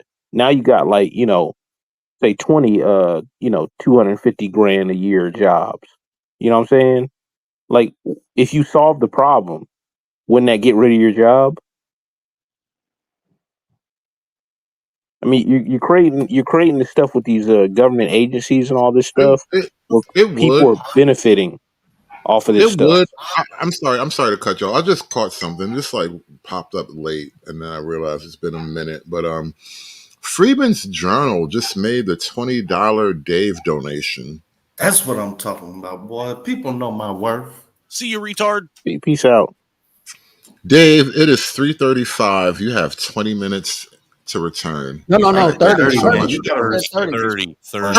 minutes. 30 minutes. It is 3:35. So 4:05 is all you, bro. You was about to turn into a typical Negro and screw Freedman's Journal out of what he paid for. I was, bro. I was. That's why they criticize doing business with black people, bro. It's always shoddy customer service, man. Yeah, but man, that was just right here too, by the way. That just fell through the cracks, though. He was trying to give you a faulty product, sir. I acknowledge my shoddy customer service, but at that point, I kicked the floor to you, bro. What's going on, Freeman? Hey, everything good, man. I just wanted to elaborate on what you're talking about earlier. Like, this is a plan, right? This is a plan, right? The NGOs are doing this on purpose, right? And the people in these towns, right, are doing it on purpose. The local chamber of commerce, the local employer, the local politicians are all in on it. What are NGOs? That just so I know.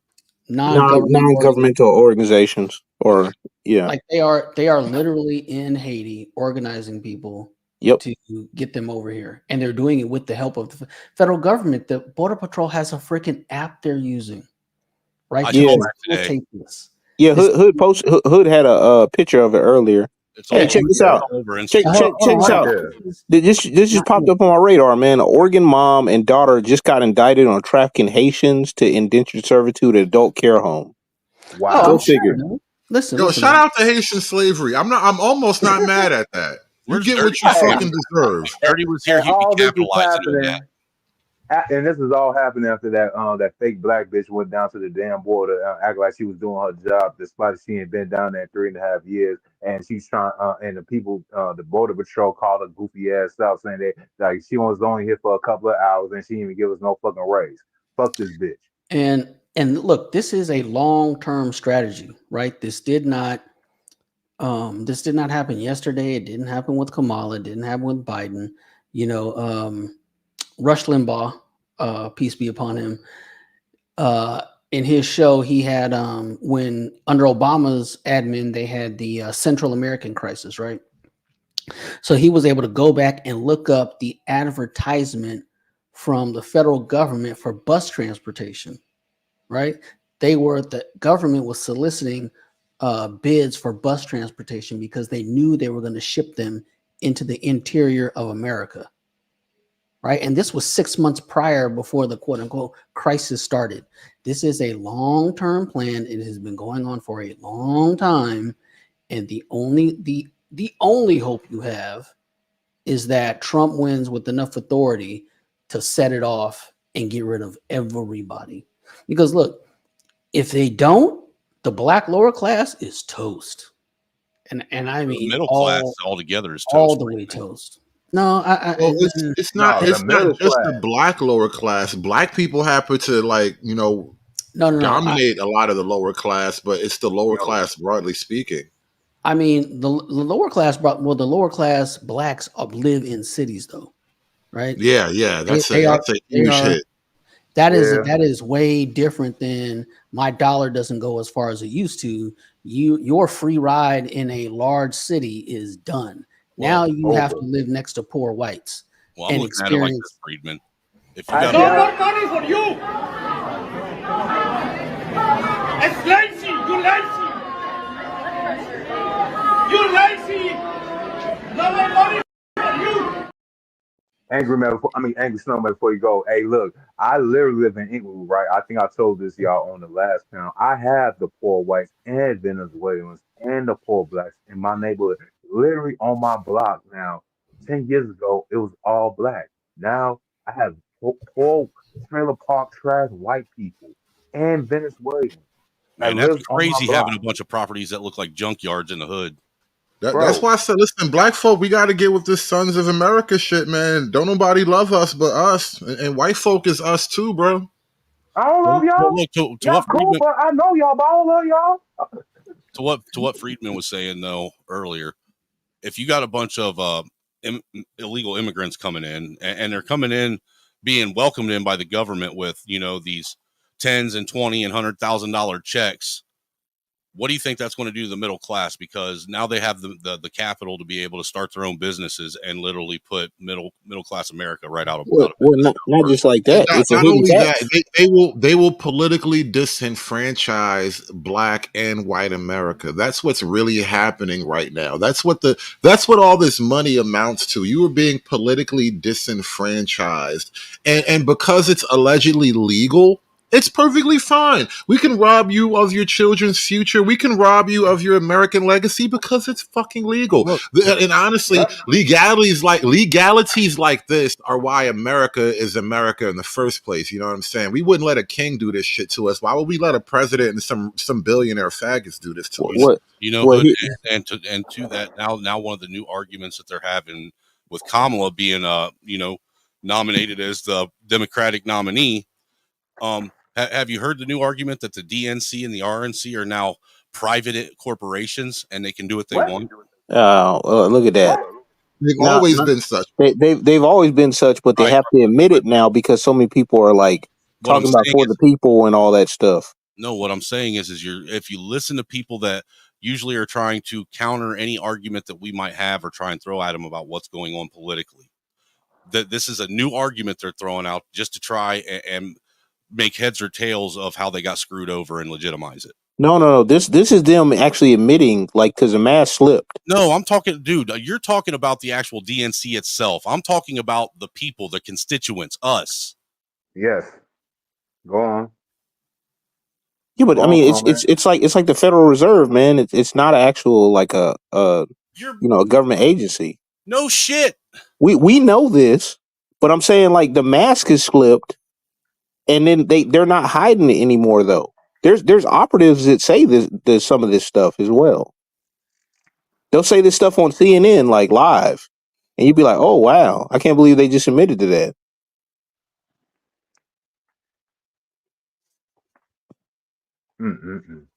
That's crazy. I'm just going to concede because I don't know exactly how to get my point across for you to understand what I'm saying.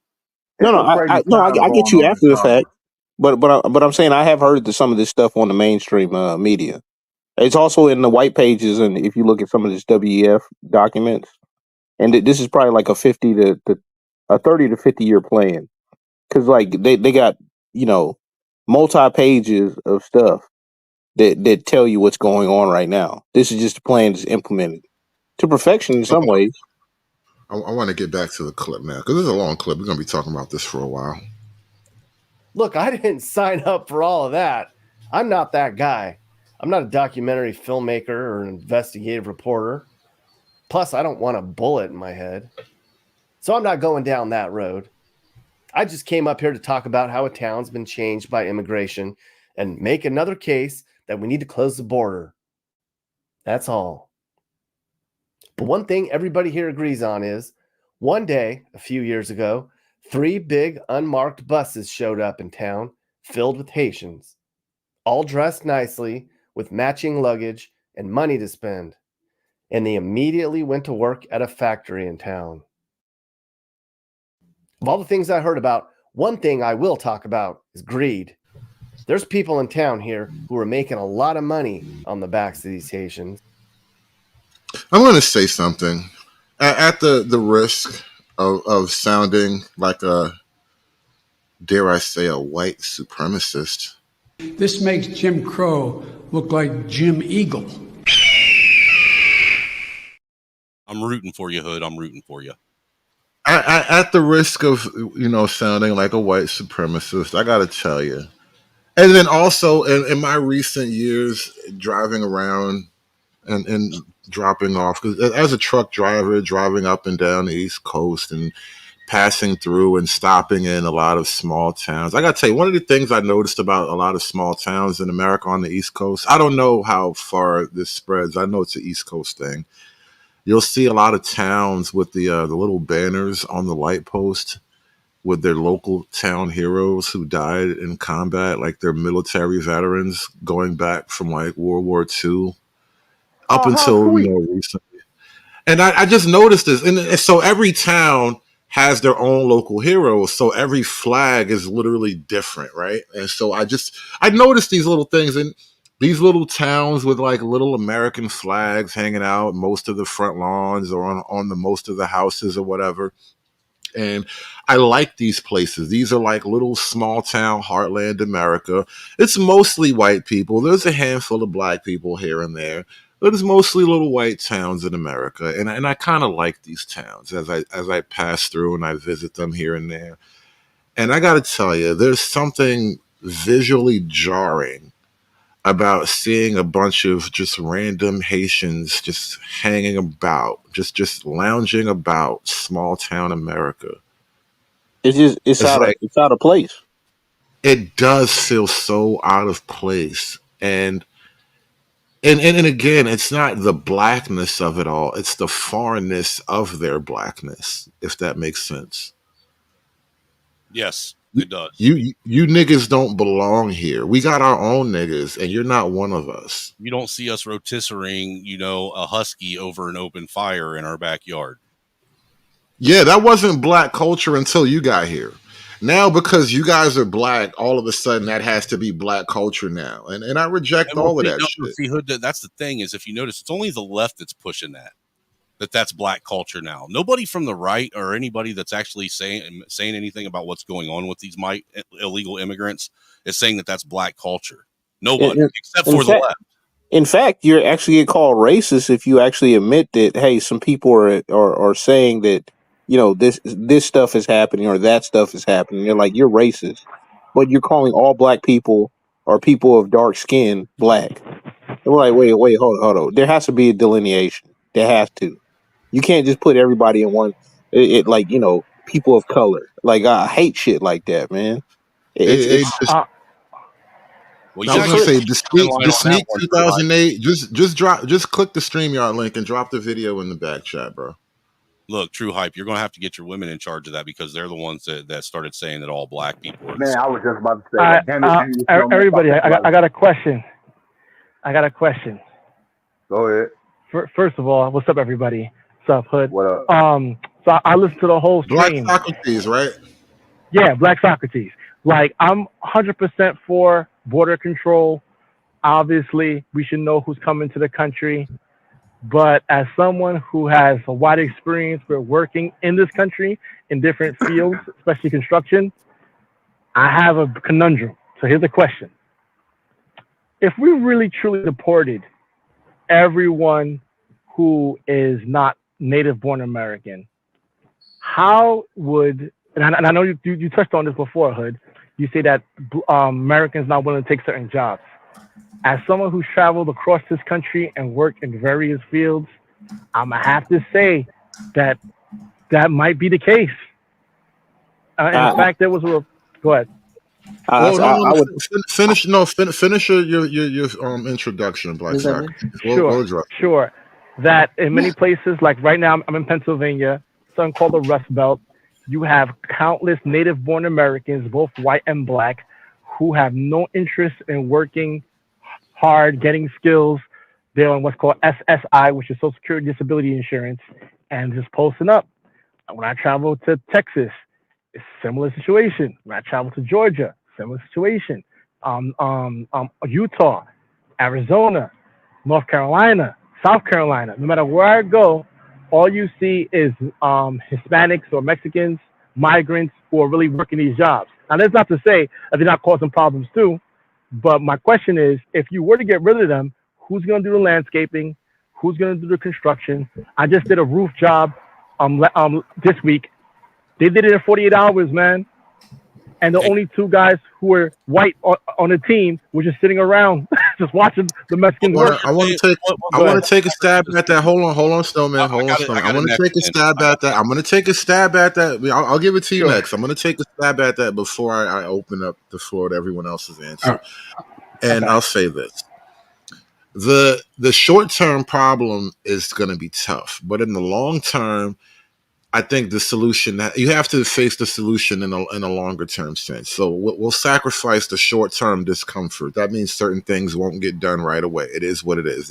Disruptions will be had, and I'm just putting that out there as an acceptance of pain. Now, that being said, it is not in the national interest to solve these social personnel problems by inviting foreign personnel to displace the current social population that we have. You are only creating a giant social problem, and you're not necessarily solving all of the the personnel problem. And so I think it's an issue of sacrifice. On the shorthand, obviously, totally acknowledging the short-term interest, right? But that is the problem in and of itself. People who have sacrificed their interest in America, in the well-being of the American worker, are now taking that compromised American worker and saying, look, after all I've taken away from you, I can't possibly make you into a good employee. The only other solution is to replace you with these other employees. You understand the concept of a scab? 100%. Listen, yes, absolutely, and I understand that. I also don't even blame Americans. Like, there's a report right now about how Americans ages from like 19 to 35 are like out of the job market. A great percentage of them, and they're asking why. I don't even knock them. The thing is that we have certain cultural, political problems. Obviously, feminism. Obviously, a gay bureaucracy that pushes gayness and gay agenda, a corrupt government, high taxation, and an inability to make a wage and actually take care of a family. You can't make a wage and take care of a family. That. You know what easily solves that or eliminates those problems? Those are cutting the government in half and raising interest rates. Well, that too, but hunger. If you're hungry enough, guess what? You can't sit up here and scoff your nose down at all this other stuff. Well, if I can, okay, fair enough. If I can, what I was going to say to this is what it would end up doing if we had a mass deportation is it would actually end up forcing a lot of these. And I worked construction for a lot of years too, so I know where you're coming from, Black Socrates. What it would end up doing is it ended up forcing a lot of these big corporations, these companies and construction companies too, because they're notorious for it, to actually pay people what they're worth instead of underpaying, which in essence would actually people would actually start getting their money's worth as well when it comes to houses and shit like that. Hey, also I too, you can understand point that. to the recent. Hey, real quick, Socrates, you can point to the recent Yeah. Tyson Foods lawsuit where they fired all the black workers to hire immigrants so they can pay them Sure. less. And Yes, then like I completely happening. I understand how it's happening. I'm very aware of that. But here's my issue. I don't know. We're losing you, yeah, Socrates. he's boring. He's boring. Wages. Okay, hello, do you hear me now? No, you're kind of You having guys hear some me now? issues right now, Socrates. Start over. Okay, I'm in the boondocks. Hello? Yeah. Can you guys hear me now? Good. Start over. All right, I said that I'm fully aware. Jesus Christ. Yeah, it ain't happening. Man, that sucks, man, because I really want to hear what he has to say. You got to drive into the big city, Socrates. You can't do the Boondocks Wi-Fi. It's not working for you.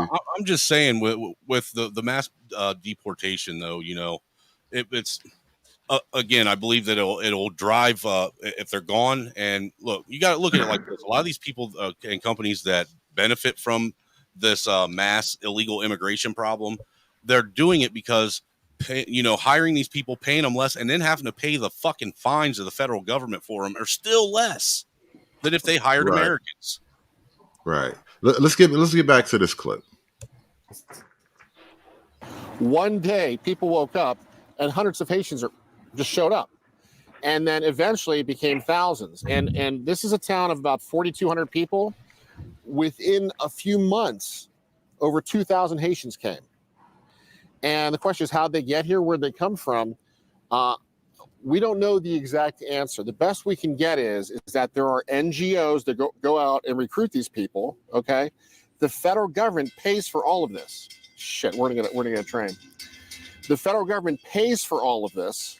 All right, and then they team them up with employers who then dump them into towns all throughout Pennsylvania. So your tax dollars paid for the 2,000 plus Haitians just to show up. Our tax money is paying for Haitians to displace American workers. It's really that simple. I mean, we could add other elements and layers to it, but it's really as simple as self-interest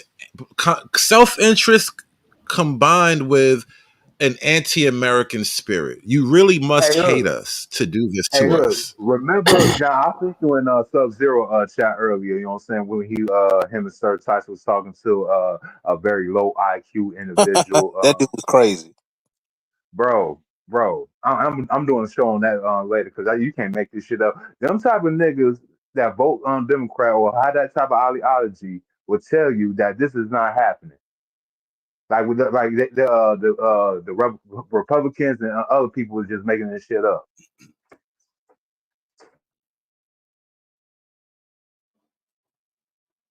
Well, what will you expect from known liars, thieves, and rapists? I'm talking about Okay, so now that you know the backstory and understand how deep this goes, I can talk about the real reason I came up here. How little old Charleroi has been affected by this migrant invasion. There's traffic accidents here. The schools and hospitals are overwhelmed. People are mad. They're worried. They're frustrated. A town of 4,000 people now has an estimated 2,500 Haitians in town, and more are coming all the time. They're even talking about making A town of 4,000 people now has 2,500 Haitians, bro. If they started a Klan welcome center in that town, I would totally forgive them. 2,500 Haitians. Talk about a real reason to bring back sundown towns. I mean, I listen. This whole town about to be sundown. I don't want to see none of you French speaking niggas after dark. I might have to shoot one of you niggas. Parlez-vous français, my ass. Hey, here's a thing that, like, can you highlight Saint Nick's deal about the benefits and all that stuff for the corporations, big business? Like, the liberals used to be like honest, like as far as like they're pointing out a problem. Now, their prescriptions are what I used to have like a huge issue with on most things, like almost all things. But it's like they're not even being honest anymore. You know, they basically want to tell you that, oh, you know, none of this is happening, and it's like, yo, man, like, why are you lying? Like, people are actually in pain. You say you care for people, and you don't really care for these immigrants either. Because guess what? Eventually, that anger is going to get taken out on somebody. This is the kind of stuff that, like, you know, that they used to make those old movies about.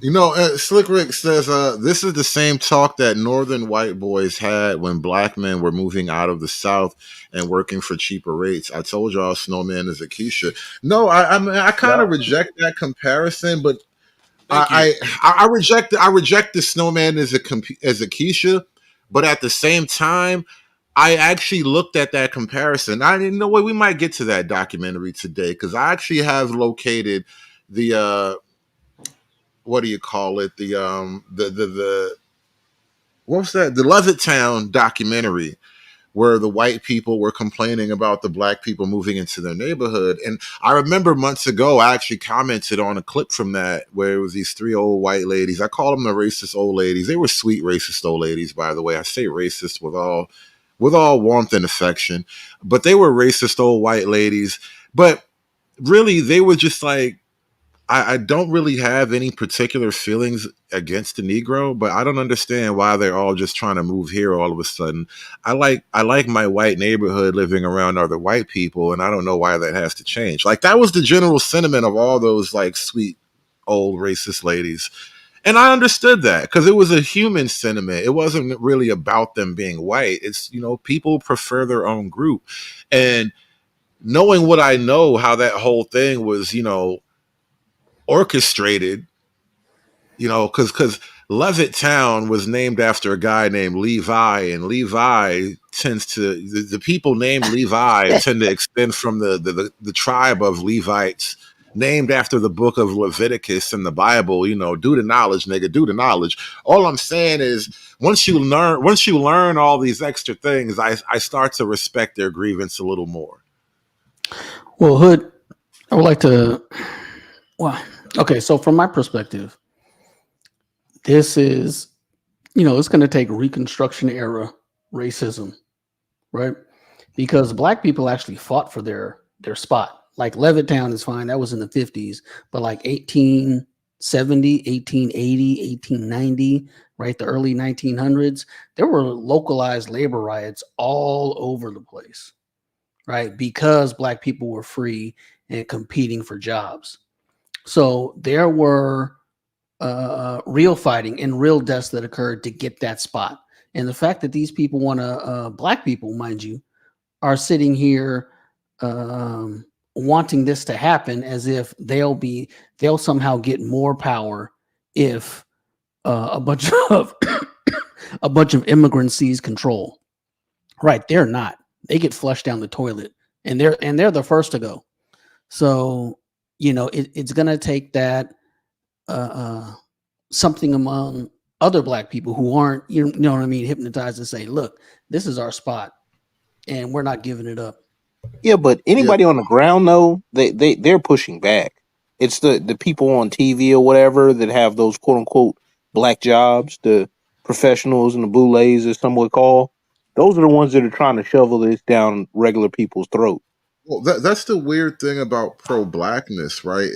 It is a disarming function, or it has a disarming element baked into it, right? Because these people are black, even if you had dropped them off into a black neighborhood, there would be less resistance because they're black.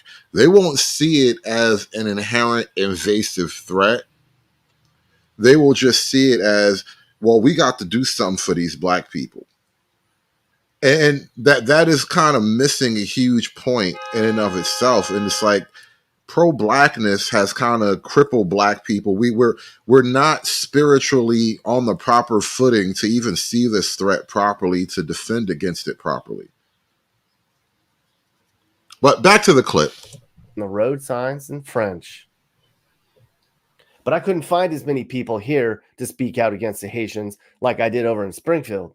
People here are afraid. Yeah, they told me that. I had an interview set to talk to some councilmen in town, and they all canceled at the last minute.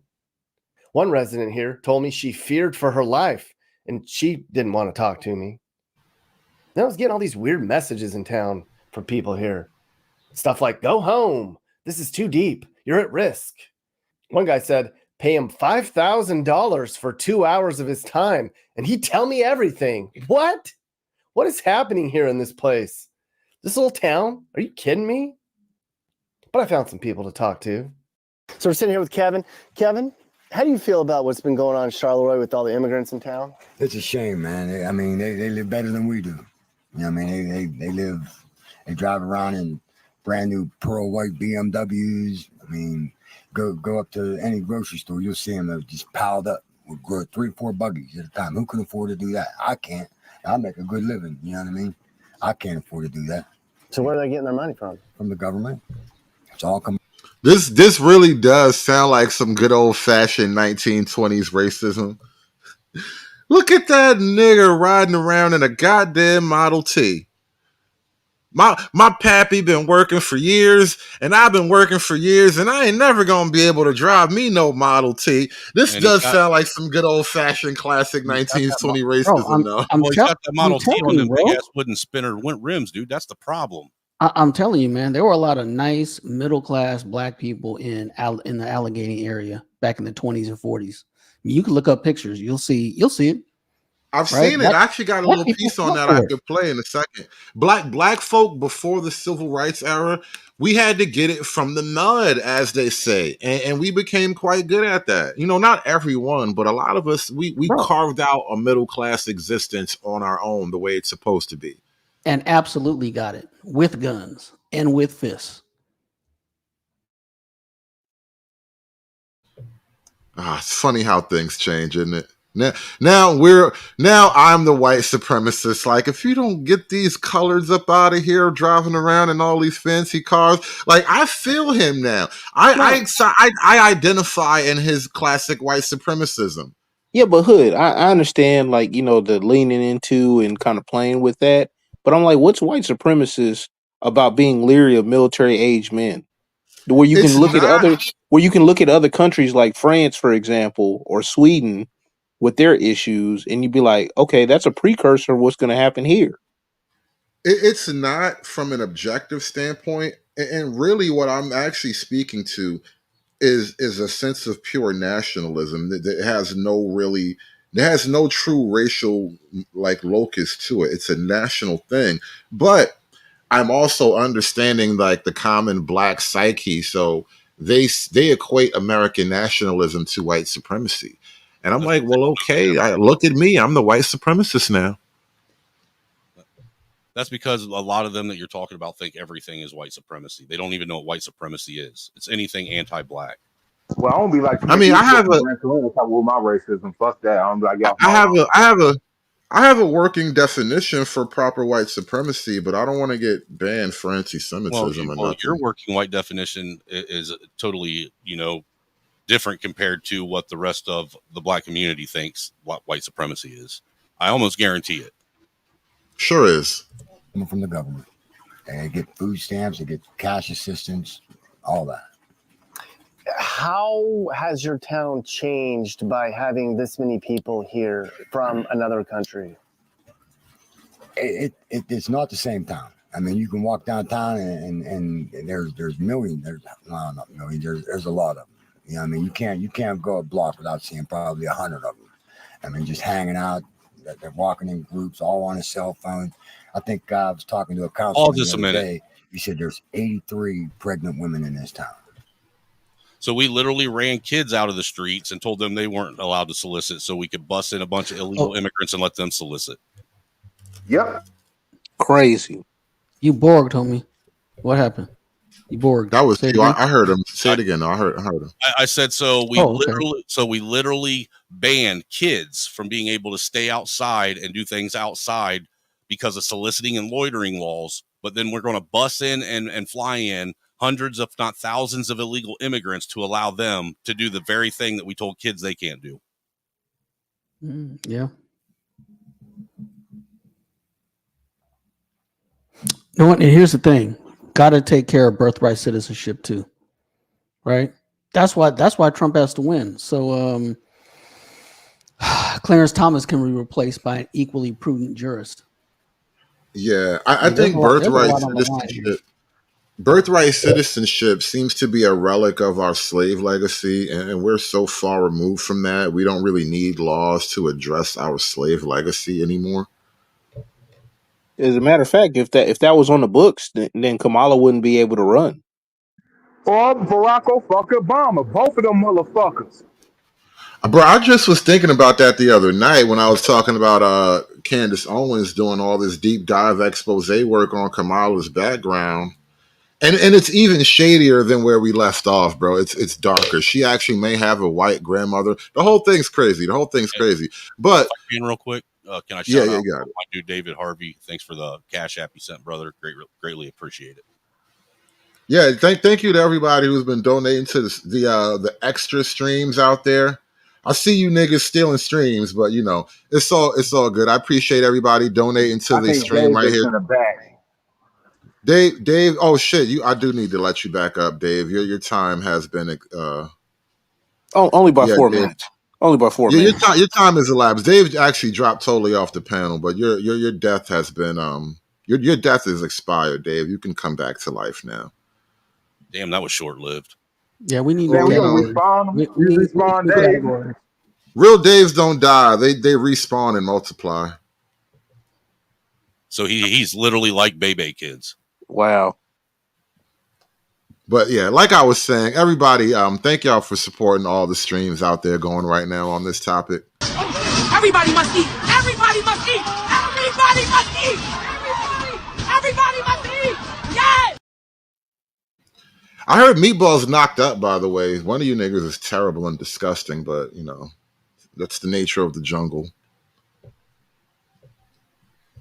I mean, she got knocked up by a thirsty dog. What you expect? It's Philly. Hey man, them South Philly niggas ain't shit to mess around with, bro. Hey, some dude said, "Get down and lay down." People are upset. Hey, I heard no Philly was where it's at though. We don't have anywhere else to go. This is our home. We didn't ask for this or consent to this. There's nothing we can really do. You're not allowed to complain. If you complain too much, you run the risk of getting sued. They've caused problems in our home. There's a strain on traffic.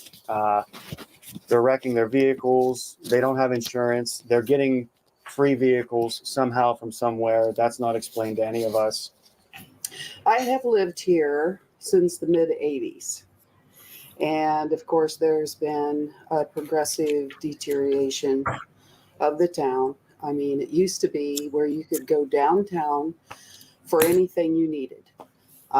There was movies you could see. There was restaurants that you could go to, any choices.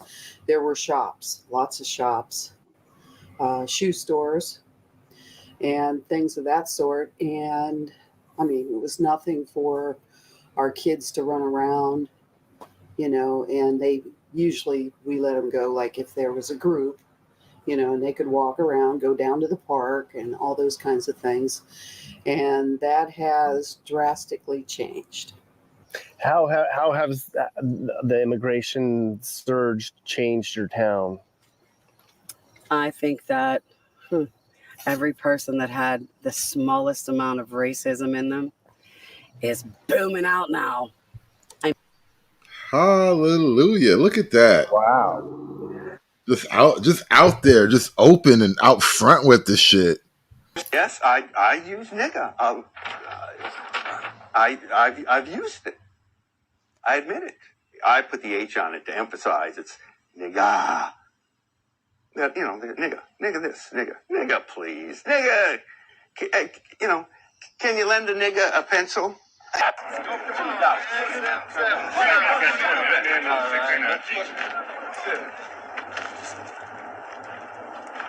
Niggers! Say, what the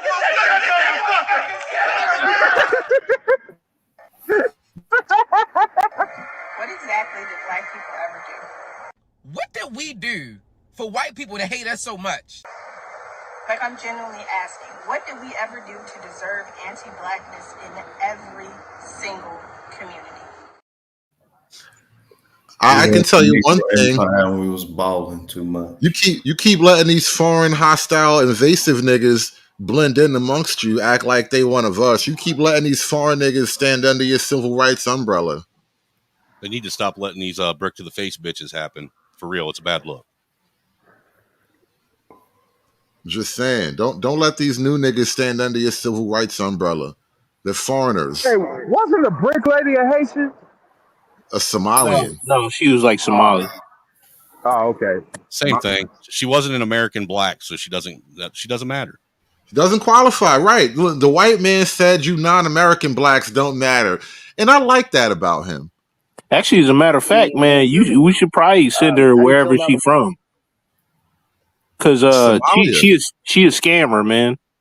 I mean, she already used to getting hit with bricks, bro. She'll love Somalia. Way things are going in town here, Keith. Well, I have mixed feelings. I'm angry and I'm concerned. There's a lot of problems going on, and some are made up, and a lot of them nobody's even talking about.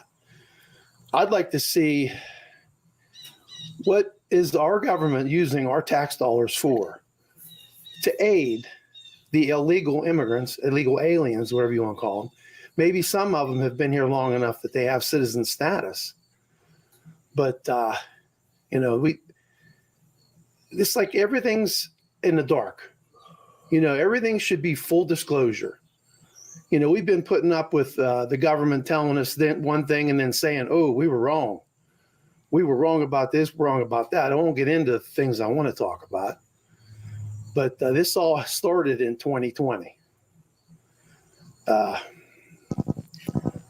But the town there's too many people in town. I know one thing. The occupation for a house is way higher than the legal limit. The amount of accidents that have happened since this huge influx of the immigrants is unreal. I mean, how do you flip a car in the middle of town? There have been a lot of people killed by car accidents. General Dave, how come these Negro Empire remnants can't drive an American car? What's going on there, General They're Dave? not the remnants.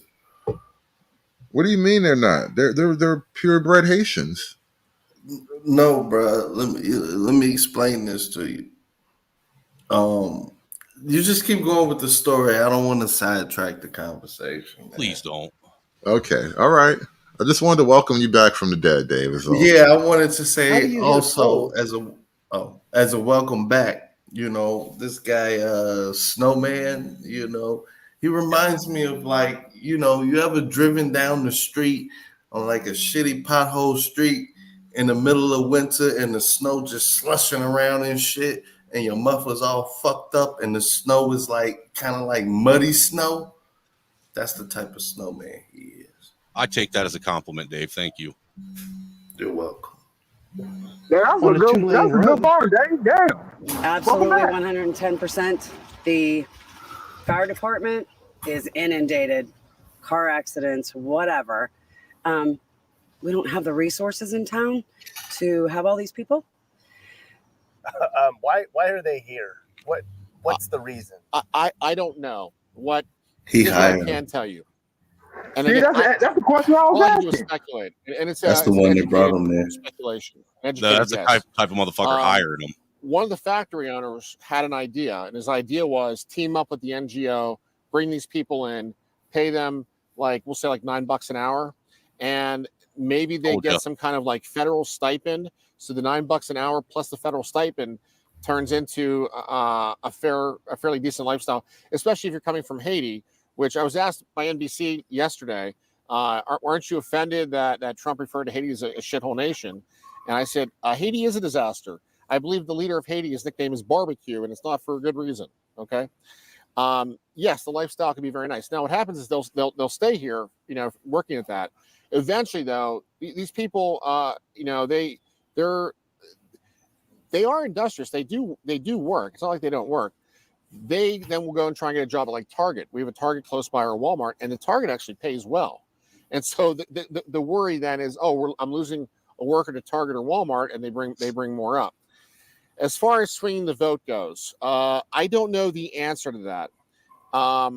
What I can tell you is that this was a Democratic county for like the last 60, 75 years. All right. 8 years ago, for the first time ever, we won the county as Republicans. And I was one of the people that helped engineer that victory. Now we are at plus, I want to say 15,000. The Democrats will never control Washington County ever again. Now, listen, you talking a real big for a nigga who just had 2,500 Haitians dropped in your town. Right. That's a lot of gangster talk, bro, is all I'm saying. I fuck with you. I feel your pain. But you got a lot of Haitians about to vote. And then Haitians going to have more babies than you white people. Because, quiet as kept, the Browns love to fuck. Gerald, to answer your question, the bounty price is $20 for 30 minutes. Come on, man. You want to turn me into a fucking 10-star, goddammit, all 5 super stock APB alert Negro. I'm not turning you into anything. I'm just stating prices. I'm gonna need a better deal. I'm gonna need something long term, something lasting. You'll get a return. You'll get a return bill. As a returning customer, I'll double your money. Well, I'll double your product. Hey, Hood, how about $50 gets you 2 hours? Man, goddamn, that's a deal. I think you're missing the big picture here. That's a deal. That's pretty much the rest of the show because we're already at 4. That's like 7 grams. Come on. I need a week. He said, I don't have weekly deals. I don't know if a weekly deal is feasible. Ain't even good. That's why I call y'all Friedman, you got the problem with a weekly deal. The problem with a weekly deal. There'll be days where I don't stream, and then there'll be days where I stream. I got you. There'll be days where I don't stream, and there'll be days where I stream and I won't do a panel. And so I feel like I'll just naturally shortchange you without even trying. So I don't want to set up a weekly deal, but on a panel by panel basis, we can negotiate whatever terms you guys are willing to negotiate. Let's do this. But you don't think you're missing the grand design on the whole immigration issue? It looks like the Richmond north of Richmond want the open borders because I think this is a bipartisan thing, by the way. It's not just the Democrats who would benefit from these migrant labor. Chuckle, welcome back, by the way. Thanks for having me up. Oh shit, damn, Chuck. I thought this was the guy narrating on TV. Nah, dude. it's me, Chuck. You got a great American voice, Chuck. Will you ever think of switching teams? You could wave our flag. Just forget your country, bro. Just forget where you came from. Hardworking white American, sir. Well, my mama black, so I've been here since I was 5 years old. But the what is it? The Social Security, right? In order to keep Social Security solvent, the government needs workers that can be taxed. Their wages need to be taxed in order to pay for all this spending during the pandemic. The government needs, workers to be taxed. They need more wage slaves, and I think that these migrants would, be wage slaves. No, I mean, I keep hearing this argument, man, and the math never works. Yeah, even if that was true, they've spent so much money, the deposit scheme is still going to run out of money. Motherfuckers pocketing $13K a month. How long would it take for them to pay off Social Security? People already have cash. The fact that people don't trust Social Security and don't plan on receiving it is already baked into the body politic. Better have my Social Security after how much I didn't pay them. Well, we know this, Dave. We know. We're not speaking for you. We're speaking for you're telling me it's entitlement, motherfucker. That was a loan. We're speaking for non-communitized people. Well, if you mean 9 to 5 working, FICA paying taxes, Social Security, Medicare paying motherfucker for decades, goddammit. They done spent the damn money, man. It don't matter what you did. Ain't no money. It ain't no money. Your dreams can't change numbers, bro. Don't hate on me. Don't hate on me because I got way more steps on the ladder on the Social Security just like you're hoping for reparations. It's never going to happen. No, Dave. That's exactly. Hold on, Dave. I'm glad you said that. I'm glad you said that because when it happens, that's what black people are going to perceive it as. White man hating on me. Yep. Like, no, nigga, we ran out of money feeding you fucking niggas. Anyway, back to the fucking clip. Dave, don't get killed again. If you legalize the Haitians, they're still not going to overcome that 15,000 vote margin. The question, though, is do the Democrats really care about the county or do they care about the state? What I honestly think is that if you want my honest opinion about how it really works, again, I don't know this. This is just speculation. I think when they come across the border, they get Obama phones. And I think the Obama phones give them instructions. You have to go here, you have to go there, you have to register here, you have to register there. And I think there is a plan. And I think the ultimate plan is dump these people into swing states, and eventually they'll get legalized or whatever else. And eventually, it's a mathematical formula that they have. But if they can control enough swing states, and again, it's not necessarily if they vote or not. It's about these fraudulent voting models that are created. And again, Philadelphia is the key to it. Is there a scenario in Philadelphia that they can create in order to say that they have enough votes? So Trump's up 75,000 votes on election night. Can they come up with a number in Philadelphia? 100%, 101%, 102%. Okay, Trump loses 90-10, 91-9, 92-8. They will play with the numbers, and that's why they needed more time the last time. They needed more time because they thought they were going to win, and Trump had an overwhelming victory. So they had to come up with numbers, and then those numbers get presented. Now, this was pretty interesting. Oh, shit. A little station business real quick. First off, shout out to Marshall with just a regular $10 donation. Thank you so much for supporting the show. Thank you to everybody who stopped through today. Appreciate you all for being here. The panel is pretty much open. Anybody who wants to participate in this immigration/deportation conversation. We're going to be running for another hour to at least another 2 hours. We're at 4 hours now, so I'm going to give it an even 6 hours before I think about clocking out. So please, thank you guys for supporting the show. Please continue to keep the show alive. Dave, I tell you what, Dave, I'm going to give you 30 seconds to make some points, and then I got some bad news for you. Oh no, man! If someone paid, he got to go immediately, right? Isn't that the deal? First off, Grace, brother, Grace. You're down to 15 seconds. First off, I'd like to say that I've heard a lot of whining and complaining about weapons that was formed against the Negro that didn't prosper. It's not weapons; it's green money, greenbacks. That's really it. Dave, Joey Montega has donated $10 to the Delete Dave Fund. So that's going to get you at least 15 minutes. We're going to cut that 30 minutes in half. So that's going to get you at least 15 minutes, Dave. So you sound like you was busy anyway. Roll up another one, That bro. last 30 seconds is powerful, though. So in town is Queens. Somebody's feedback is weird. Please mute up. I heard a weird pulsing in your feedback just now. That was wild. Market. It's run by a woman from Liberia. I went in to ask the owner how she felt about the way the immigrants have been treated. And boy, was this a treat. This is the third time. They don't talk to me, then they don't talk to me. Oh, Staffy, what do you know? Are a lot of the immigrants going to vote? That I don't think so, because they do have a work permit only or something like that. And of course, you can vote with work permit. You vote with citizenship. Mm-hmm. I'm curious. Are you going to vote? Yes, and I have been voting for quite a while. Yeah. Who are you voting for this year? I am a Republican, and I will forever be Republican. What is it about Republican that you like to vote for? We are strong people. We always go for what we want. Yes, I know what's going on. She says she a Republican, y'all. Fisherman, I don't think I've heard you chime in yet. don't think. Oh, that was she's you with actually a that weird Republican. thing, Fisherman. Fisherman, what's going on? Yeah, I don't think she's a Republican. Yeah, it's kind of hard to believe. I think she knows what to say to the white people to get the white people to leave them alone, and that's what she's doing.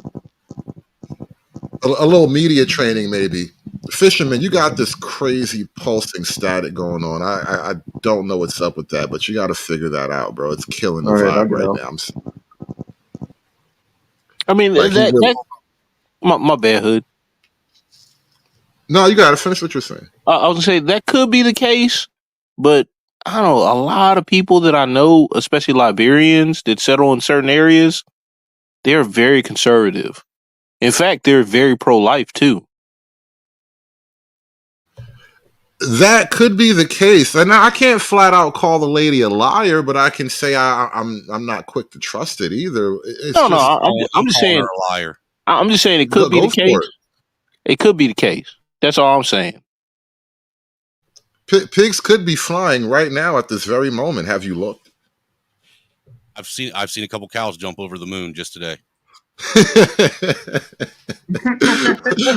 wrong species, but I get you, bro.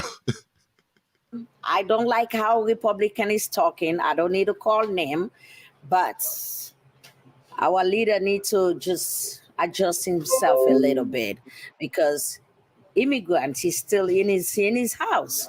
His wife is immigrant. He's our leader as a Republican, and we look up to him, and he's not speaking nice of immigrant. But you're still gonna vote for him. You see? This is where we were at the other day, man. Fuck that nice people shit. You gonna get me killed trying to be nice to these foreign motherfuckers, man. I want to hear that shit. They have rights. They have rights. So fucking what, man? This that woman shit though, I believe. Bro, I need that. You know what? clip, Personally, dude. That I'm is glad. hilarious. I'm glad Black Americans are starting to talk about these immigrants the way racist whites talk about blacks. I'm glad it needs to happen. Well, I mean, like if you're talking about in group, I told you from the jump, Snowman. Look at me. I'm the white supremacist now, bro. We're gonna lose in the long run for doing this, though. I get it. We're gonna what? Hold, Pastor, speak up, Pastor. What? We're gonna lose in the long run for doing it, but I get it. We are doing it. Well, why you say that? Well, because at the end of the day, what we're doing is not going to benefit us in the long run. Yeah, but what's going to benefit us to have somebody take in, move over your territory, and push you out? Hold on, let him go. Let him go. Yeah, slow it down, Pastor. You got the spotlight, Pastor, but we're gonna slow it down and let you walk us through it. Game theory, Pastor. You got it. So check this. In the long run, the reason why it's not going to work out is because they're overwhelmingly trying to make white countries brown countries. So tying yourself to the people that they're trying to replace while they're replacing you, I don't think is smart either. I mean, I feel sorry for white people, especially white men. Hold on. Who's you say white people are trying to make white countries brown? Is that what you believe? Is that your contention, sir? The power elite of white people are making their countries brown. Okay, that's a little different. Okay, white American and the average white American or white European can do nothing about it. Okay. So hold on. Let me ask you. So you're saying we're doing it, but it's going to hurt us in the long run. Let's say, air quotes, we do the opposite. Game that out. We already tied in with the replacements. I mean, I hate to say it, like you tied. How in so? How so? Explain this tie in that you accuse us of having. Right, because the only way you're tied in is by tying yourself in. It's right. That same scenario that you gave, where how this whole blackness it disarmed us, and that might have been a good disarmament because now we can accept more blacks, Mexicans, I guess Venezuelans. We can accept we can actually accept the replacements and be a part of replacements. Yeah, but check this out though. Wait. But check this out though, Pastor. You do remember the video that was going around last year? The brown woman city council person from like somewhere in California. It was in one of the Southern California cities, maybe LA. And she was talking about like she was caught on secret recording. Yeah, Like those were her real thoughts. There ain't no black and brown coalition. Okay, well, you can argue there ain't no black and white coalition because everyone is called people. There ain't no black and black coalition though, because the same way I just played, the same way you were talking about that racist Mexican lady in Los Angeles, which is probably a lot of the Los Angeles city councils. I mean, a lot of the California city councils, right? A lot of Latinos who have no real loyalty to Black America. I'm not going to accuse them of racism like that makes them evil, but they have no loyalty to Black America. So it is what it is, right? Now, that being said, none of these foreign niggas have loyalty to Black America either, but we have this false loyalty to them under this guise of Pan-Africanism. An idea that we created as Americans, by the way, this idea that we're all black together, therefore we should love all the world's black people, is now biting us in the ass because the world's black people don't share our interests and they have their own political and social identifications. And when push comes to shove, they're going to stand with their people, not us. Yeah, because they're tribal first. They give a damn Everyone's about skin tribal. color. Yeah, but they are Everyone's special. tribal, right? Well, not their tribes are Pan-Africans. current. Not They're the the Pan-Africans. Africans. African tribalism is a current thing, while global tribalism, like the tribalism in the Western Hemisphere, is more of a concept. It's not something we actually practice. Africans live their tribe, and so it's a totally different concept. Yeah, just like the people, the communists and Marxists, like they want to tell you that all struggles or all people that struggle are one and the same. That is not true. Right. Well, Pan-Africanism was birthed in the same vein of thought that communism was birthed. Like it's no coincidence that these two ideas hit the American shores at roughly the same time. And so these were both ideas that in one way or another will separate you from your natural born American heritage.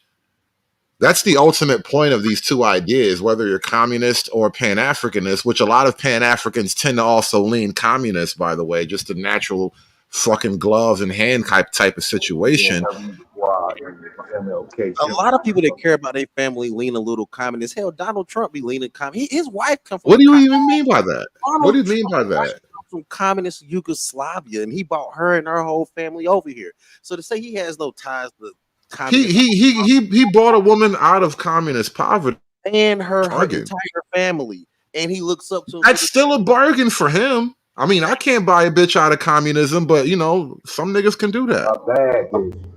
Did he really buy her out of communism, or he just bring communism to America? Because them people been living that a whole lot longer than they've been living American ways. I don't think he brought communism to America by marrying her, and that's a long fucking leap you just made. The whole family. Yeah. This dude at the best is a '90s liberal that stayed true to that '90s liberal shit. Which by and large looks like conservatism now. It looks like it. To be fair, Trump is not even that base. It's just we're so deprived of baseness. We love that shit. Trump. I would go so much further than Trump. That's true. Trump is a '80s pro-business Democrat, but that is so long ago. No one can envision a Democrat wanting to close the border. If Trump was such a communist, man, why is he the only person that we know of that was wanting to not send Ukraine money? MAGA Marxists. And to address what Pastor had said about, hey, we're gonna get with the others, and that's gonna be some sort of coalition. The hell it is. Look, I mean, whether anybody wants to admit it or not, black people and white people are inexorably linked in this country. Yes. If I were to pop up a racial dot map, it would be all too obvious. There is no, we're going to get with the Browns and they're going to do this. And I can tell you from experience in California, there are individual politics, which is fine. Like I had Mexican neighbors, always got along with them, but they were also bangers. So there was always a limit. There was always group politics. And that group politics is not going to be trumped by, oh, we just don't like the white man. Come here, we're going to corporately get together. That is not happening. I want to reintroduce a clip, Freedmen's Journal. Just to buttress everything you just said, I want to reintroduce a clip. As I said, I would save this for the panel. So now we're back. as much as we don't want to believe this, the white man is our only ally in this world. The white American man is our only ally in this world because he will unite with us under our constitutional rights to help save his country. He's our real brother. The white man taught us how to read, homie. The Mexicans didn't. The white man died with us, homie, to help us get out of slavery. The Chinese didn't. The white man fought alongside the white Jewish man with Dr. King to help us get civil rights. The Mexican didn't, the Latin didn't, the Chinese didn't, the Cuban didn't. So he's really our only friend in the world. Because as much as y'all want to believe, if y'all leave this country, nigga, they go kick you worse in your ass. You go somewhere. Go to Africa, watch how them Africans treat y'all. Nigga, go somewhere. Nigga, man, don't nobody like us but the white boy and his white woman. They our only real friend, my nigga. I swear to God. I swear to God, homie, they are only real friends. That's why, homie, don't nobody else really fuck with it. But white people. Everybody else use it for economical benefits. I've been telling you that very thing since I first came on YouTube, Hood. They commented for you. I believe that white people are not my only friend. I do believe that white people, I have white friends, but they're not my only friend. White people could be my associates, but we'll never be friends. No disrespect to you, Young Snowman. You my boy, though, but we'll never be friends. We're associates to the highest degree. I can't trust y'all motherfuckers. That's since 1963. Hey, I respect it, man, because I can't trust you motherfuckers either. So we'll just stay compadres when we need each other, and then we go back to our fuck shit when we don't. Exactly. That's all I'm asking for. Hold on. Why is that not the goal, though? That is living as peaceful neighbors under the American flag. Why is that not the goal? We do what we got to do when big things happen. When smaller things happen, when regular life is occurring, we kind of stay in our lanes and we don't overlap uninvited. Nah, white people are not cordial. Like if it was just black and white. Man, you got to tease that out, man. You got to tease that out. Yo, bro, I can't count on my hands the amount of just white people are nice to a fault. White people are so nice. Black people think they're weird for being so nice. That's how nice white people are, just on a reputational level. Like all those Twitter videos, they be out in the forest and they be like, "What are you doing here?" Hi, how are you? White people ain't that nice, yo. I'm trying to tell you, they nice. It's supposedly nice. I think white people don't like you, Pastor, and that's your cross to bear.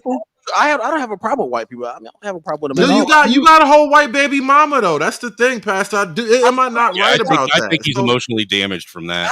I think you have a lot of white people that maybe didn't like you, and that's a personal thing. Niggas are nice. I don't think nobody. Why single white people out? Well, hold on, Pastor. If you say I don't think niggas are nice, why single white people out for not being nice? I don't think they're nice either. Because it's in his DNA, he can't help himself. I got to say that white people ain't nice because look, black people. You got to say it. What are you under contractual obligation? The Council of Negroes made you say that. Yeah, BET come get him if you don't. That's part of blackness is saying white people are not nice. Yo, but why do they have to be nice? Why do they have to be nice? Why do I have to? He said it's a part of blackness to say that white people. Like I personally don't care, man, if they're nice or whatever, as long as they stay over there and don't try no shit with me. You know what I'm saying? If they on that stuff. Pastor being a real nigga, he gotta lie about white people. That's hey, at real least you stay on code. I respect it. People have given me jobs. I know they have, nigga. You work in the medical field. Ain't a lot of niggas giving you that position. White people have definitely looked out, but right now though, far as blackness and standing on business, white people are not good people. Hey, actually, Pastor, right now is the best time to make a white friend because they're focused on all these illegals and not you. Why do you want white people to support you in your blackness? I don't understand that particular element of it. I remember 20-some years ago, though, that the Jihad, A-Rod was the so-called flavor of the month, and we band together. But as soon as them motherfuckers calmed down, y'all went right back to hating our asses. Nope. I don't know that black people banded together with that because there's too many black Muslims for that shit. A lot of black Muslims wasn't gonna be supporting no anti-Muslim shit or no anti-Arab shit because of Islam. And I'm like, you niggas is bugging. Islam is the reason you got sold to the white man in the first fucking place. Right. I mean, because me personally, I know like all the brothers I banded together with back then, it was kind of like back in high school. We became friends and stayed friends from it. Touche. Black guys with too many white friends end up being awkward. You got to watch them niggas. All right? What? Man, Bro, we already bullshit. established. Hold on, Pastor. We've already established you are under contractual obligation from the Negro Council to lie about white people. So I can't take your word on these matters. Yeah, man. If he tells the truth, Ben Crump going to fucking pop up somewhere and try and Yeah, sue. but even if that was even okay, suppose that was the case, right? Say if you got like one lone black family in a town, right? Because of the economic opportunity of the father. Okay, like wouldn't the black person have more white friends just because of the whole, like, you know, just where he lived? Yeah, and that black person is going to be socially awkward to other black people. Wait, how do I know that though? What if he goes visit his cousins every summer in South Carolina? They might hit. It doesn't matter. Hold on. Wait. One, it doesn't matter how he is with quote other black people. What really matters is how can he relate in his immediate social circle in the world he lives in physically, and then how he relates to his family. That's all you really need. You're like black people on some extended level isn't like necessary. You don't have to be loved by niggas, bro. I mean, this is goal. I know it's a goal, but it's not real. Bro, you take that thought process and you apply it to actual statistics, and that seems dumb. Well, if you like look half of black people are useless, if you look at and then the other half that isn't useless are so geographically spread out. It's like, what are you doing? Well, isn't the whole civil rights movement black people fighting to get away from black people? Yeah. No, a little bit. We want to know the civil rights is fighting to get away from y'all. We want it separate, but what the fuck you talking about? You guys were already fucking segregated away from us. No. Separate but equal was the counter to civil rights. No, that's not true at all, Pastor. Separate but equal was the white man position. Separate but equal. No, I didn't want to cut you off. You got it. He's talking about the counters, the lunch counters. Yeah, I was gonna say we want that nice cold water coming out that nice white faucet. That was it. That was all. We got our taste, and we went a little bit overboard. That was it. Yo, you wouldn't want it out of my faucet because it's all rusty and shit, and I got hard water. And see, you got a faucet just for black people. I already know what that's about. Flint water? Yeah, mine's outside. Yeah, my faucet for black people is outside. Snowman? Yeah, he got the one pipeline directly from Flint, just in case some niggas show up with an empty cup asking for a drink. Black-owned water companies. Anyway, back to the clip. Shout out to SKC in the chat, bro. You super late. We done covered so many things, bro. Hey, Hood, before we get too far off, Republican. Yeah, could I, because I was thinking about something when I saw that guy in the hat, the last clip that you played, the guy that was in the hat talking about how white people are only friends. Color coding things like that is a trap. And everybody has realized by now that there are different kinds of black people. There are different kinds of white people, right? We've got the white communists. We've got thugs and gangsters and criminal elements, and color coding things is very dangerous, because if you're going to trust someone based on an innate characteristic, a physical characteristic, then you're just automatically going to overlook those intrinsic behaviors, such as the behaviors of a white communist, right? Somebody that's going to gain your trust because he looks a certain way is not going to have to prove himself through the quality of character. And I don't disagree with your caution, Cyber. Well, let me push back just slightly, because I understand the argument totally, but I want to skip ahead a little bit, get to the end, and let me just argue this point to you. All of your misgivings having total grounding in a real point. So I'm not trying to take away from the caution at all. I think there's an element of it that's not being addressed from that particular position you're expressing, right? And this is the signaling and counter signaling of it all. Whiteness is signaling all of the positive civilizational building concepts that are currently under threat right now. Meritocracy, nuclear family, honest democratic government, loving your country, God, family, nation, that sort of order to your existence.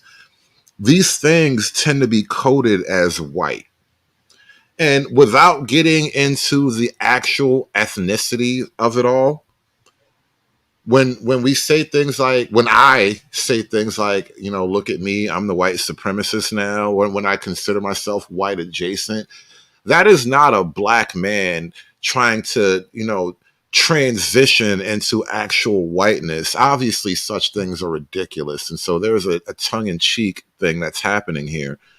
But as a black man, I can and I do, and I think all right-thinking people should side with the ideas of civilization. And to the extent that white codes as civilization, then yeah, we have to side with white.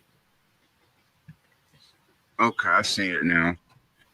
But I do believe that coding things that way is very dangerous. Touche. Not fighting you. Touche. Kind of like the opposite of affirmative action, If it is based on someone's outer appearance and not in the way they dress, not in the way they carry themselves, but simply on the basis of skin color, coding things that way allows a back door or a window to be open to corrupt elements. The same thing happened in Israel. Okay, people but cyber, how do you get away from something that's a part of human nature? That's not human nature, yo. It is too human nature for people to judge. Well, clarify that. Yeah, Snowman. Clarify the human nature part, then defend it. Everybody is prejudiced against what they see, what they visualize. You will look at someone, and if they look different than you, they don't look like your people, you're already going to have a prejudicial fucking opinion about them. Yeah, that's not true. I'm not prejudiced at all. Oh shit, Pastor, you're one of the most prejudiced people up here. That is a natural thing. Do you think the first time the white man encountered any black people, all those first discoveries, first contacts that had to happen around the world, you think there was just automatic trust between either side? Pastor, did you just say you weren't prejudiced?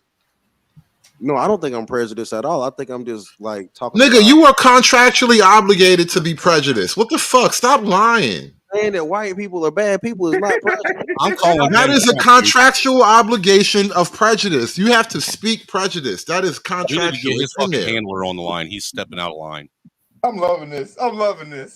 I realize there's nothing. There's nothing you can do, boy. Reap what you sow. And as a black person, Negro is powerful, bro. I can't be racist or prejudiced because I'm black. I can't be racist or prejudiced. Hold on, who said you can't be racist or prejudiced? Well, then neither can most white people, because white people aren't in a position to do shit to you either, so they can't be prejudiced or racist, dummy. Snowman, you want to go on that here? Pastor, I assume you're operating from that trope that racism. I done reincarnated twice. Dave, stop speaking out of turn. Dave, you're speaking out of turn. You just came back from the dead, Dave, and you're speaking out of turn. Just chill, bro. Let me talk for a second. Pastor, I assume that you are using the trope that racism is privilege plus power. Or privilege plus prejudice. I'm sorry, privilege plus prejudice. Correct? Yes. Outside of that, you dislike someone's behavior. I Are dislike. you therefore saying that black people have neither privilege nor prejudice in the American system of things? No, we have no privilege to be prejudiced or racist. We just dislike their behavior. If black people have no privilege, then explain the peak and I do mean peak. Look it up. We've never had so many black mayors, black governors, black. We've had an occasional black governor. We have Governor Westmoreland right now in Maryland. We have black. We've had a black president. We have black billionaires. We have black CEOs. We have black people and so many popular public and private positions of power. Do you deny that, Pastor, that we have so many black people in all these different positions of power? I do not deny they have been used for. I do not deny that they have been used in that position of power. They are in positions of power, nonetheless, though. Yeah, that is true. Yeah. And therefore, would that not directly contradict your position of black people not having privilege when black people clearly are in positions of power? Does the power not denote privilege? That's not privilege to be getting, because let me tell you, they only put them in that position to use them for a desired outcome. To work with other blacks and browns and keep them up. But if you in the position and you choose to not use it, because all right, listen, you like we accuse you of having this contract with the Council of Negroes, but you can break the contract at any moment. You can choose to break it and live with the consequences, but you choose to abide by the contract still. And I'm making the same argument with these so-called black people that you say have, so-called obligations that they have to fulfill that don't allow them to operate on the interests of black people. My point still stands. They are in the positions, they have the power, and they choose not to use it on behalf of black people. Is that your contention? No. I'm saying that they are just they're just the talking head. If they actually tried to or wanted to do anything for black people, I think they would take them out of that position. You're making like a hypothesis, but I'm asking you to actually describe what is right now. They are in these positions and they choose not to do things for black people. Yes or no? You're saying they choose not to. I'm telling you they can't. You're saying therefore there's no point in voting for black people. Exactly. Nope. Do not vote for them niggas, yo, because they can't do nothing. Exactly. Okay. Don't we don't need no more black presidents, no more black city councils, no more black police chiefs. Wait. But you're telling me that all white people are bad, but you shouldn't vote for black people? No, don't vote for these niggas. But let me tell you something, yo. I seen this very first time. I even seen this in Dallas, right? They had a black police chief. They put her in position because they knew that during all those riots, they knew they was gonna put bricks in the middle of that city. They knew they was gonna let you want me on that wall. You need me on that wall. They knew they were going to tear Dallas apart, and they had her black ass in position when it happened. Yeah, but that happened in white cities too. That happened in white cities too. I think it's equally probable that the black women in those positions would allow that to happen. It's not that they wanted it to happen. It's that those black women were willing and complicit in these things happening. And I'm not saying they knew of the bricks, but I'm saying that they wouldn't aggressively defend the property of the city. They wouldn't actually try to squash these protests. No. But I think I'm gonna pull back from this line of questioning for now. I thought that was an interesting moment. Good. We don't go back and forth. Sorry. How a lot of the other immigrants, who are they going to vote for, do you think? Well, here it used to be Republicans, for I know. So we all cheer. But as times go by, now they all start backsliding, but I won't backslide. I won't shake. I won't move. So now they're looking at what Democrats is talking about, offering them. So they want to go that side. But so they're looking at what the Democrats are going to offer them, yes. And they want to vote for them. Yes. Meaning money and... not money, but more of what the promises the politician normally gives. Uh-huh. What promises are those? Should I go into it? Of course, you and I know. to medical is this, schools and this and that. Or make sure the taxes is this, And Democrat like to brainwash with. No matter what she says, everything translates to money. If a politician is promising anything, it has to translate to money, because a politician's function, one of his functions, is to direct money from one place to another. So it's always translated into money. You can wrap it up into causes and community centers and different little plans and projects, but it's money. It's always money. Childcare, medical care, education, everybody has to get paid. It's the immigrant situation. And when immigrants hear that, even though they're not voting or they don't have the opportunity to vote, they will still want Democrats to win because they're speaking of what they want to hear. Why our own leader is not holding back, it's just, it's just talking. Keep quiet. You a good man. You strong. You leader. America need a pants. So in essence, Real quick, shout out to Dennis for the $5 cash app, man. Thank y'all for being here. Appreciate everybody supporting the show. We still going strong. We got a little while to go before we shut this down, man. Keep it up, y'all. Thank y'all, man. Go ahead, Hype. In essence, she wants a politician, and I'm like, I don't want politicians. I want people to tell the truth. I want to know as closely what they're gonna do. I don't want nobody to lie to me. I don't want nobody to try to make me feel better. I want them to do exactly what, like, you know what? What I really want is I want to give them money and treat them like a prostitute. She's saying no more mean tweets. When you say treat them like a prostitute, you have to understand. The hooker never loves you, right? You pay her to treat her like she loves you. I'm not there for the love.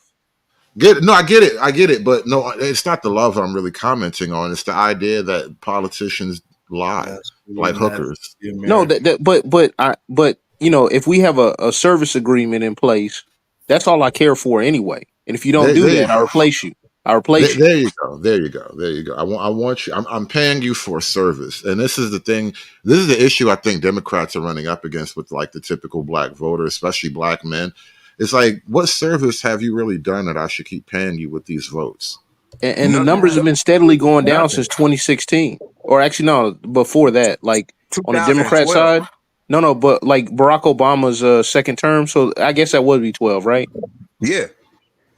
Like ever since his second term, it opened up a lot of black dudes' eyes, and the numbers have steadily been going down, and they've been losing black men and men in general because of like the lack of masculinity in their message. Barack Obama lost a black man when he got on that damn station and started calling us Pookie and Ray Ray, and we need to go ahead and start doing better for these so-called women and people in the community. And you a motherfucking black man your goddamn self. Yeah. He lost a black man right then and there. Well, Obama lost a lot of the black men vote because back then, believe it or not, black men was somewhat kind of in church a little bit still, around the 2008 2012 range. I know because I was in there. But he lost the black male vote when he started having black boyfriends and they came up and they were listening and like that. Like, no, you a gay killer in the black church, nigga. What the fuck? So we had to really look at. Let's get back to the clip. Yeah, let's give it to the clip. Yeah. They've taken over town stuff. People are intimidated to come down here, or just annoyed to come down here. I hear a lot of people don't feel comfortable being around in Charlotte like they used to. They don't. And it has nothing to do with the color of somebody's skin, where they're from. You know what I mean? It's just the way people act and the way the things they say and the way they stare, and it's just they make it very, very uncomfortable. It's a cultural thing. Maybe, yes. Are you shocked that these many immigrants showed up to your small town? In one town, yes. I could understand if it was spread apart. You know what I mean? Like I said, if you're a good person, you're a good person. You know, everybody deserves a chance. But This bitch is a I think when Democrat. they bring so many people We over, tried it warning just, you, dumb bitches. you know what I mean, and put them in one spot where, you know what I mean. I hear people complain people don't know how to drive, and I mean, we don't know how to drive sometimes. So when, you know what I mean, you're giving driver's license to people that don't understand English, it makes it kind of difficult, you know. So. You know that bitch. She want a black boyfriend. She want a black boyfriend. Oh boy. They have rights. How you know she ain't got one already? Blue collar town. Man, these people are fired up. It's up and down all these streets. A lot of the reason people told me they don't like the Haitians here is because they're walking around with all these new clothes. They're driving brand new cars. They have shopping carts full of groceries. Where are they getting their money? Well, it's kind of an FU to the hardworking lower middle class here. People that have been here their whole lives. Look at this guy just zipping by in a brand new car that I wouldn't try to afford. I'd like to get a grant so I could open up a business. Hell yeah. Can I get one? Nah, I can't. But they're opening up businesses left and right. So where'd the money come from? Where does money come from? Yeah, I don't know. Where did it come I don't know. I was hoping you could give me an answer. I don't know. I don't know does either. that trouble you then? That they're getting grant money to open business? That troubles me a little bit. Yeah. I have a Bitch, friend you that voted for it. We know you voted for it. he's like, I can't get a grant. He goes, but I know somebody here that did, and they're on a 10-year visa. So what happens to that business in 10 years? Mm-hmm. What are you actually bringing to town that is going to sustain the town? Mm-hmm.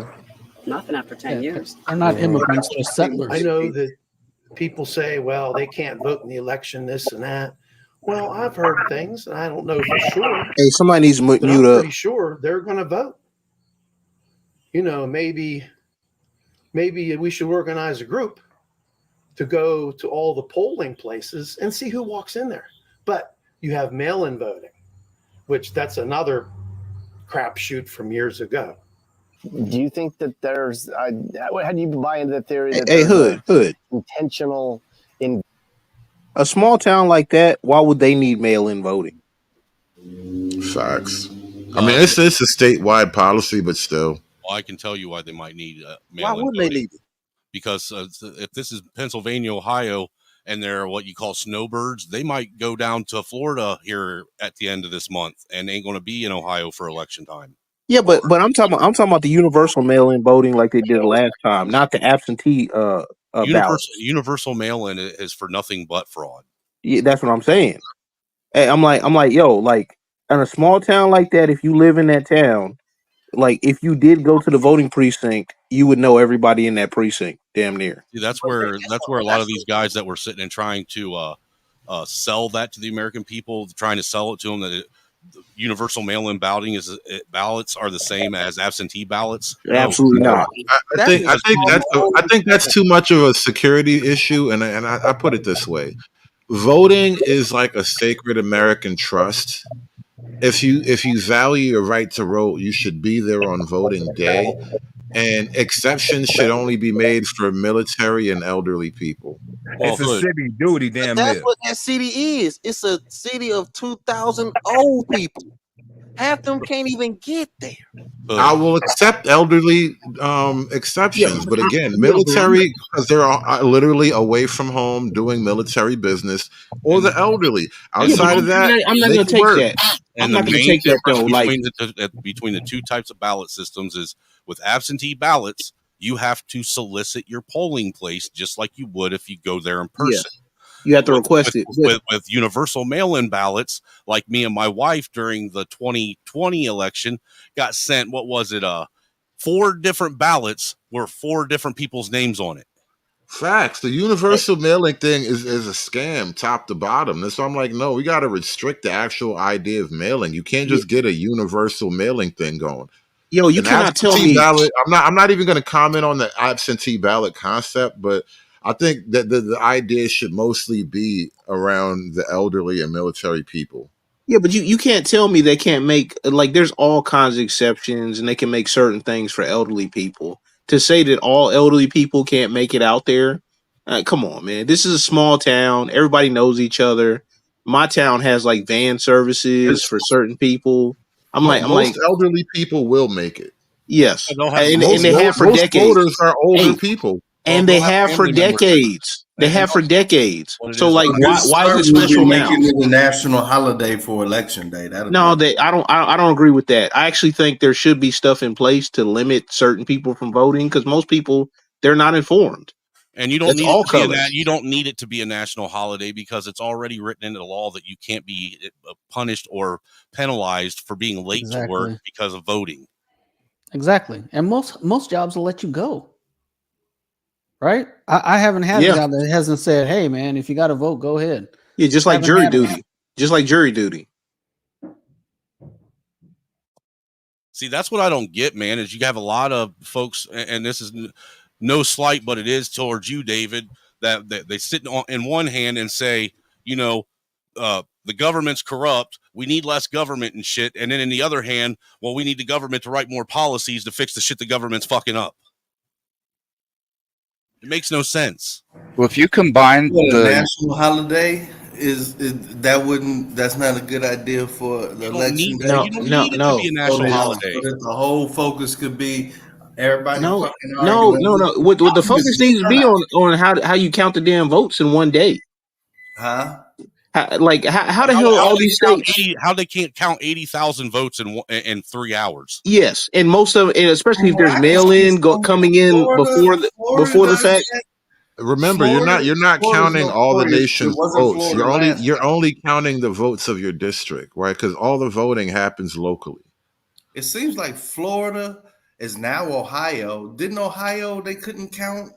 They couldn't count. No. Florida got their shit together. I know. Finally, it was crazy. I'm like, it's not Florida this time? Because they were the laughing stock after that hanging Chad shit. So guess what? They got their shit in order. They fired people that didn't do their job, and like Pennsylvania, Michigan, Wisconsin, all the swing states. Which this is a strategy now.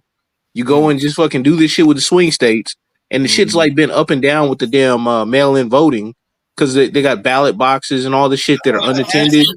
I was always worried because the absentees, I thought that covered everything, like if you want to vote and roll. No, you have to have a reason. You have to have a reason for an absentee. No, you have to. Yeah, you have to have special reasons. For an I know. And you have to ask for it. Yeah, I know. It just mailed to you. I know. But the universal shit is they just mail the ballots out, including like the voting rolls that haven't been cleared out. As a matter of fact, the Biden administration actually no, it's not a Biden administration. I think it's a DNC. They're suing one of the states because they're trying to clear off the voting rolls of like 90,000 people that are like illegal. No, Texas took away 1 million people, and they got look. Greg Abbott literally took 1 million people off the registry. Yeah, but if they're not supposed to be there, then hey, get them off. We said they were illegals up there, and then they were people that had passed that was up there, and there were people that no longer even live in Texas. Yeah, like case in point, there was a dude that voted absent, like not absentee, but via ballot, and he checked on his ballot or whatever. He had moved to Tennessee. He was like an Olympian. He was training for the Olympics, and like I guess was not going to vote, and he just was like interested. It was a black dude too. I mean, the argument against Greg Abbott is he's taking away Democrat votes. Yeah, but both sides are going to cry foul to the other, though. If I want to get back to this. I want to get back to this. Should be voting there anyhow. I want to get back to this clip in Ohio. I'm going to jump ahead a little bit. He says he's not doing anything wrong, and I believe him. I like to speak for myself. Like, as I told you the other day, I got my paperwork. I got everything. They be saying that we're illegal or something. I got everything. So I don't know. Maybe some of us, some immigrants are illegal or something, but I don't know. But me, I am legal. But they be calling us alien. It's like sounds like we come from another planet or something like that. They have rights. They have rights. So fucking what, man? I don't know. Illegal aliens. The former President Trump said it. The vice president said it too. But I don't know, man.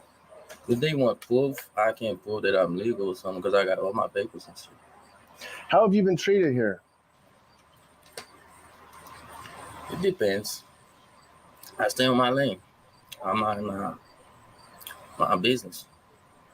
I just wake up, go to work, get back home, and that's it.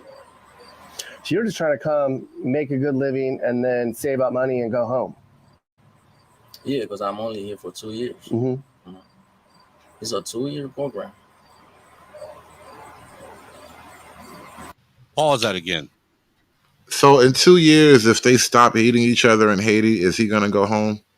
Well, that's the interesting thing, Hood, is if that's what the program is, then the government is knowingly and willingly taking American tax dollars and American dollars and sending them overseas to other countries. That's crazy. We always do that. We used to use that overseas money to help them overseas.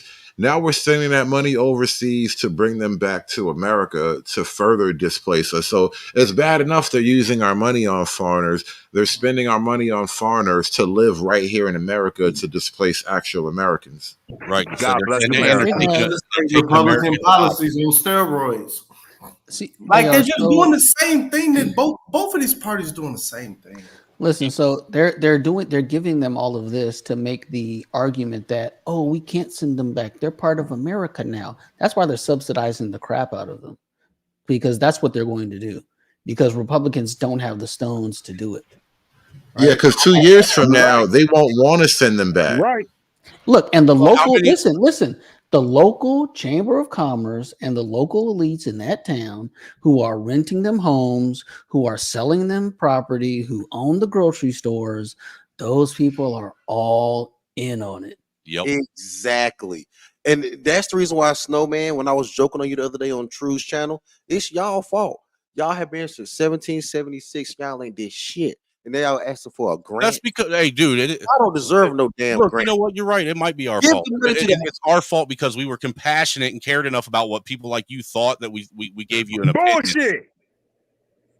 Hold on, so Pastor, are you saying the white man, he began to err when he started to go soft on the Negro? No, what I'm saying, that's what it sounded like to me. Whoa, guys, I want you to calm down. Pastor, take all the time you need. It sounds like you're saying it's the white man's fault because he went soft. Because we took the chains of bondage off of you. No, y'all went soft on each other, yo. Y'all act like white people didn't. The upper echelon whites didn't give the lower whites as much help as they possibly could for years. Ain't nobody doing shit for Appalachia. Ain't nobody doing shit for the Appalachia whites. I mean, I'm sorry. Poor white people have fought historic battles against the wealthy, powerful white people. And you're not going to tell me that they've been giving handouts to the people in Appalachia. I mean, yes, like some welfare, but I'm saying like they are extremely poor, and none of us on here that are black would trade places with those poor whites. It's not just like, all right, so there's the Pinkerton thing. I was telling that story before. There was a story I just learned from Count Dankula recently about the Battle of Athens. I think it was Athens, New York, where they had to basically have a shootout with little communists trying to run stuff in town. But like Athens, the idea, that was Tennessee. Athens. It was Tennessee. Okay, thank What you. year was that? But that was back right after World War II. So I'm saying like the 50s, maybe the late 40s. Oh, okay. I got some research. Don't forget about the Carnegie Steel incident where they had to call in the Ohio National Guard because of workers being overworked and treated like shit. Yep, I remember that one. Exactly. So the argument that rich white people have always made a way for poor white people is historically inaccurate, and it's one of those things that you have to say under contract with the Negro Council because you paid to lie, right? That's not a lie. that is not a lie that upper echelon whites have not helped out poor whites. That is a lie. It's mostly untrue that rich white people have made a way. You know what? I'm gonna put it like this. I'm not gonna say it's mostly untrue. Let me reframe it differently, because you have to look at the timeline of events, right? Most of history was rich people having absolute carte blanche ability to abuse poor people, right? That's slavery, right? As time went on, yeah. As time went on, it turned into people who actually had trades, like your merchant class, people who actually could have a trade, like blacksmiths and things like that. They could actually earn honest money. And then there was still slavery, right? And then eventually we got rid of slavery and everybody had to get paid. Even during those circumstances, you still had people working under slave labor conditions, and they would get paid like a shilling a day or something like that, right? It was like slavery with a couple of pennies. And so what I'm trying to point out to you is that the standard of things is rich people abusing poor people. And the progress of time in the Western world is poor people fighting back and establishing rights so that rich people would abuse them less. That's the more honest take on things. And let's not act like this ain't the way of the world, though, because like the same thing happened in all over the continent of Africa as well, including blocking aid that rich countries would try to give to poorer people. Well, and if you want to really keep it 100% a buck right now, in today's day and age, all of my lifetime, I have never seen a wealthy white person ever do anything for white men. They're always pandering to blacks, always giving money and shit to blacks. That's gotta burn. Hold on, snowman. That's gotta burn. Gotta burn. I want to give you the floor. I'm sorry, I didn't mean to do that. I want to give Snowman the floor.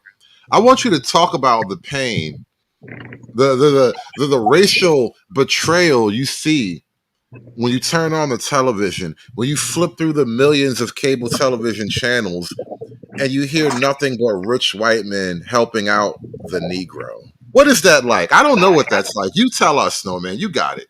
What is that like? Yeah, tell us what a rich white man. It's like a normal day in America, sir. You don't see any. Look, the average white man in America is told to sit down, shut up, and do his fucking job. Let's keep it real. We ain't allowed to. We're told we ain't allowed to comment on shit. We're not allowed to have an opinion about shit. We're not allowed to give advice about shit. But we're to blame for all the shit that other people that all these. Can I have the floor? I didn't interrupt you. We're to blame for all the shit that all these wealthy white people have done and are continuing to do. Wow, all we're asking is for everybody in America to, be seen the same. Whereas you have other groups in America that they only give their vote if they get something specific for them. I'm just kind of I'm tired of it. You almost sounded like a civil rights Negro. God damn it, Snowman. Here's a direct example, but it all it does is highlight that it's few and far between. Peter Thiel helping out JD Vance, but it's few and far between. It's not like that's the case that happens every day. You know what I'm saying? That whole PayPal mafia is that, and like it's right, trickle down economics, Reaganomics is fundamentally. That's what it fundamentally is. Huh? It's fundamentally what? Reagan and the rich whites helping out you, Angry Snowman, since there's nothing but white people in the Appalachia. I mean, but Appalachia's not getting helped out though. They are abject poverty overall to the United States. They are some of the poorest people in the entire of the United States. Not only that, look at the irony. And let me put Snowman back up. Let me main screen Snowman one more time, because I want to highlight this moment of white male grievance, bro. Because I just realized not only do rich white people not give a fuck about poor white people, look how they decide to help the poor white town. You see what they did? They sent a bunch of not just black Americans who we already have some kind of issues already there. We don't all get along, right? But you didn't send homegrown American Negroes that are already fully born into and integrated into our way of things here, right? You help poor white America by sending them boatloads, busloads of foreign niggas. Foreign poor Negroes. Foreign poor Negroes. Poor when you know Bro. what poor is. Bro, listen, if I was a poor white man, I would be waging economic warfare right now, bro. Man, I would I be. wish that You know, was some you remember the contribution end to of Fight economics. Club when they blew up all those banks and shit? Yep. Like, Jesus, I understood as I got older. I understood that end of Fight Club better. Like, yeah, it wasn't even a racial movie per se, but I get it. I get it now. Hey, You as I rich got white. older, What's the point Hood. of having rich white people if you don't give a fuck about poor white people? Hey, Hood. See, that's As the I thing got that everybody older, forgets about I rich understood people. Michael Douglas' character from Never Back Down. If you notice, that's the one thing about rich people in general that most of us common folk don't realize. They don't ever talk about race. They don't ever bring up race. Well, they don't have to though, because the ones that want to, they pit the poor people against each other. Right. They have people that actually lobby to that'll bring up race for them just to get people like us sitting and arguing about shit that doesn't even matter to them. Yeah, because I mean, Rich what it black is? people, rich black people have this black charge of like you have to give back to the community. Rich white people have no such thing. No, because it's that flat blackness though, man, and part of it is like some of the ideology. Hey, if you make it, then you got to help somebody else out. And it's No, like, fuck that. no, Fuck that's not the case. If I White make it, I make it. I would have my family, and my family would do well, and then I would just like continue on, and like my kids wouldn't have to get it out the mud. Like so many. Here's the irony though, right? Rich black people don't love black people either. See, rich black people do a good job of singing that song of we all black together, and I'll buy your kids some backpacks. You know what I'm saying? Like a bunch of single moms out here. I'll give you a turkey at Christmas time, like Nino. Right. Everybody's Nino Brown at Christmas, at Thanksgiving and shit. But rich black people, they don't. But where really are give a you the fuck rest of the about year when I can't pay my electric bill in the middle of the summer and it's 900 degrees out? They're selling crack, bro. That's what they're doing. Yep. Good crack. Like Joel Santana said back in the 2000s. Oh, that Pink Panther shit. Damn.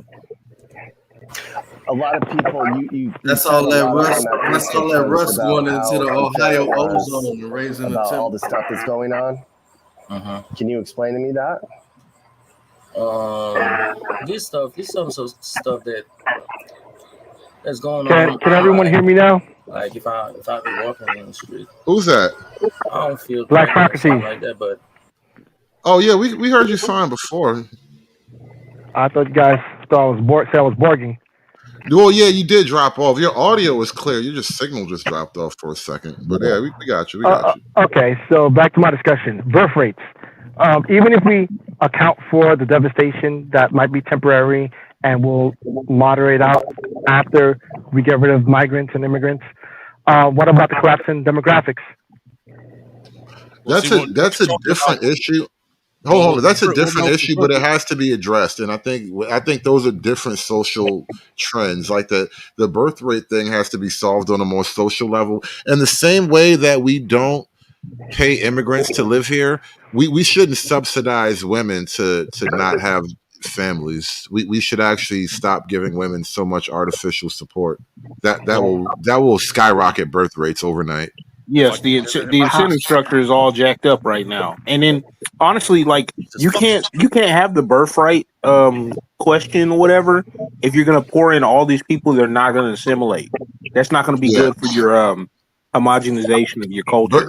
Birth rates are irrelevant if you're gonna attack the native population with an aggressive, invasive population. But Chuck, you angry snowman, you're trying to get in there.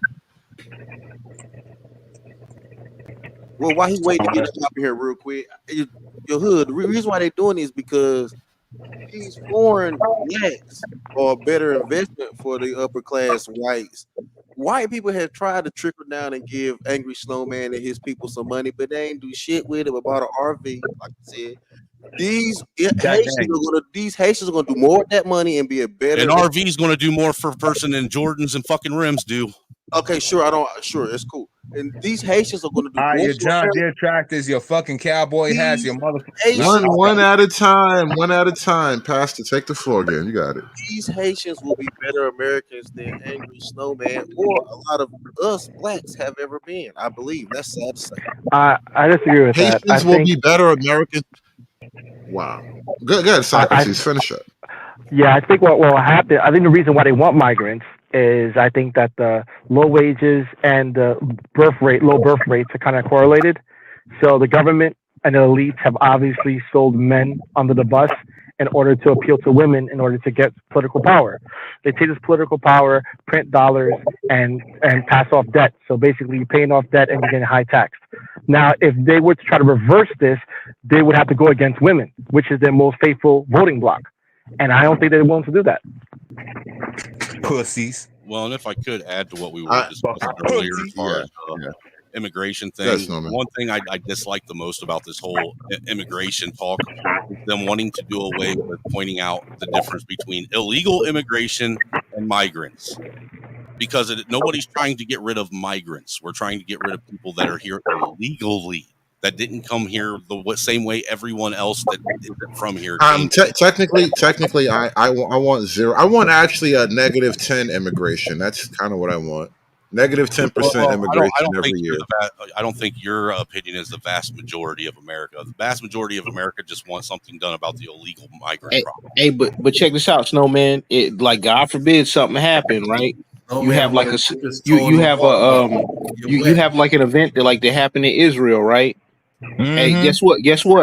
Niggas gonna be in line on day one talking about we need to get everybody out of here. Even the commentators on CNN or whatever won't have a leg to stand on.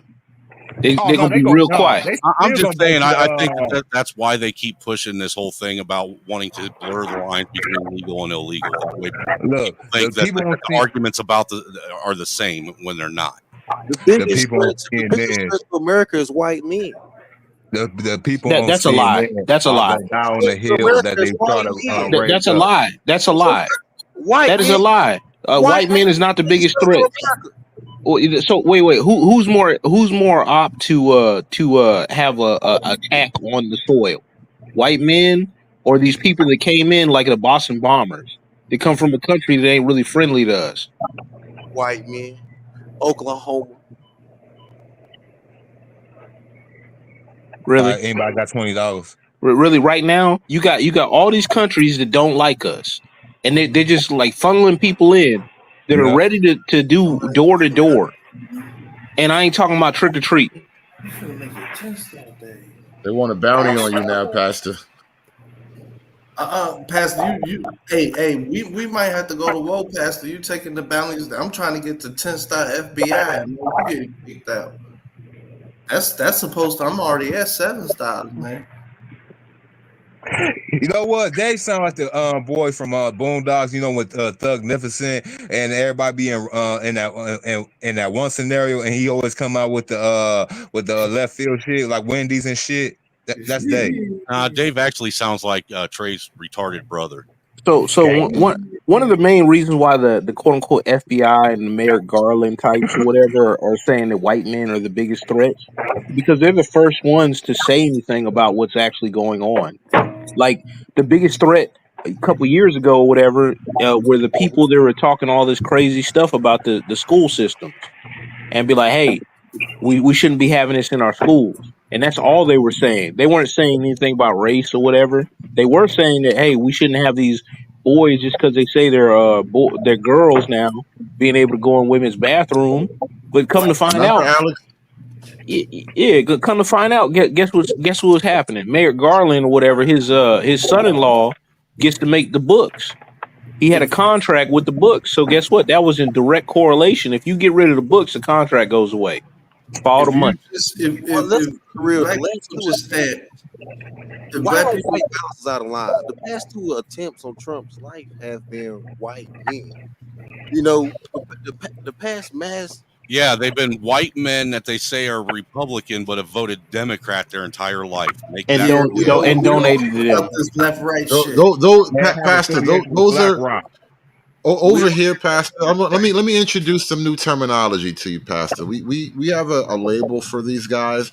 So first we have the term GAWNs, gay adjacent woke niggas. You understand what that means, Pastor? A gay adjacent woke nigga, right? So we also have several variations of the GAWN. There's the gay ass woke nigga. He's not gay adjacent. He's just gay, right? So there's gay adjacent. There's gay ass woke niggas. And then there's gay ass white niggas. That's who tried to shoot Trump. Gay ass white niggas. You forgot about the trigger.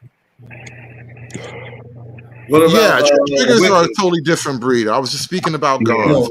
But triggers are a wholly different type, totally different slur class, sir. But they're in the set, but they're still in the rainbow class. The triggers are responsible for a different type of shootings. We were talking about Trump, and I'm saying you're not wrong, but the triggers were shooting schools. GAWNs were shooting at Trump. And subways. Don't forget about subways, Hood. What about Mickas? Mickas just shoot up my panel every now and then. I got a whole different thing going on. Churches, they shoot up grocery stores. Worlds. Like honestly, the whole reason we're having a whole 2A argument is because of white men. It's not because of niggas. Bullshit. No, it was. No. Original gun control was because of black people. Yeah. The original gun control. It's because of white men. Dude, there are more shootings and people getting shot up in the hood than anywhere else in America. No. Let me raise another. And you know what? Hold on,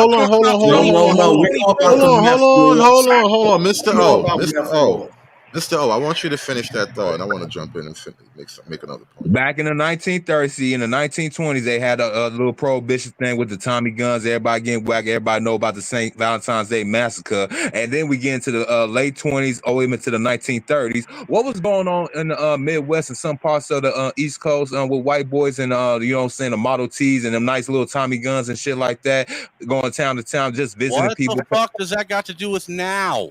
Well, Mr. O, nobody wanted to ban. Hold on. Nobody wanted to ban guns at that point, though. No, they made stricter gun laws because of that point. That's what I was trying to say. The white man. No, they made stricter gun laws because civilians had higher power rifles and guns than the police did. That's why it was done.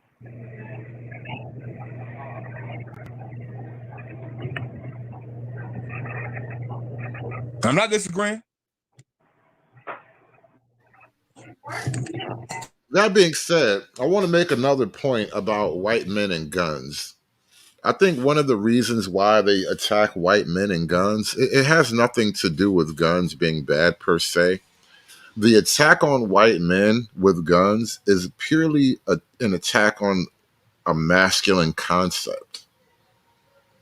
That's really why they want to attack the idea of white men with guns. It's another avenue of masculinity that can be further diminished. So the idea of righteous individual self-defense, it's made, the gun is a force multiplier when it comes to righteous individual self-defense. And in American culture, the one man with a gun who brings justice is kind of an American theme, the cowboys and whatnot. That one sheriff that gets all the bad guys out of town, right? The idea of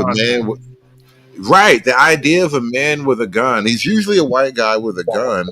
Definitely. Fucking Rambo, right? Rambo's the ultimate white guy with a gun, right? You just drop this motherfucker off in a non-white country and you got a movie.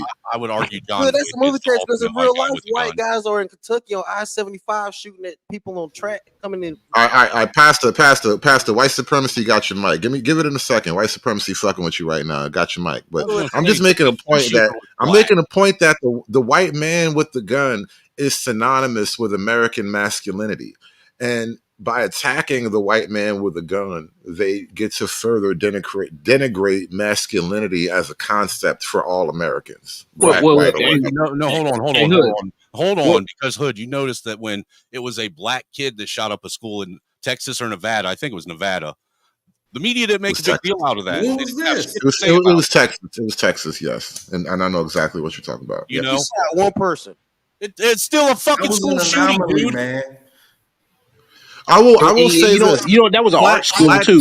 That was an art school too in a very like well-to-do neighborhood.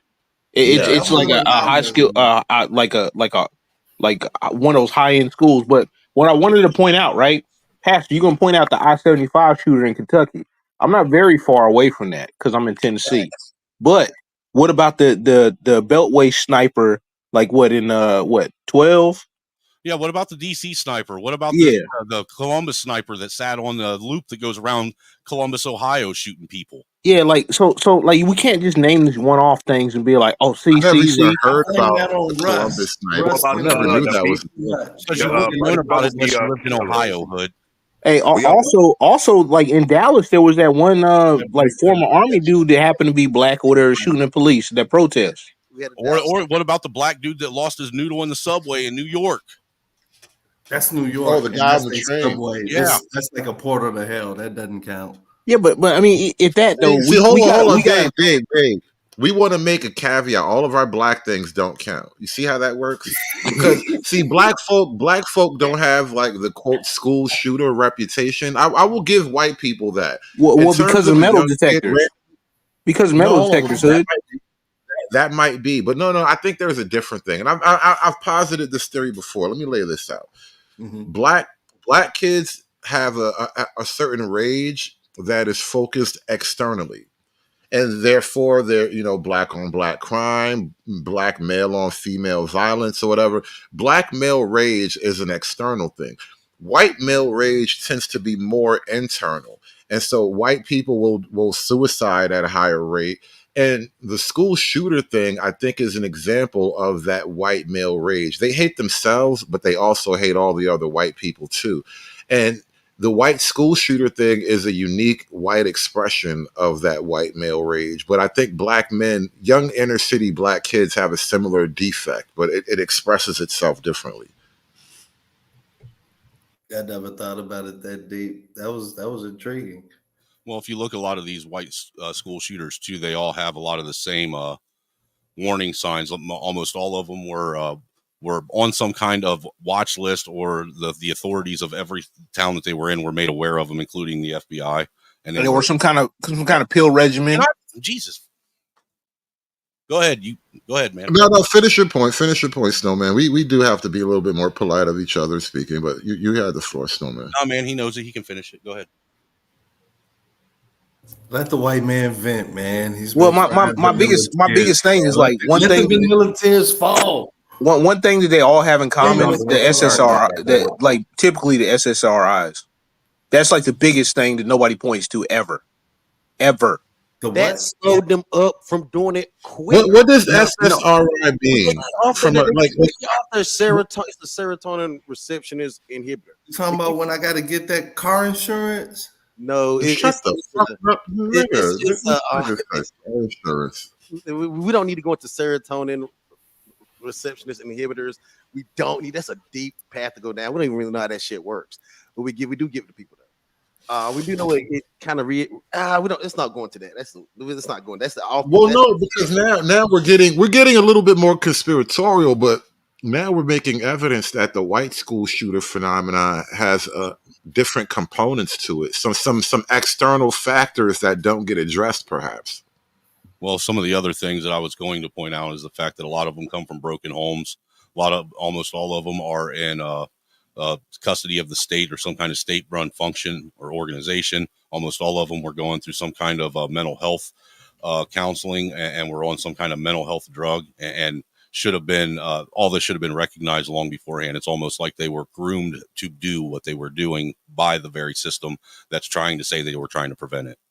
Hey, in fact, you sounded like a black person, man. Hey, in fact, the last one was known as the school shooter against the great American government. Other kids called that dude the school shooter. The very last one, he met all the markers, and not all of them are on SSRIs. Some of them are on Adderall.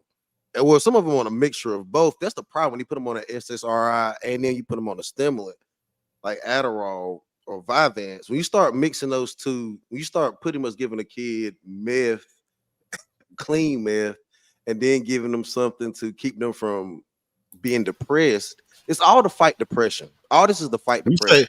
You say Adderall is like meth without all the pesky side effects, like you get to keep your teeth? Dude, Adderall is literally one chemical compound different than methamphetamine version. Other than that, it's the exact same thing. It's dude, the chemical name of it is amphetamine salts. Do you get to keep your teeth is what I'm asking you. Yes, you can keep your teeth. Not long term. Long term, you do not. Oh, okay, never mind. Never mind. Fuck Adderall. Oh, that's bullshit, Pastor, because most meth heads lose their teeth from smoking it, not snorting it. Hey, also, they don't get the minerals and all that stuff, so their body's trying to pull the shit out from wherever they can. Tooth decay is often associated with cotton mouth or excessive dry mouth. From smoking. But it can also happen with Adderall. But that's just why people that drink Adderall but take Adderall have to always drink water to hydrate. Well, anybody, we kind of amphetamine that you need to hydrate, because that's what it does, is it dehydrates you. We kind of got off the beaten path here, but I want to show you guys this really cool video of the U.S. government destroying a border wall. Yeah, I bet you didn't know we did that. What? I remember I was over on Q Butters. I was arguing with that guy Domo, and he was trying to tell me. He was trying to tell me how there is no policy to help the migrants get into the country. And now we find out there are, in fact, policies to help the migrants get into the country. Look at this government policy in action, bro. Bulldozer Act. How can you say that when Texas had to sue and was sued by the federal government to protect their own borders? You can't tell these niggas shit, but I tried to tell them because I was there. But you can't tell these niggas shit. To the Adderall, causing look at dude floating all the way in the right, man. He lost in the current. Look at him floating away. Fuck him. Bye. Nah. Hey. Everybody just looking like, oh, they like, man, goodbye. You didn't make it. Oh shit. That was crazy. I think it should have brought a rope. Go right here. That motherfucker finna fly right by. I supposed to hold hands crossing that river, man. You know what kills me about all the bleeding hearts though? That like, oh yeah, we need to just let these people in. Wait, what about the trafficking, including the little girls that gotta and the young girls that gotta be on birth control because their parents are scared they're gonna be pregnant? What about that kind of stuff? He's trying to swim too. He's trying to get. I wonder if this one dude in the white shirt in the middle, is he gonna make it? Because he got like that little red bag on the back. He got all his dry goods up there. I wonder if he made it. I don't think so, man. He might be in Chicago right now, Dave. Shut up. He coming for you. Hey, man, we don't need no more gualas up here, bro. Black people in there too. Bro, yo, we don't need no more gualas. They all float down here, bro. They all float down here. You'll float too. You'll float too. Fuck that. They all gotta float somewhere else, man. Fuck that. Hey, how come they don't ever mention the number of drownings? Because like there's X amount of drownings every year. But I'm saying like the number. Those numbers. No, but I'm saying I want. If you start counting those numbers, the Democrats would only use that as fodder. They'd be like, "Oh my God, we got to build bridges across the Rio Grande. These people are drowning." No, don't count the drowned dead. No, that's the last thing you want. No number, no body, no crime. They'd blame it on border control. They'd say they're lassoing them up and throwing them in the river. Yeah, no body, no crime, bro. The mob had that shit right, bro. No body, no crime. You can't count a motherfucker who never shows up. No, hood. That is a problem. That is a problem. We might need to build a dam down there with a bridge. We're losing. It's called a wall, brother. It's called a wall. That's not the type of river you get a good dam off of. You just put a wall on the edges of it. I get a little energy off that. Look how I mean, you could, but no, it's the border. It's the border. We don't really want a hydroelectric dam. We want a fucking wall. You're gonna make it so big it never happened. You're trying to build that California monorail again. No, we just want a simple wall. I thought the Rio Grande was basically drying up like the Euphrates anyhow. Right. We need a fucking dam. Just put a wall on it. Man, that's too many beavers for me. Talking about let the bitches come over here with they struggling beavers and you go ask the beavers to build a dam, man. Come on. The military is training them because I was watching some of this migrant stuff, especially when it was an Eagle Pass. I got ties to Eagle Damn, Pass. he's trying to pedal the other way, but it just ain't working. They just looking at him like stupid. And a lot of them were wearing like 5'11" and military. They were wearing military. They were like 5'11" and military outfitted stuff too. So I'm thinking, like, how do they get that 5'11" stuff? And so imagine being in the Mexican military and you drown in a river. You piece of shit Mexican soldier ass nigga. How you drown in a river? If you're getting handed a $20,000-$30,000 check when you cross the border, you can afford to go to the Army surplus store and pay double for it. No, they be having that shit in the caravans. I saw it in the caravans. Some of them probably do, because listen, the cartel, the guys you see in videos aren't the guys that you're gonna see with serious things sneaking into the country. Put it that way. Mm-hmm. They didn't This ain't the regular rap. They didn't show it a lot. They showed this a lot. No. This right here, this is the economy route. There are premium routes. Right. You can walk from Mexico to fucking parts of California, New Mexico, Texas, and Arizona. You can walk these borders without ever seeing the sky. You feel me? Texas, the tunnel game is crazy. Mm-hmm. But they got another. That's the people coming in the tunnels are the military people. Shout out to El Chapo and his tunnel program. The Chinese. That's what I'm trying to tell you. The Chinese nationalist military and the Mexican gangsters, the niggas, the real people that got real guns, they going through the tunnels. They're not going on. The MA. You talking about the MA? Yeah, they going on under the tunnels.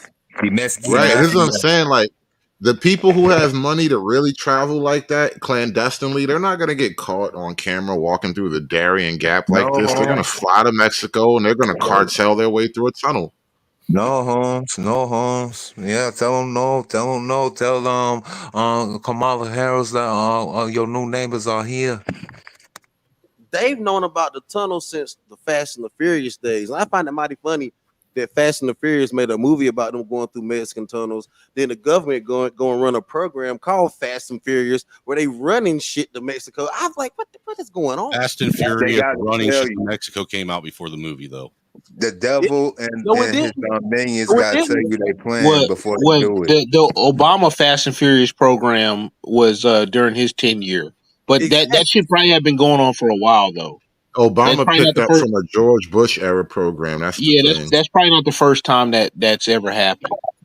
To answer your question, in the comment section, yes, and he's going down like a whale on a boat.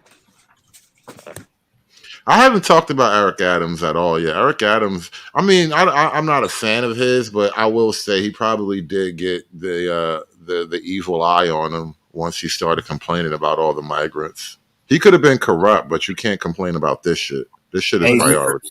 Hey, Hood, New York has a brand, man. Facts. I'm curious. I think they all tied to something bigger. I think they trying to keep from telling this guy named Jehovah. Who's curious? Like I am. You know that Asian guy that the United States been chasing after the pretty much the Asian Epstein. No, don't care about him. But what I do care about is what's your thoughts on that sheriff that shot that judge in Tennessee or Kentucky? In Kentucky, that was It was in Kentucky. Dude, that dude walked right up into the judge's chambers and unloaded on him. But why you do it? Well, I don't think he walked into the judge's chambers. I think they had a conversation in the judge's chambers, and at a certain point, you know, the motherfucker had to die. Did the judge really catch his daughter? Allegedly, that's what happened. I think that was the conversation that got him killed. Yeah, it wasn't just his daughter, though. Allegedly, it was his daughter and multiple other people's daughters around the town. Oh, so he just had a thing. Okay, yeah. Listen, man. Some of these niggas just gotta go, bro. What do you want me to tell you, man? Hey, I think that sheriff should be given a fucking a medal of honor. They real quiet. They real quiet. They real quiet in that town now. Like most of the townspeople aren't saying nothing. They're not going as you should be. That's like a Freddy Krueger situation. The parents didn't say nothing. The last thing a small town in America wants is the feds and the national media poking around town business. Yeah, look at what happened in Missouri.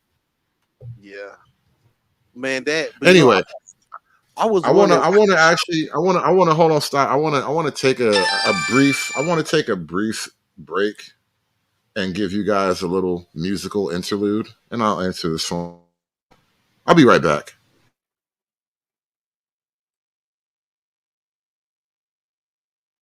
I cry, I went, I cried till you need us. I cried, I went, I cried till you need us. Tears fall from my eyes like a gentle touch. Why do you FBA niggas hate me so much? Why are you so divisive? I thought you were my brother, man.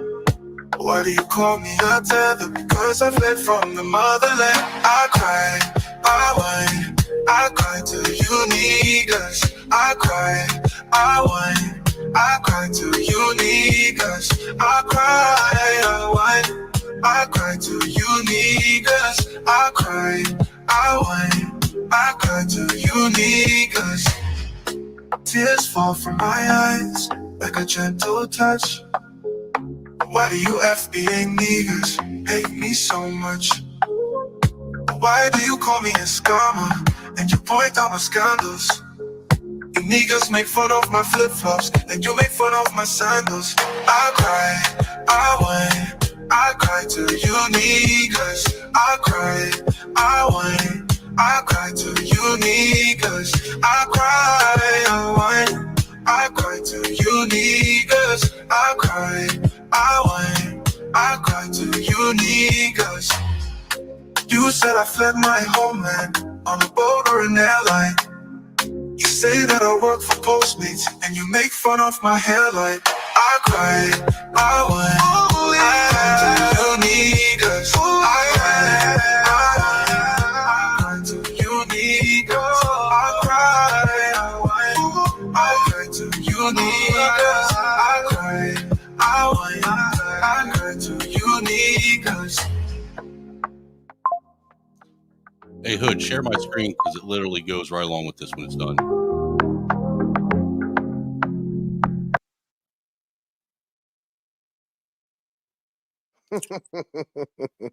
Share my screen real quick. Man, we gotta go save Haiti, bro. Real quick. You'll love it. That y'all keep BSing, but when I say we need 2 aircraft carrier strike groups, African American military, I think we can fuck around and put that together and go to the Pentagon with that.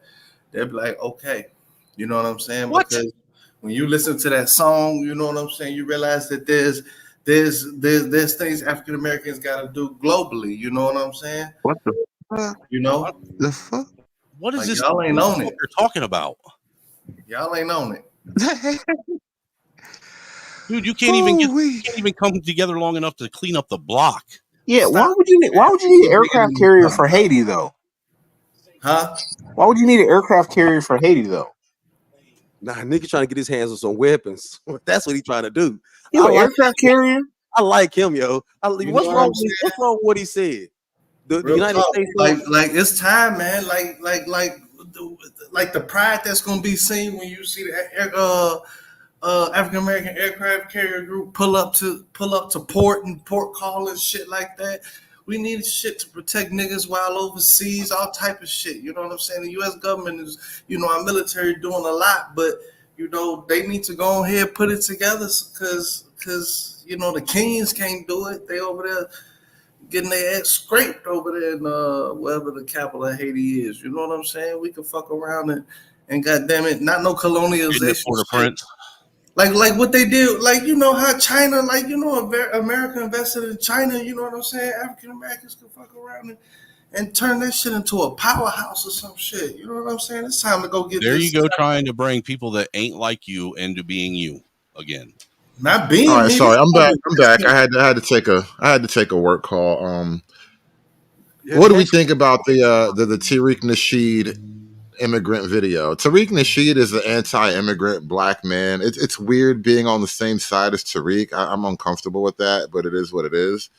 That was a hell of a video. And it had a little bop to it. I cry. Share my video. That's not real. I cried till you need us. I cried, I went, I cried till you need us. Tears fall from my eyes like a gentle touch.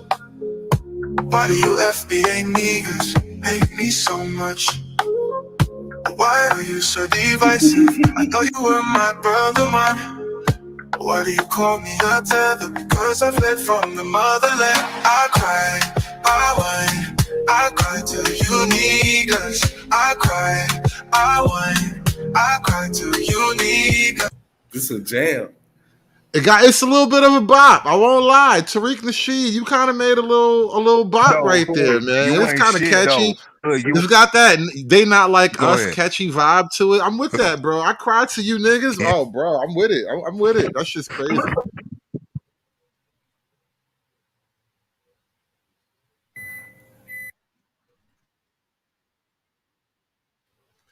Snowman, what is this you got queued up?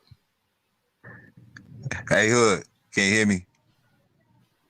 Yeah, what up? I said you ain't shit because... Oh, damn.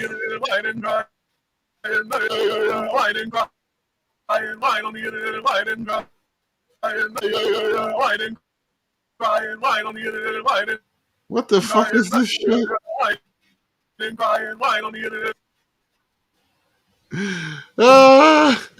the fuck? You gotta work on that a little bit. You gotta work on that. It's almost there. It's almost there, Snowman. Yeah, white humor is awkward, yo. Y'all gotta hang around more black people. That was funny. Hey, Hood, you ain't shit because there is a dryness to white humor. You ain't shit because you had Roland in the corner dancing to the whole time when the music was playing. And, you know what I'm saying? It fits appropriately, man. He whined, he cried to you niggas. Man, he dancing to the beat and everything, man. That shit. Hey, yo, I thought that was a real fucking music video, boy. Nah, this is 100% AI right here. I only got this weird small screen of it. I couldn't get a bigger. Really racist. I would have had to download it and fuck AI. with it.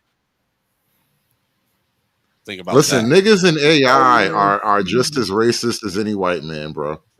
Why they always say? Oh no, because you're wrong. Because AI still isn't tethered to their women.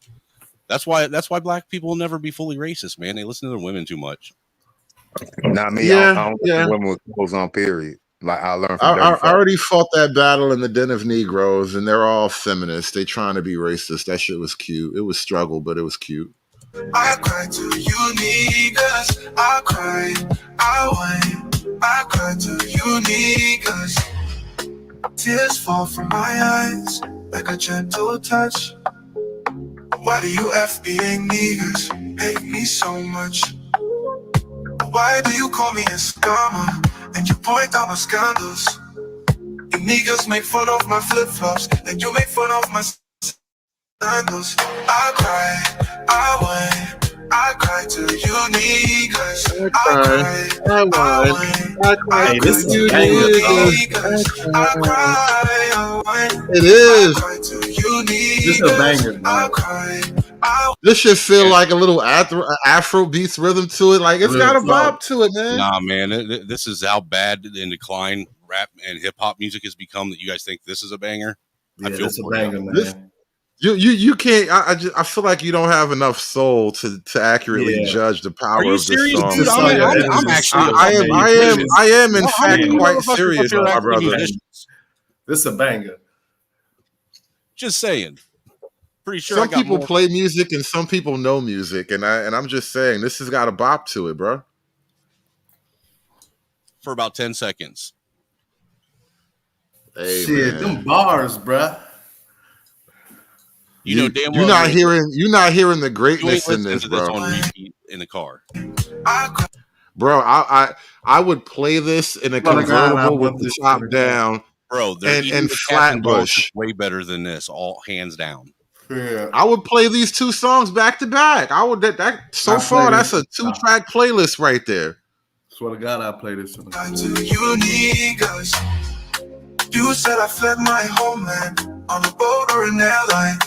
You say that I work for Postmates and you make fun of my hairline. I cried, I went, I This last bar, they went in. They went in on the last bar. I can't even lie. You said I fed my homeland on a boat or an airline. You say that I work for Postmates and you make fun of my hairline. I cried, I went, I need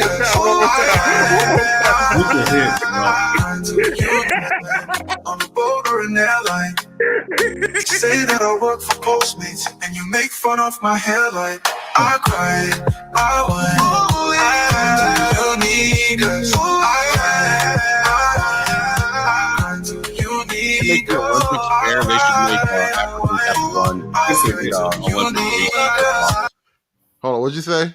I said that to make the Olympics fair, any African runner that's in the Olympics should have to wear flip flops in any race they run. Yeah, but shout out to Tariq Nasheed for actually taking advantage. Tariq Nasheed is actually doing what I'm saying.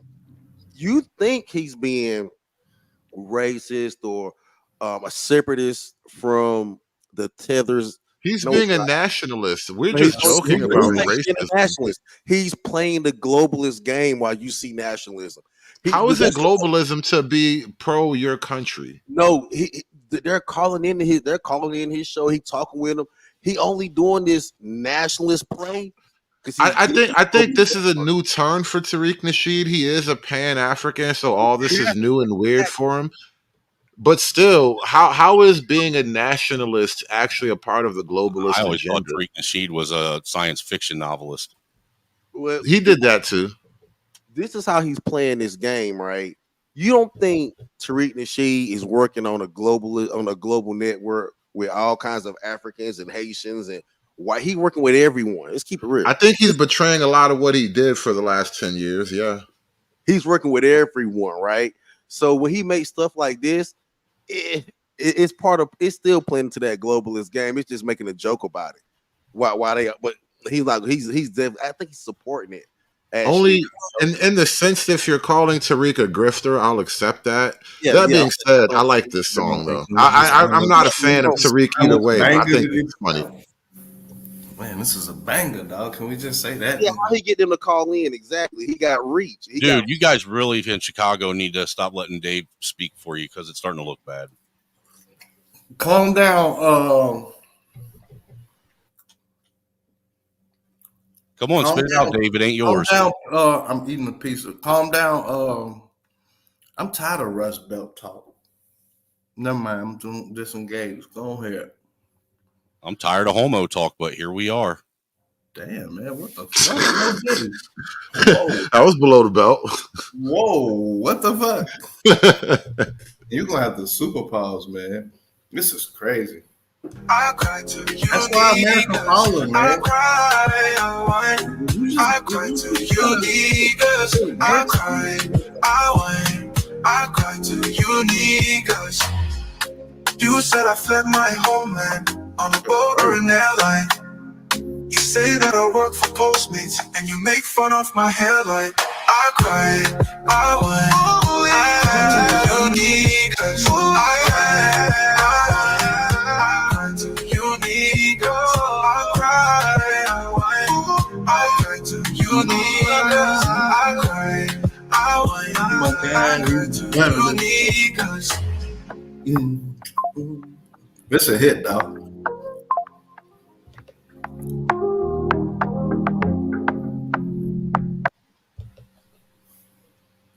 That's a hit. Well, he's getting the awkwardness out of the room before we all become Pan-Africans. We're just getting the awkwardness out of the room. That's it. Would you bang them? I would, because she's going to be cooking me food as soon as I'm finished. Mm-hmm. She's not bad looking anyway. No. And I get potato and chicken. Oh, shit. I would fold her up like a pretzel. The average American Negro is not ready to live on the countryside. I grew up in the country, but the average... Now I'm intrigued. What are you doing with these pretzels? I mean, with this potato. Oh, shit, I'm intrigued. Yes, Dave. I would bang the shit out of it. Matter of fact, I would wait until after I ate this food so I could save up my energy. This chicken potato thing they're making right now. You ain't gonna have Wait, is she gonna fry it again? Hold up, what's happening? Whoa! That dude, what that is that's a potato fucking crust fried chicken. Oh my. And Dave up here asking me if I would hit that, bro. This is why they marrying these Asian bitches, Dave. This is why they getting married, Dave. Chill. What you mean if I would hit that, bro? I'm trying to import Then he gonna say a lot of African Americans ain't ready to live in the country. You support open borders, then? Yeah. You support open borders. I don't support open borders. I'm trying to import a slave, nigga. One single slave that I might marry for legal documentation purposes, but she never leaving the house though. Open borders. That's not an open border. That's a wife. That's my wife you're talking about, you son of a bitch. Right. She came from an open border. Dude, you sound like a woman trying to get the last word. He is, bro. I swear to God. Open border. You female dick police ass nigga, bro. Chill. In order to pull this off, you got to open up the border. What the fuck are you talking about? You could probably get that at any fucking China garden in America. Then right, welcome you, bro. I can get that. I can get that on Jackson Avenue in Queens right now. Open borders, y'all want open borders now? I get it. They're already here in Queens right now. I just got to negotiate price. We don't need open borders, Joe. Man, all you gotta do is holler the bitch on Snapchat or TikTok. She'll come over here. Fuck you, come. What is this recipe here? It's like I don't know, potato but crusted. Phenomenal. Yeah, and then that's not even like they took the bone, they deboned it and then reboned it. How you debone and rebone? They didn't rebone. What they did is they just shaped it into the size of a no. chicken. Watch it again. Watch it again. They deboned it and then they reboned it. Watch, bro. I've never seen this. Shit right here. Well, you know all the flavor is in the bone. Hey, y'all bro, know that's why they reboned it. She was like, "Nah, we gotta recycle that shit." She did rebone it. Y'all ever watch Epic Meal Time? You ever seen them the guys from Canada? You know what I'm saying? Be making all big old weird I don't shit. watch Canadians do anything. Hey, no, they hilarious. They ain't shit. No, Angry Snowman, you'll love them because they ain't shit. They represent the true part of Canadian. Deboned it, mashed it together. Look at that.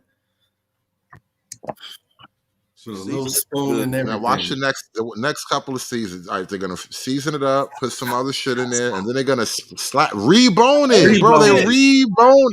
She said, "That's crazy." That's my baby girl. Yo, it's too late, bro. I already imported her. I got the documents already in my printer. I need to talk to the wife. I need one of those. I'm trying to tell you, man. Oh my God. I need to see if the wife will let us have one. This is what I'm looking for. I knew y'all want to open borders, yo. We need to open these borders up and bring these women in. I want an open kitchen, not an open border. Oh, I agree. Right. All the women across the border. I mean, honestly, we wouldn't even be fighting immigration that hard if it was mostly bitches who can cook shit like that. Right, nobody would be up at arms, man. No military age men between the ages. I mean, we of can't watch 18 that again. This shit is wild. American women would be sick, but fuck them bitches. That's what you get. They're already going to a cold in like they want to. Y'all do know they had a lot of sanitarians back in the day for this situation, but a lot of people don't want to put bitches back in the funny farm. I mean, it is what it is. Dude, I'm with you on that one. I promote that. Yeah, well, not fighting you here, bro. Put crazy where crazy belongs, behind bars. I'm not mad at them open up that. See, y'all keep trying to get rid from the fact that they need to bring more women into the United States. They don't need to bring in all these military age men. These niggas ain't gonna work. They're not going to really work that hard anyway. We've seen that. They pretty much just want to get here and get rich quick. They on the 50 cent. They on the 50 cent assimilation, not on the American citizen assimilation. So we don't need to bring a whole bunch of them in at one time. I do agree with y'all on that. We don't need foreign men. Foreign women are always negotiable. I blame what was that TV show, Desperate Housewives, and then y'all let y'all women start importing all these dudes over there to blam and shit like that. Before that, there was a show called Sex in the City. That's what everything was the shit. Then they got so flagrant. Then they got so fucking flagrant. They made 2 black versions of the damn show called Living Single and Girlfriends, and that's when we got fucked. I was going to say before that there was the Bad Girls Club. Y'all keep fumbling the bag, Snowman. The fuck you talking about, dude? Hell, before that, dude, it's your women that's corrupted all the other the white man got the white man. No, shut the fuck up, bro, y'all. Hey, let me get this point. The white man got to take this L for Girls Gone Wild. I will take that L. That was fucked up. And no, the cancel culture. That just goes to show just how dumb white girls are. They'll fucking believe somebody when they say, "Yeah, sure, this ain't going to end up on a video. Take this T-shirt and show me your titties." Was that Girls Gone Wild? Yes. That dude's still under litigation for all that shit. Fucking dummy.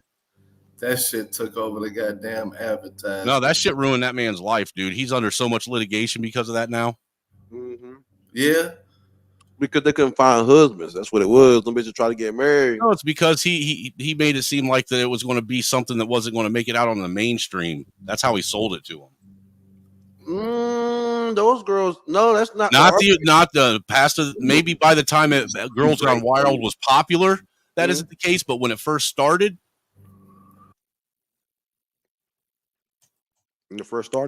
yeah, when it first started, he was just going to bars and trying to get girls to get naked for him, and he made millions. I can believe that. But he made millions, dude, and all they got was a fucking cheap $5 fucking T-shirt. It is what it is. And look, I am mad at him. I am not mad at him. It's about time a man gets something over. I'm more pragmatic. It's my damn self. I mean, if a bitch want to go, hey, she was gonna come there and show her tits anyway. Hey, she might as well get. Hey, look. Promote my brand while you doing it. Today, Snowman, you have been a white man for Kamala today, Angry Snowman. You're a fag. You have been sounding like you are a fag. Drop the link. You have been sounding like a white man for Kamala today. And you've been sounding like a dick sucker. Oh, I'm sorry. I'm just saying it's okay. It's okay. You explain to me how I've been sounding like a Kamala. You a white man for Kamala. You vote for Kamala. I know you are. Damn. After I'll be honest with you, I would put you in the presidential office before I would her, and I don't like you. I don't know. I feel like we need a break in this action right here. You guys pipe down for a minute. Let's let the real racists stand up. We don't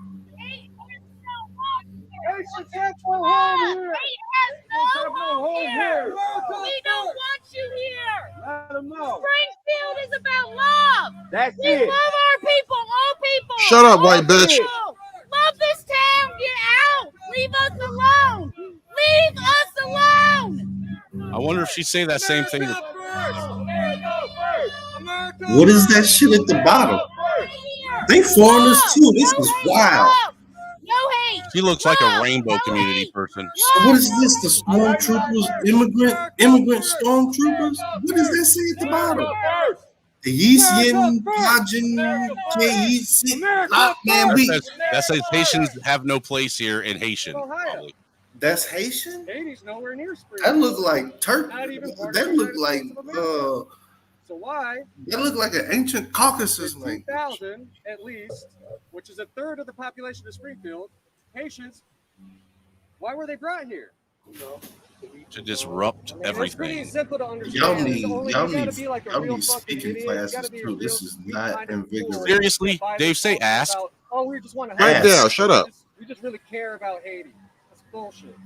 Spread their hate online. They act big and tough, and then a little rain comes and they're nowhere to be seen.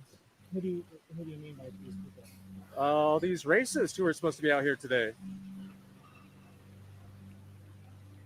And you haven't seen any of them out here. I'm asking you guys. You guys have been here longer than us. What is the purpose of visiting? We're here to bash the fash. We heard there's going to be they're Antifa. Rally, bunch of some Tifas. Racists who as soon as they say bash the fash, that's how you know. White supremacists. Yep. I don't know if you. Ultimately, Democrats. Ultimately, the Seems feds. like they're nowhere to be found. Ultimately, while white men are dangerous. Yeah, they need to fix their fucking country. Get the fuck out of ours. Oh, I see. They don't need our money. They don't need our money. They don't need us playing fucking daddy for them, paying all their bills, paying their fucking food. Do you think that's what this is? You think a human being trying to make a life and make a living so they can live? Well, I'm confused. That's Who's weird. Antifa here? I have no idea. Dude, that's weird, man, because that's not normal Antifa rhetoric right there that he's saying. Nope. It's No, man. Antifa rhetoric mixed with Antifa. I That's the tried to tell feds, you this dog. was happening, but y'all did not believe this woke right shit was a real thing. Well, I was wondering from the moment I heard them chanting "America first, America first," I was wondering if it was a false flag. And now we got Antifa dressed exactly the same as the people that were saying that, holding their banner. This is Okay, it's a LARP. This all looks wild. It's a theater performance. It's a theater performance meant to give people who are looking for those far right guys an excuse to say, look, there they are. There's those far right guys. No, they're one and the same. They're in the same fucking group. They're federally funded. These Or are maybe MAGA Marxists. These are maybe MAGA Marxists. No, they're not MAGA Marxists. They're LARPing. They're role playing. Okay, they're theater performance kids. Maybe they're even sponsored by Soros. MAGA Marxist. Man, that's the highest. This is idea. There's an idea people throwing around called the Right woke on right text. lately, and I have no idea what it really means. It's like the other day when Dennis Sperling tried to say the black conservative extremists. I'm like, those terms are oxymoronic. I don't know what you mean. And so again, with the woke right, I'm not sure what people are referring to exactly. Well, it doesn't have to make sense if it makes emotion. Okay, and a lot of what people are doing nowadays to try and discredit people with good logic and actually standing on principle is they're coming up with these fucking hit piece words like MAGA Marxist in order to create emotion. That's what they're doing. Pretty good with MAGA Marxists. Yeah, that's what Pastor was saying. He's saying they're MAGA Marxists. No, they're not. They're theater performance kids. They're maybe sponsored by Soros. They're definitely part of the. Running around talking about they're MAGA Marxists. I didn't make this term up. They did. I didn't make this term up. I didn't say you made it MAGA, up. MAGA and Marxism don't. Doesn't go together. I said that's what you were saying. Those were the words that came out of your mouth. That's all I'm saying. I didn't say you made it up. I didn't say you coined the phrase. And then hold on, Pastor. I kind of contend the very notion that you hear all these people on the right talking about MAGA Marxism. You may have heard it, and I don't know in what context, but it's a ridiculous notion, and it's a double ridiculous notion for people on the right to be playing with. How you gonna be a conservative giver? A conservative Marxist, bro? How the fuck? You have capital communism, conservative communism. Martin Luther King believed capital communism. There is no conservative communism. Christian communism. Capital communism and conservative liberal oxymorons out the ass. They love communism has always yes, you can. Communism, Pastor, has always attacked the traditional church. So you calling something Christian? The only Christian communism are the gay churches out there, all these weird woke churches out there. But communism and Christianity are inherently enemies.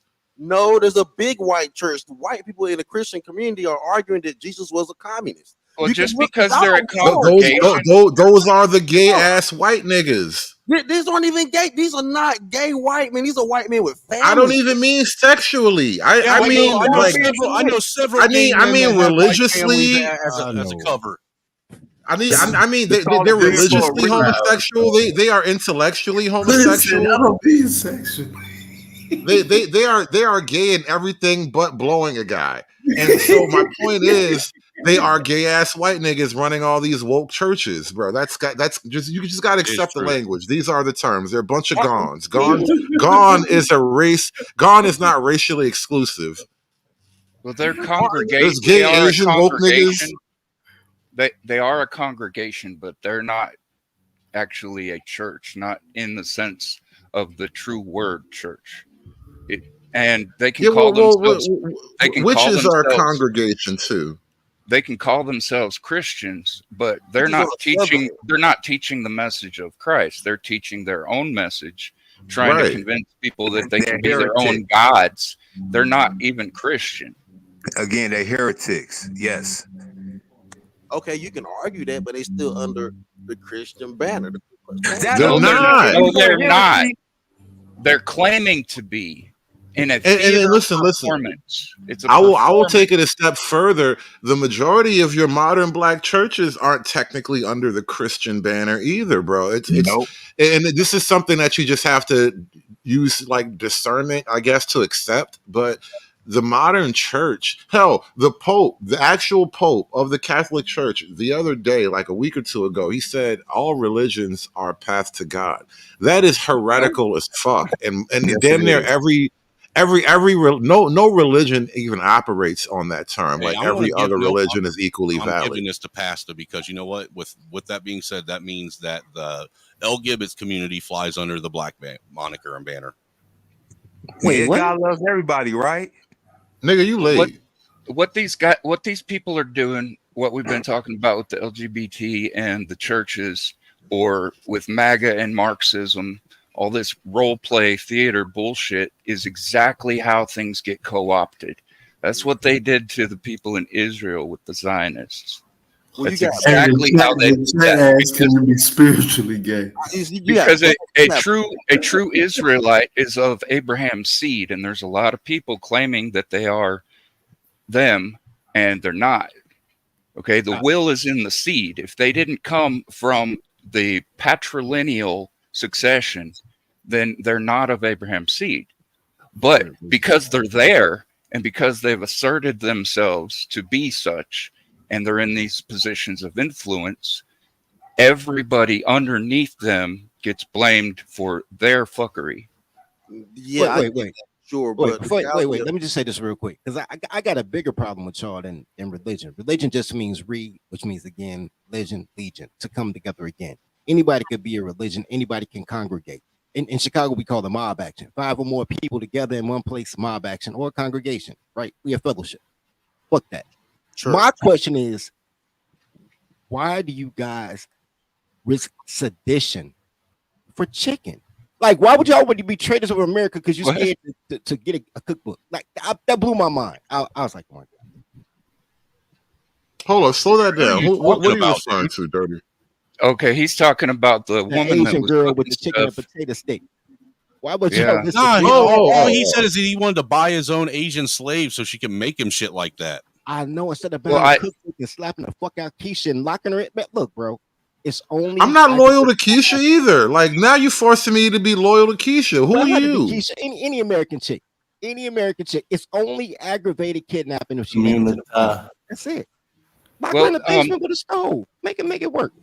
Just think now about about where I acquire my sex slaves, bro. I feel so weird about this. I think his warning goes right along with the warning that Manning Johnson gave about the white communist women, how they bed up with black men and get them in over their heads and then pretty much own them either through blackmail or some kind of coercion tactic. Y'all always blaming black men for what y'all women do. The reality of it is, Pastor, shut the fuck up. You can't straw man what I just said. Okay, you're gonna blow it out of proportion, and all you heard was me say black, and you stopped listening. And you forgot everything I said before then too. You're damn right, because you said the blacks. Yeah, and you got all the white person said the blacks. It's a fucking crime. Pastor is under contractual obligation from the Council of Negroes. He has to say these things. Don't get upset. Pastor, I promise you I won't say black anymore. I'll say Negro. Is that okay? I literally sit up here and listen to you say white people this, white people that all the fucking time, dude. I'm not racist. Look, so look at these Christian communists. You soft little squishy pussy ass bitch. Hold on. Pastor, big screen that. Let's play this video. You said what? Big screen it. I want to hear this video. Being saved means joining a community. Just a community? Yeah. Okay. And I think some people took it to mean that in order to be saved or in order to be a follower of Jesus, you needed to join a community like the Bruderhof. And that is not at all what I meant. I thought the title was actually quite self-explanatory, but then I showed it to my wife, Roxanne, and she said, yeah, that's a stupid title. So I changed it. Yeah, I guess, maybe some people found it too prescriptive, or we are Americans, so we don't like being told. We don't like being told what the remedy is. Right, yeah. right. But I think, I am going to push back a bit and say, being a disciple of Jesus does mean being part of a community. It just does. You can't be a Christian by yourself. It means being part of the church, which is an embodied fellowship of people. Interest in sort of the Jesus's commands were political, and ultimately living in community is not about how it's constructed. It's about trying to be true to Jesus's teachings and commands. So, Rich, that was my initial reaction, was that communism is a word that shouldn't even be used in this book, let alone in the Christian context. Now, let me stop you right there, Pastor. Let me ask, why would followers of Jesus feel the need to blend their Jesus followings with the writings of a man who had no association to Jesus whatsoever? How do these two things actually mesh together? I'm telling you, I'm telling you, it's happening. It is happening. I agree it's happening, and I also agree that they're just gay ass white niggas. I second that. Yep. Now the husband did look a little soft. I'll give you that. He did look soft. He looks like you know what? When I looked at him, suddenly a question popped into my mind. What do the Amish and the Mormons do with it? Well, not the Mormons, they keep their gays, but the Amish, I'm pretty sure the Amish get rid of their gays, and he looks like one of the gays that the Amish just got rid of. And he still wants to go to church. The Quakers keep their gays too, I heard. There you go. So like, he's just like one of the gays that still like to go to church. I mean, I don't trust his they need version somebody of to Jesus. fluff the farm animals, man.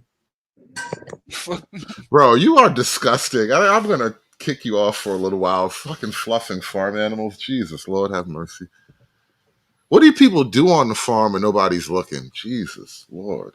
Anyway, we're gonna back slowly away from what Snowman just said. That was incredible. Farm Marx fluffing. I had no idea. Karl Marx was a Mephistophelian Satanist. There are so many different forms of communism right now. No. Yes, there Communism is communism. Yeah, like just because you put up a different banner or whatever, it's still under the same deal.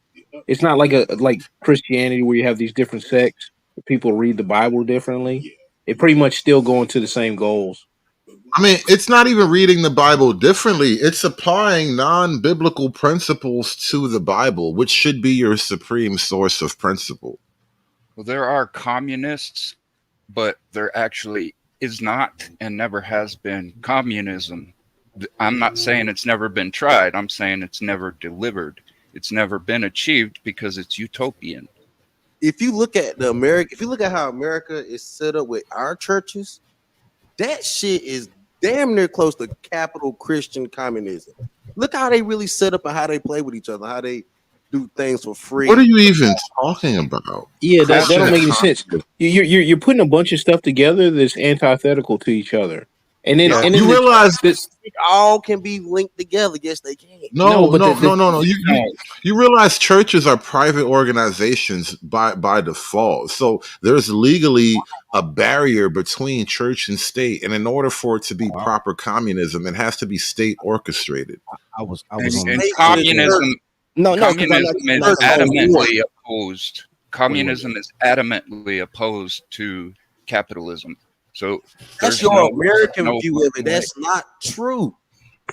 Tell that's the principle of the people matter. from the former Soviet Union that Pastor. Tell the people currently that living in China. Matter of fact, ask our new neighbors of Venezuela how good communism is. Well, see, China is weird, right? Because the state uses communism for the people, but they also have to have a fundraising effort. So they use capitalism to fund the state as well. So you need capitalism to have communism. China understood the flaws of communism, so they loosened up their communism, but they didn't loosen up the control, the totalitarian nature of their government that comes from communism. So they're just trying to make it work without giving up the power. Ask North Korea. Okay, wait. Here's the thing. There's a great example of communism. A phenomenal example of communism in America happens all the time, every day. Section 8. when you give everybody the same thing. Socialism. That's socialism. Same thing, but different. They use that. They use that. One at a time. Let him finish his point. Let him finish his point. The genuine difference between communism, socialism, and globalism is, bro, you're just playing with words. How big the radius goes. Communism is every project building, bro.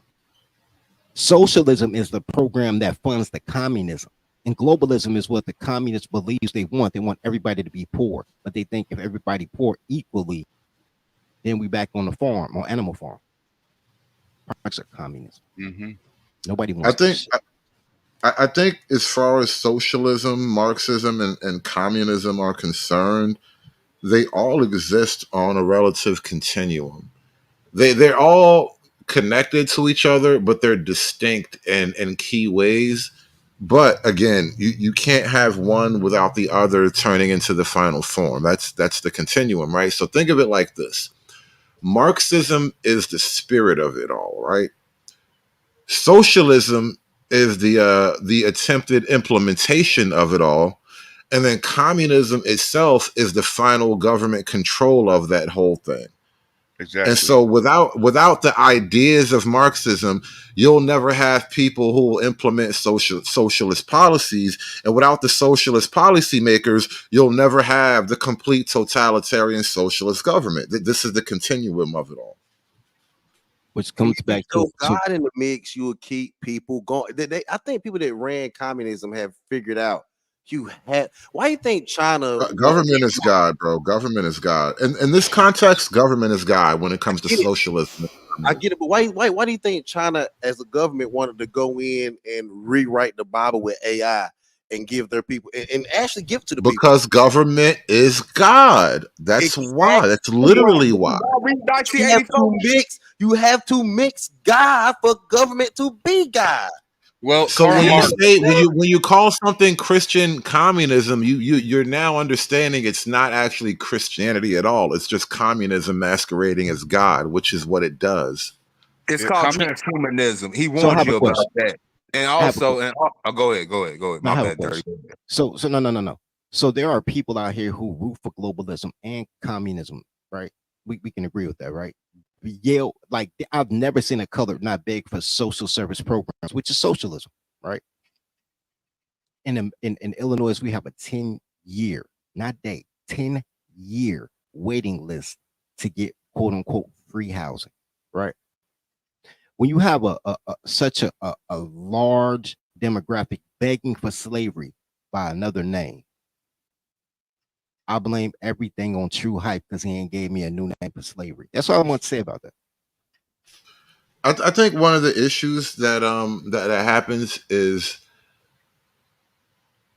a lot of people don't understand how things used to work before the government decided it would feed and house all the people that were too lazy or too slow to do it for themselves. But before the government had all this social interest, the social interest had to get met in a lot of ways. And it took time. We didn't all live in a modern world. But one of the things that arose over time, like, the idea of a hospital wasn't actually a government invention whatsoever. The idea of a hospital is a combination of two things, technically: a church and a hotel. Yep. Mm-hmm. And basically, it was the religious people who said that it is our duty to provide whatever assistance we could. And through that, bodies of knowledge began to accrue. So, the medical field was established with hospitals and whatnot. But the idea is that if left to our own devices, we will figure out a way to solve things, or not, or perhaps not. But then if you can't take care of yourself, do you really deserve an extended moment? You only got the moments you can fight for. Question: we got all this information on updated diets, medical advances, and all that good stuff, but we still got people that want to inhale. What's that shit? These little fucking teenagers inhaling now. We got little fucking dumb fucks out here doing that shit. We got these fat ass people walking around. Thank you. We got these fat ass people that want to go ahead and eat seafood broils, eat these fucking McDonald's and all this other fucking garbage, junk food and shit like that, and have the nerve talking about they feel oppressed and they want body positivity. Then we got these Rainbow Brigade, Alphabet Mafia motherfuckers. You basically can't say nothing about them. You can't touch them. You know what I'm saying? Pause. I mean, you can't put your hands on them in a violent way. You can't do none of that stuff because it's considered a hate crime. But guess what? They are causing more terror. The last 4 or 5 shooters has been them, but they are protected class, along with the so-called backbone of our community, the B-Dub. Okay, wait. Here's the thing with that. Everything you say is true and right, depending on what your provenance is. There are places. There's still sundown towns in America. No colors allowed. There are most still of them places here in Illinois. Yeah, there's still places where gays aren't accepted.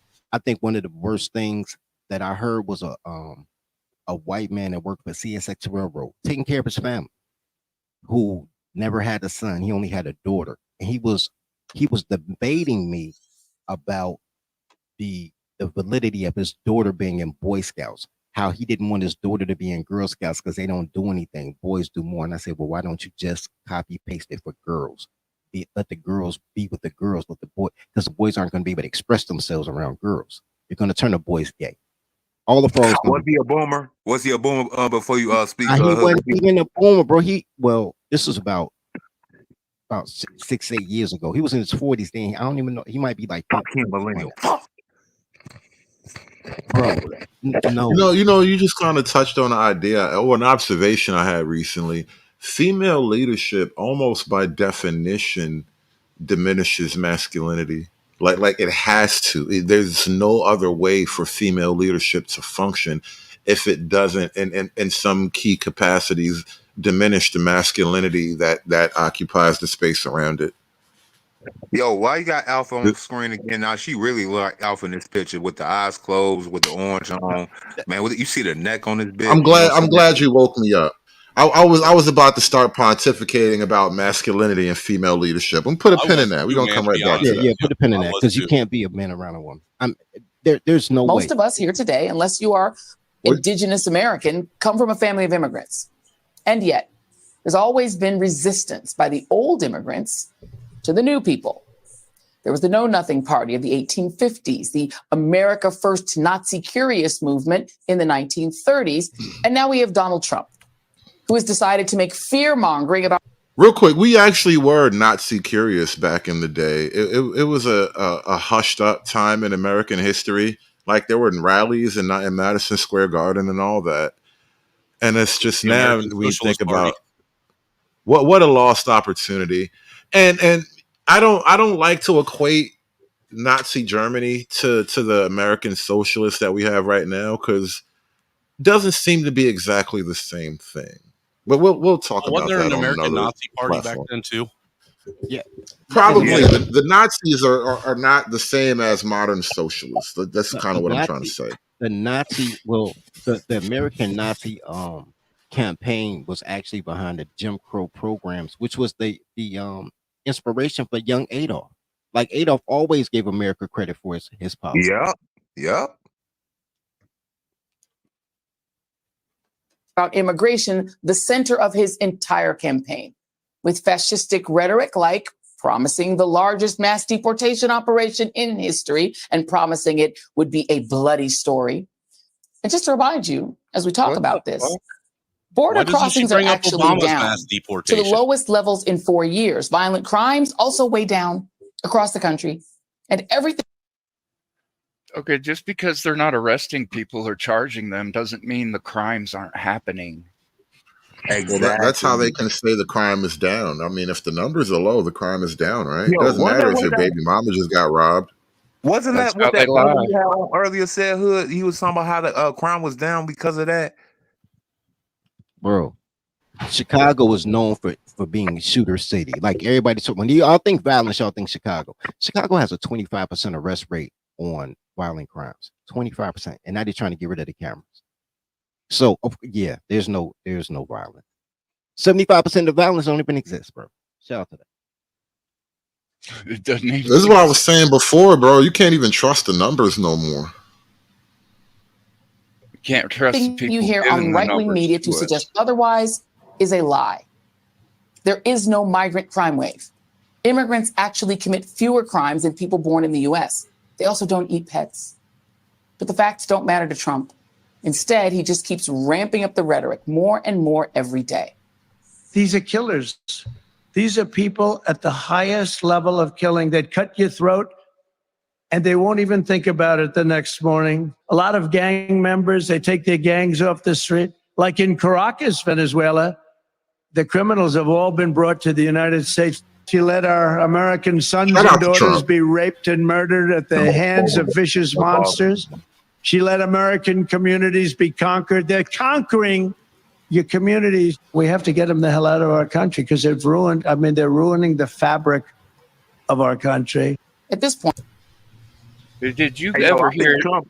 I think I Trump. said it from the start. This is advanced darkness. This is heart of darkness.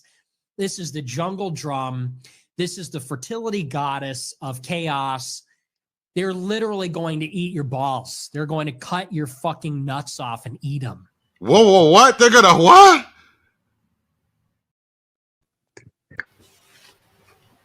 Damn. Kind of sounds like Nick Fuentes there. It does. Fuentes is like a right-wing extremist version of Tim Pool. Yep. Oh, Wood, have you by any chance heard the conversation that Dr. Phil had with that guy from Venezuela, where he was actually telling this guy presented data to Dr. Phil showing him how the DHS has actually stated that Venezuela told them that they were emptying their prisons and their insane asylums. It's probably not just Venezuela. That's what Trump just said that about Congo. I mean, what was that? What was that line I played from Trump earlier? He was like, I'll see if I can find that. He's like, oh, you come here from the Congo. Hey, where did you used to live in the Congo? Oh, in prison. Huh, how about that? Like, that's what they're doing, bro. Yeah, but Hood, Fox News reported on it, and there was a report about the sheer number of criminals. And yeah, you could say it's a percentage of the people that's been over here, but come on, man. Like these people like to act like, oh, this is not happening or this is not a thing. When you have all these bodies piling up of women trying to get away from certain attackers, or like people dying in drunk driver accidents. Come on, man. These people are just so disingenuous, man. It's not even funny. Hey, yo, I think Trump and paying attention. You know what? Trump is going to be the most quotable, most meme-worthy president, and I think he's been watching how he been basically making bars now at every press conference and debate that he can get, so he can be basically put into the social media algorithm like crazy. That's what killed me about the debate with Kamala. People saying that he won the debate. I'm like, Kamala doesn't have a single quote from that debate that people are talking about. How can she win? Nobody likes anything she says.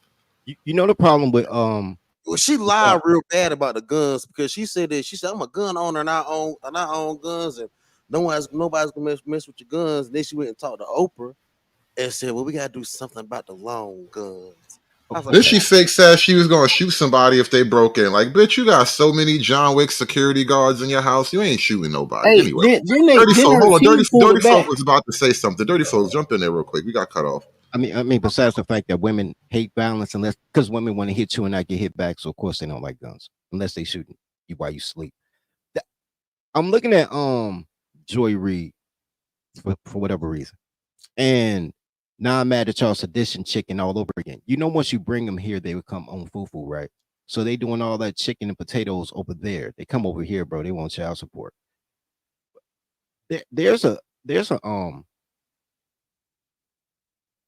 something going on with the fact that all of your news come from women and gays. That the people who seek comfort the most will put the most discomfort on everybody else and then blame you later. But whatever. That's a problem with your media, bro. Like, there's a problem that I can't talk to my favorite maker without somebody telling me that the white man trying to outsmart me there's a problem with me not being able to be man first without being called anti-black. There's a problem with being a nationalist without being called a sellout to your people. Ain't my fucking people. I don't even like my family, nigga. Fuck you, my people. At some point, bro, there has to be a marketing campaign. Because I agree with you guys, even though I don't know what a conservative liberal is or whatever y'all said. $30,000 is all the cost for a campaign. Black men need to make our own campaign or whatever y'all want to call it. We need a parade. Me and Mr. O, we gonna make a parade. I don't care if it's just 12 people. We're gonna keep the camera real tight, make it look like it's a bunch of us. We're gonna go up Halsted Avenue, bro. Niggas need a campaign, a rally cry for people to get behind. Because right now we know every conspiracy theory, but niggas too scared to conspire. And I don't like that shit because I don't like bald head black bitches, bro. I don't like fat bitches. I don't like bitches who can't cook. I don't like girls to talk with clothes on. I don't like none of this shit. A motherfucker just supposed to take and accept whatever the fuck you say because I'm a black woman. Bitch, shut up. The fuck out of here. Plan is trying to scare people into voting for him, despite 2 of his 3 wives being immigrants. Recent polling has shown a majority of voters say they trust Trump more when it comes to dealing with the border. A man who doesn't know the difference between political asylum and an insane asylum, and whose plans to deport every immigrant or anyone who just looks like an immigrant would send our economy into a free fall. Because fear, whether real or irrational, can be an effective political tactic. The question now for America is, have we gotten to the point where we would destroy our own economy and walk willingly into a Hitlerian dictatorship because of the fear Donald Trump and his MAGA cronies are perpetuating solely for their own political benefit? Well, real quick, the irony about her so-called Hitlerian dictatorship, this is unique perhaps for most communist governments, but Germany was booming until, war. The German economy was like, he made the Times magazine. He was like man of the year. He pulled off an economic miracle.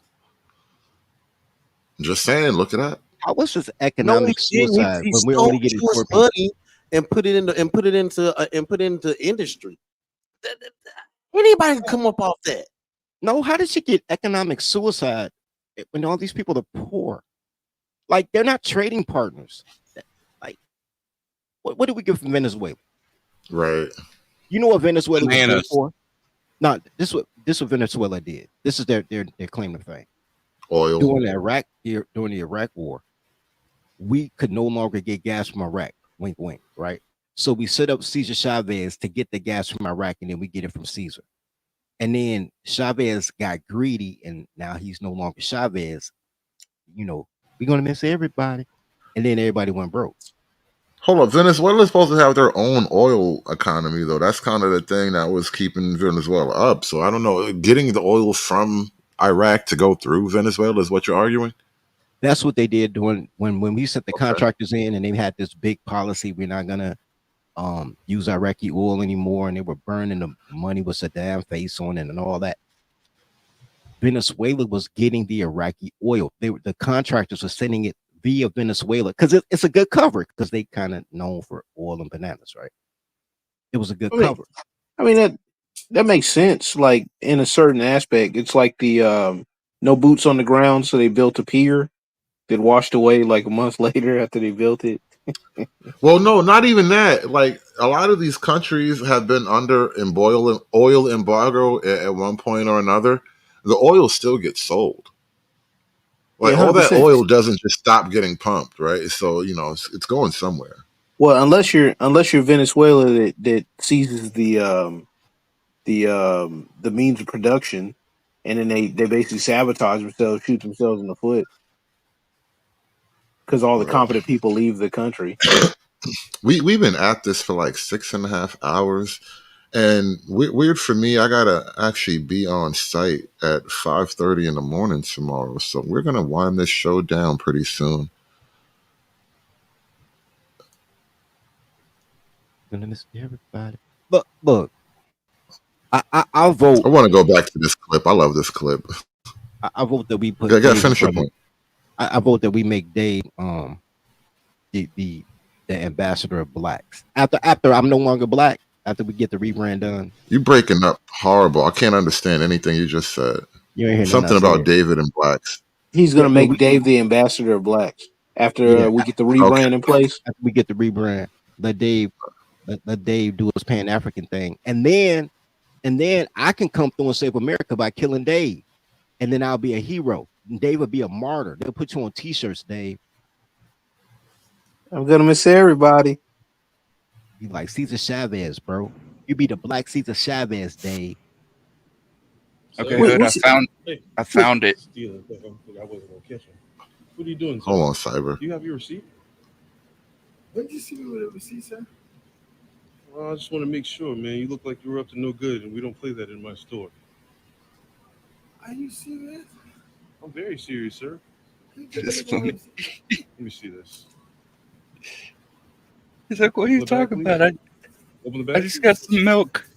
Why does he sound like Dave? Man. All right. We're the white supremacists now, bro. You guys got to pass some of that torch over to us, bro. We got to pick up the torch, though. It's on us. It's not really on y'all. It's on us. We got to be willing to accept the flame. I saw you putting it down on Snowman as soon as he came in. Listen, man, we got to be the white supremacists right now. There's too much shit going on, man. Y'all need a brown hand on that flame of white supremacy. Y'all definitely had to extreme. You look like you're told black Nazis because they accused the governor of North Carolina of calling himself a black Nazi, and it looked like we out here being black Nazis.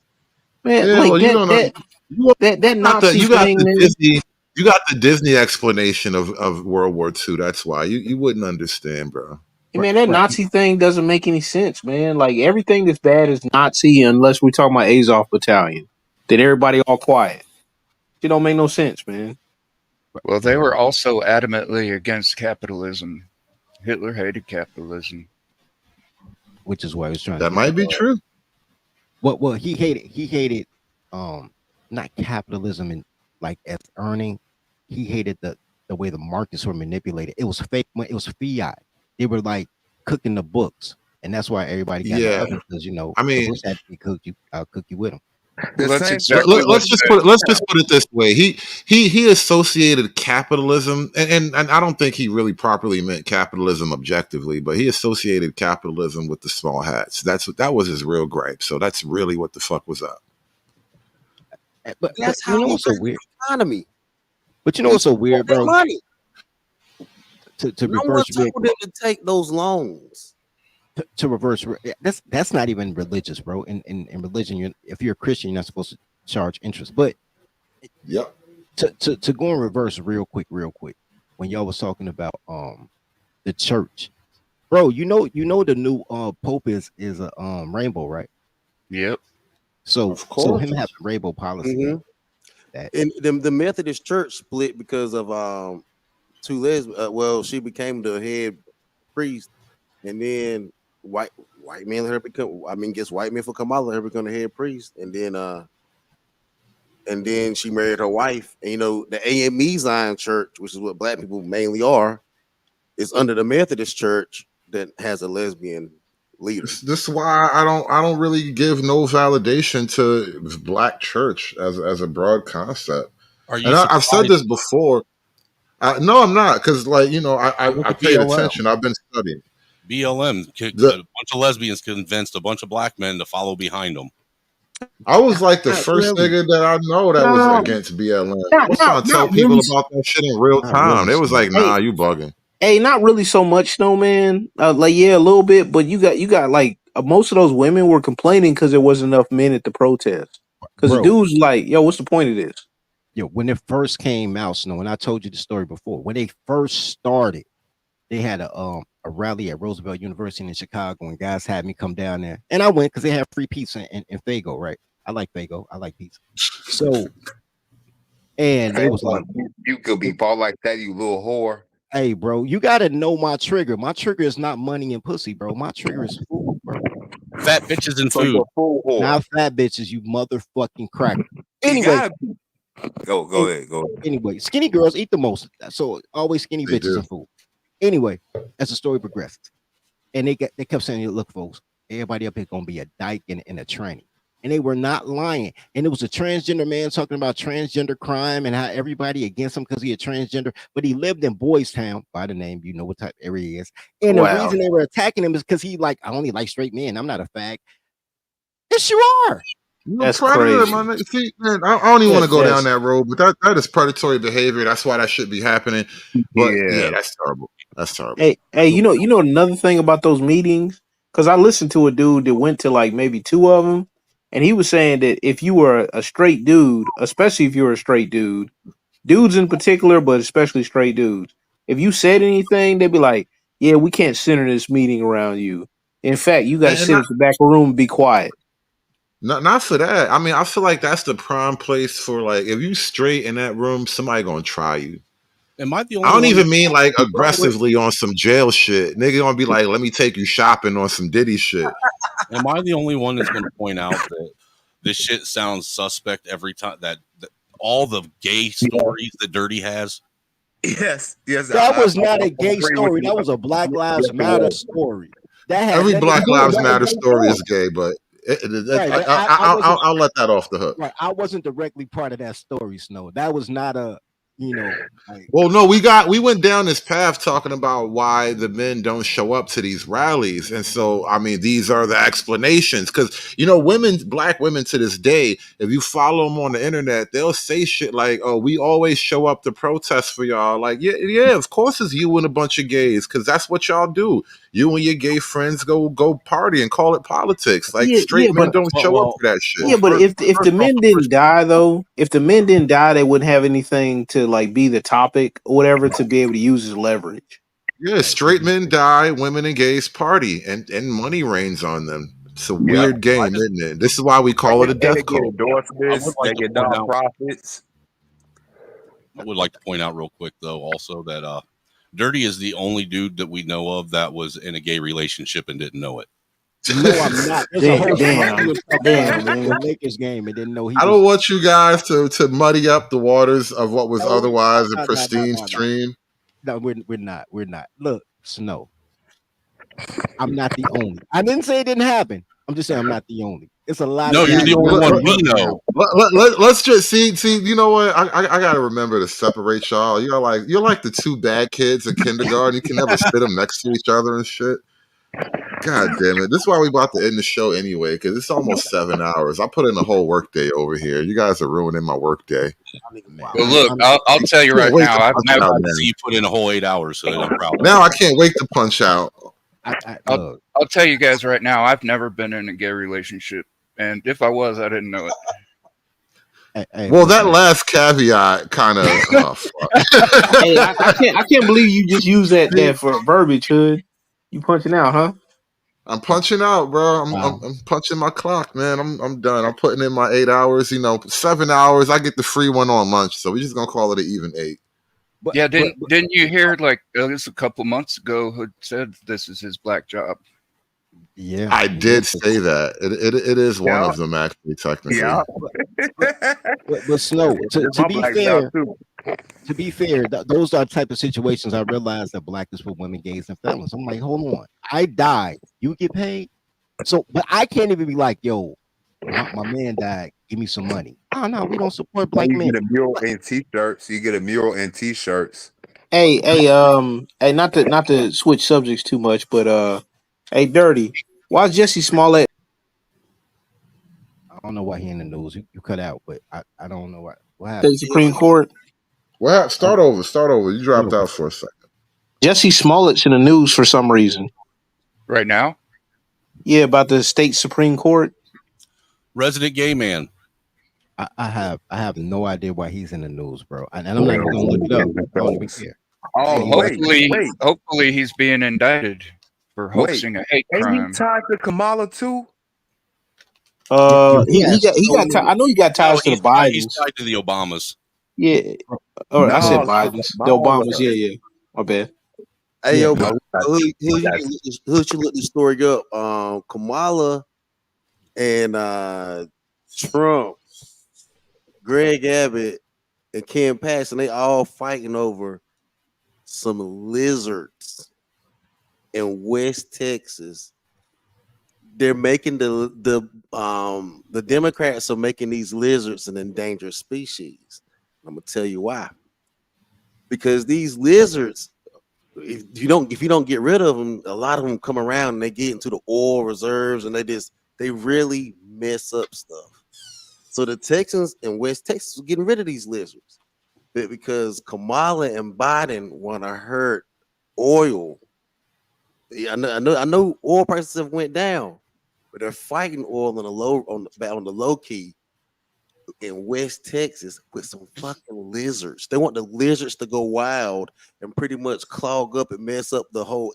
You should look this story up. It's quite interesting. So why don't some lizards want to support some lizards? Well, Pastor, like it don't even have to be that though. You use the environmental restrictions, like the FAA people are trying to go after Elon right now and trying to make him wait 6 months between rocket fires, and all the studies from EPA thing when he has a better and they have like another thing with his safety record, but he has like the best safety record out of all aircraft companies in the country.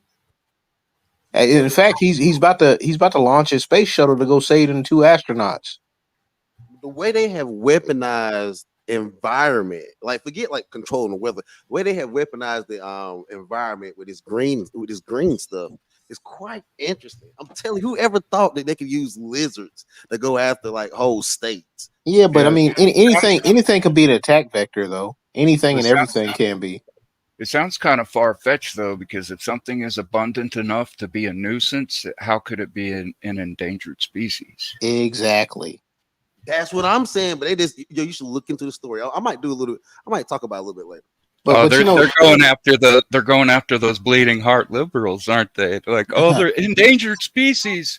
And here's the power of the black man, the white woman. Shout out to the white woman, because they always trying to save some shit. Like I didn't think about it till I heard Patrice O'Neal say it, but white women are always trying to save some shit. My guy, Philip Jackson, rest in peace. Except for their own marriage.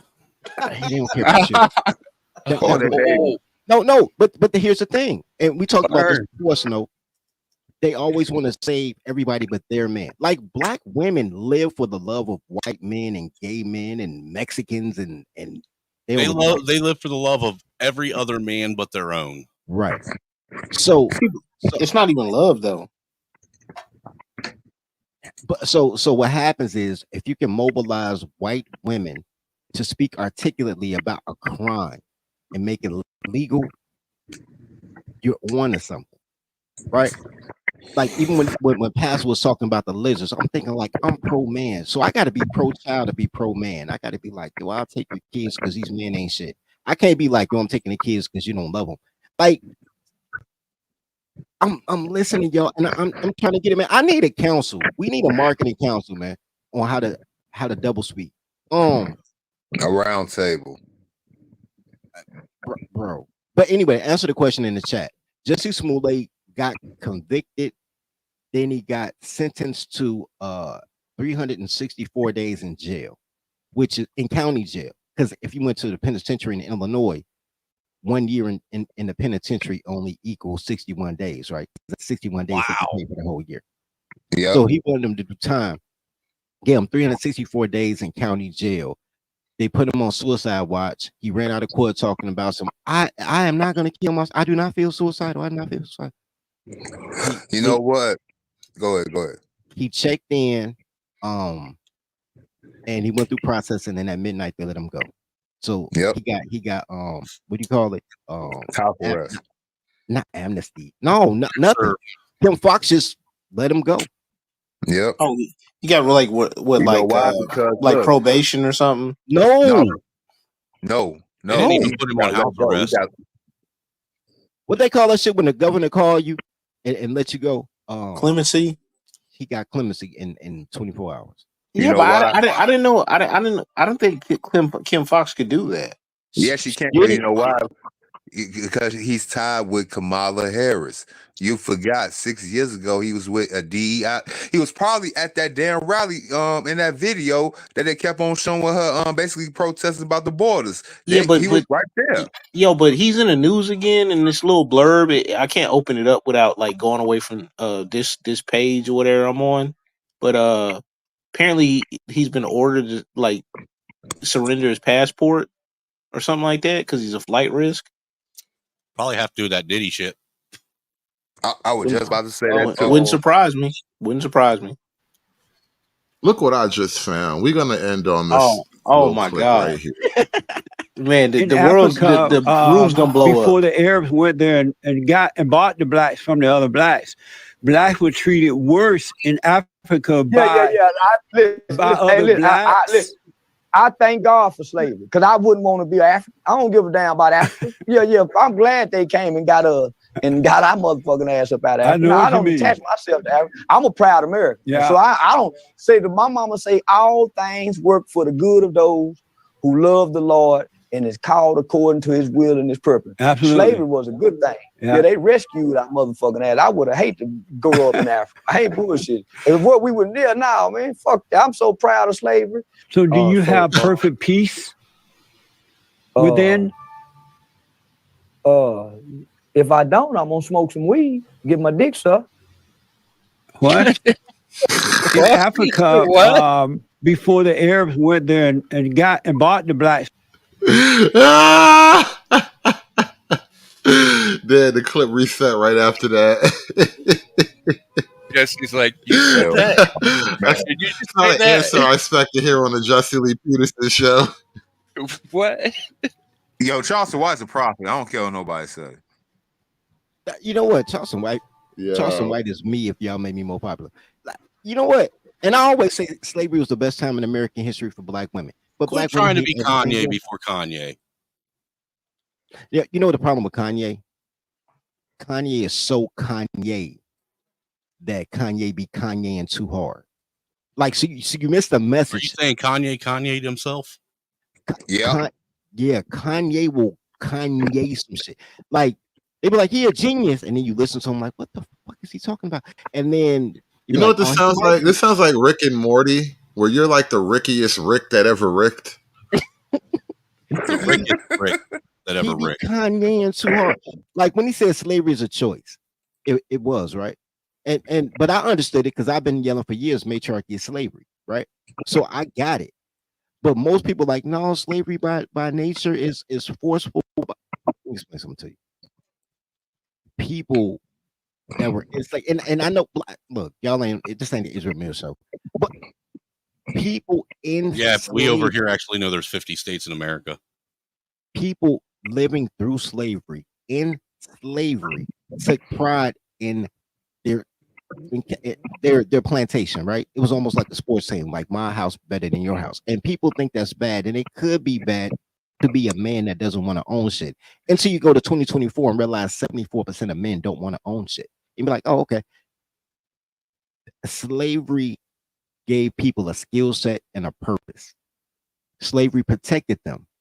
When slavery was over, Jim Crow became some of the worst time in American history. When slavery was over, all they did was rebrand slavery as a ranch hand, as a sharecropper, as a prisoner, whatever. But slavery, when you look at what happened, not the mythology of it, when you look at what actually happened, a bunch of black women trying to have beige babies, a bunch of plantation pride, a bunch of sharecropping, like I'm just stay here. You don't stay where you're abused. You can ask any man with a black mom why he went to college or the service and never came back home. You don't go back to where you're abused. So the fact that they stayed means that the conditions weren't as bad as people want to talk about. You can show me an old slave house and I'd be like, yeah, but they were made in like 1690. That was the modern house for the day. They didn't have indoor plumbing. Everybody had an outhouse. They try to mythologize. I'm not saying slavery was good or bad. I'm saying the mythology of it takes away what the truth of it was. And the truth is most people weren't even slaves. There were way dirty more folks. No, I was trying to jump in right there when you said most people aren't even slaves. I think that I want to end on that point right there. We are going to wrap this show up today, man. Thank you to everybody who stepped up on the panel, man. Appreciate all the pushback and any any counter narratives people want to put up here, you know, it's always welcome. We all have great conversations up here. Thank you for supporting the show. You guys been more than amazing today. I thank y'all so much. You know, this is my other black job, but I got to go get up, and I got to get up real early for my real black job tomorrow. So, you know, I will see you guys. Huh? What is a black job, sir? Will you pick up this link in the back? I do for money. Will you pick up this link in the back when you close it out? It's what I was talking about, the interview with Dr. Phil and Victor. Drop the link real quick. Let's get out of here. Drop it in the back chat while we're up here. All right, I got a timestamp there. That's the exact instance that I was talking about, but you could check out the whole thing if you want to. It might inspire you for another show. Yeah, I'll check it out. We'll get back to that. But guys, I do have to run. Thank y'all for being up here. Thank you to everybody who supported the show. I do want to leave you with one final clip. You're gonna like this, so don't leave just yet. Don't get all uptight and run out the door just yet. It's like that. It's like watching a Disney movie. You gotta wait for that last thing at the end of the credits.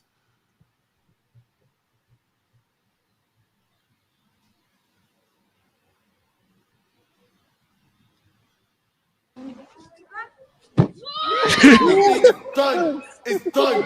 It's done. It's done. It's done. It's done.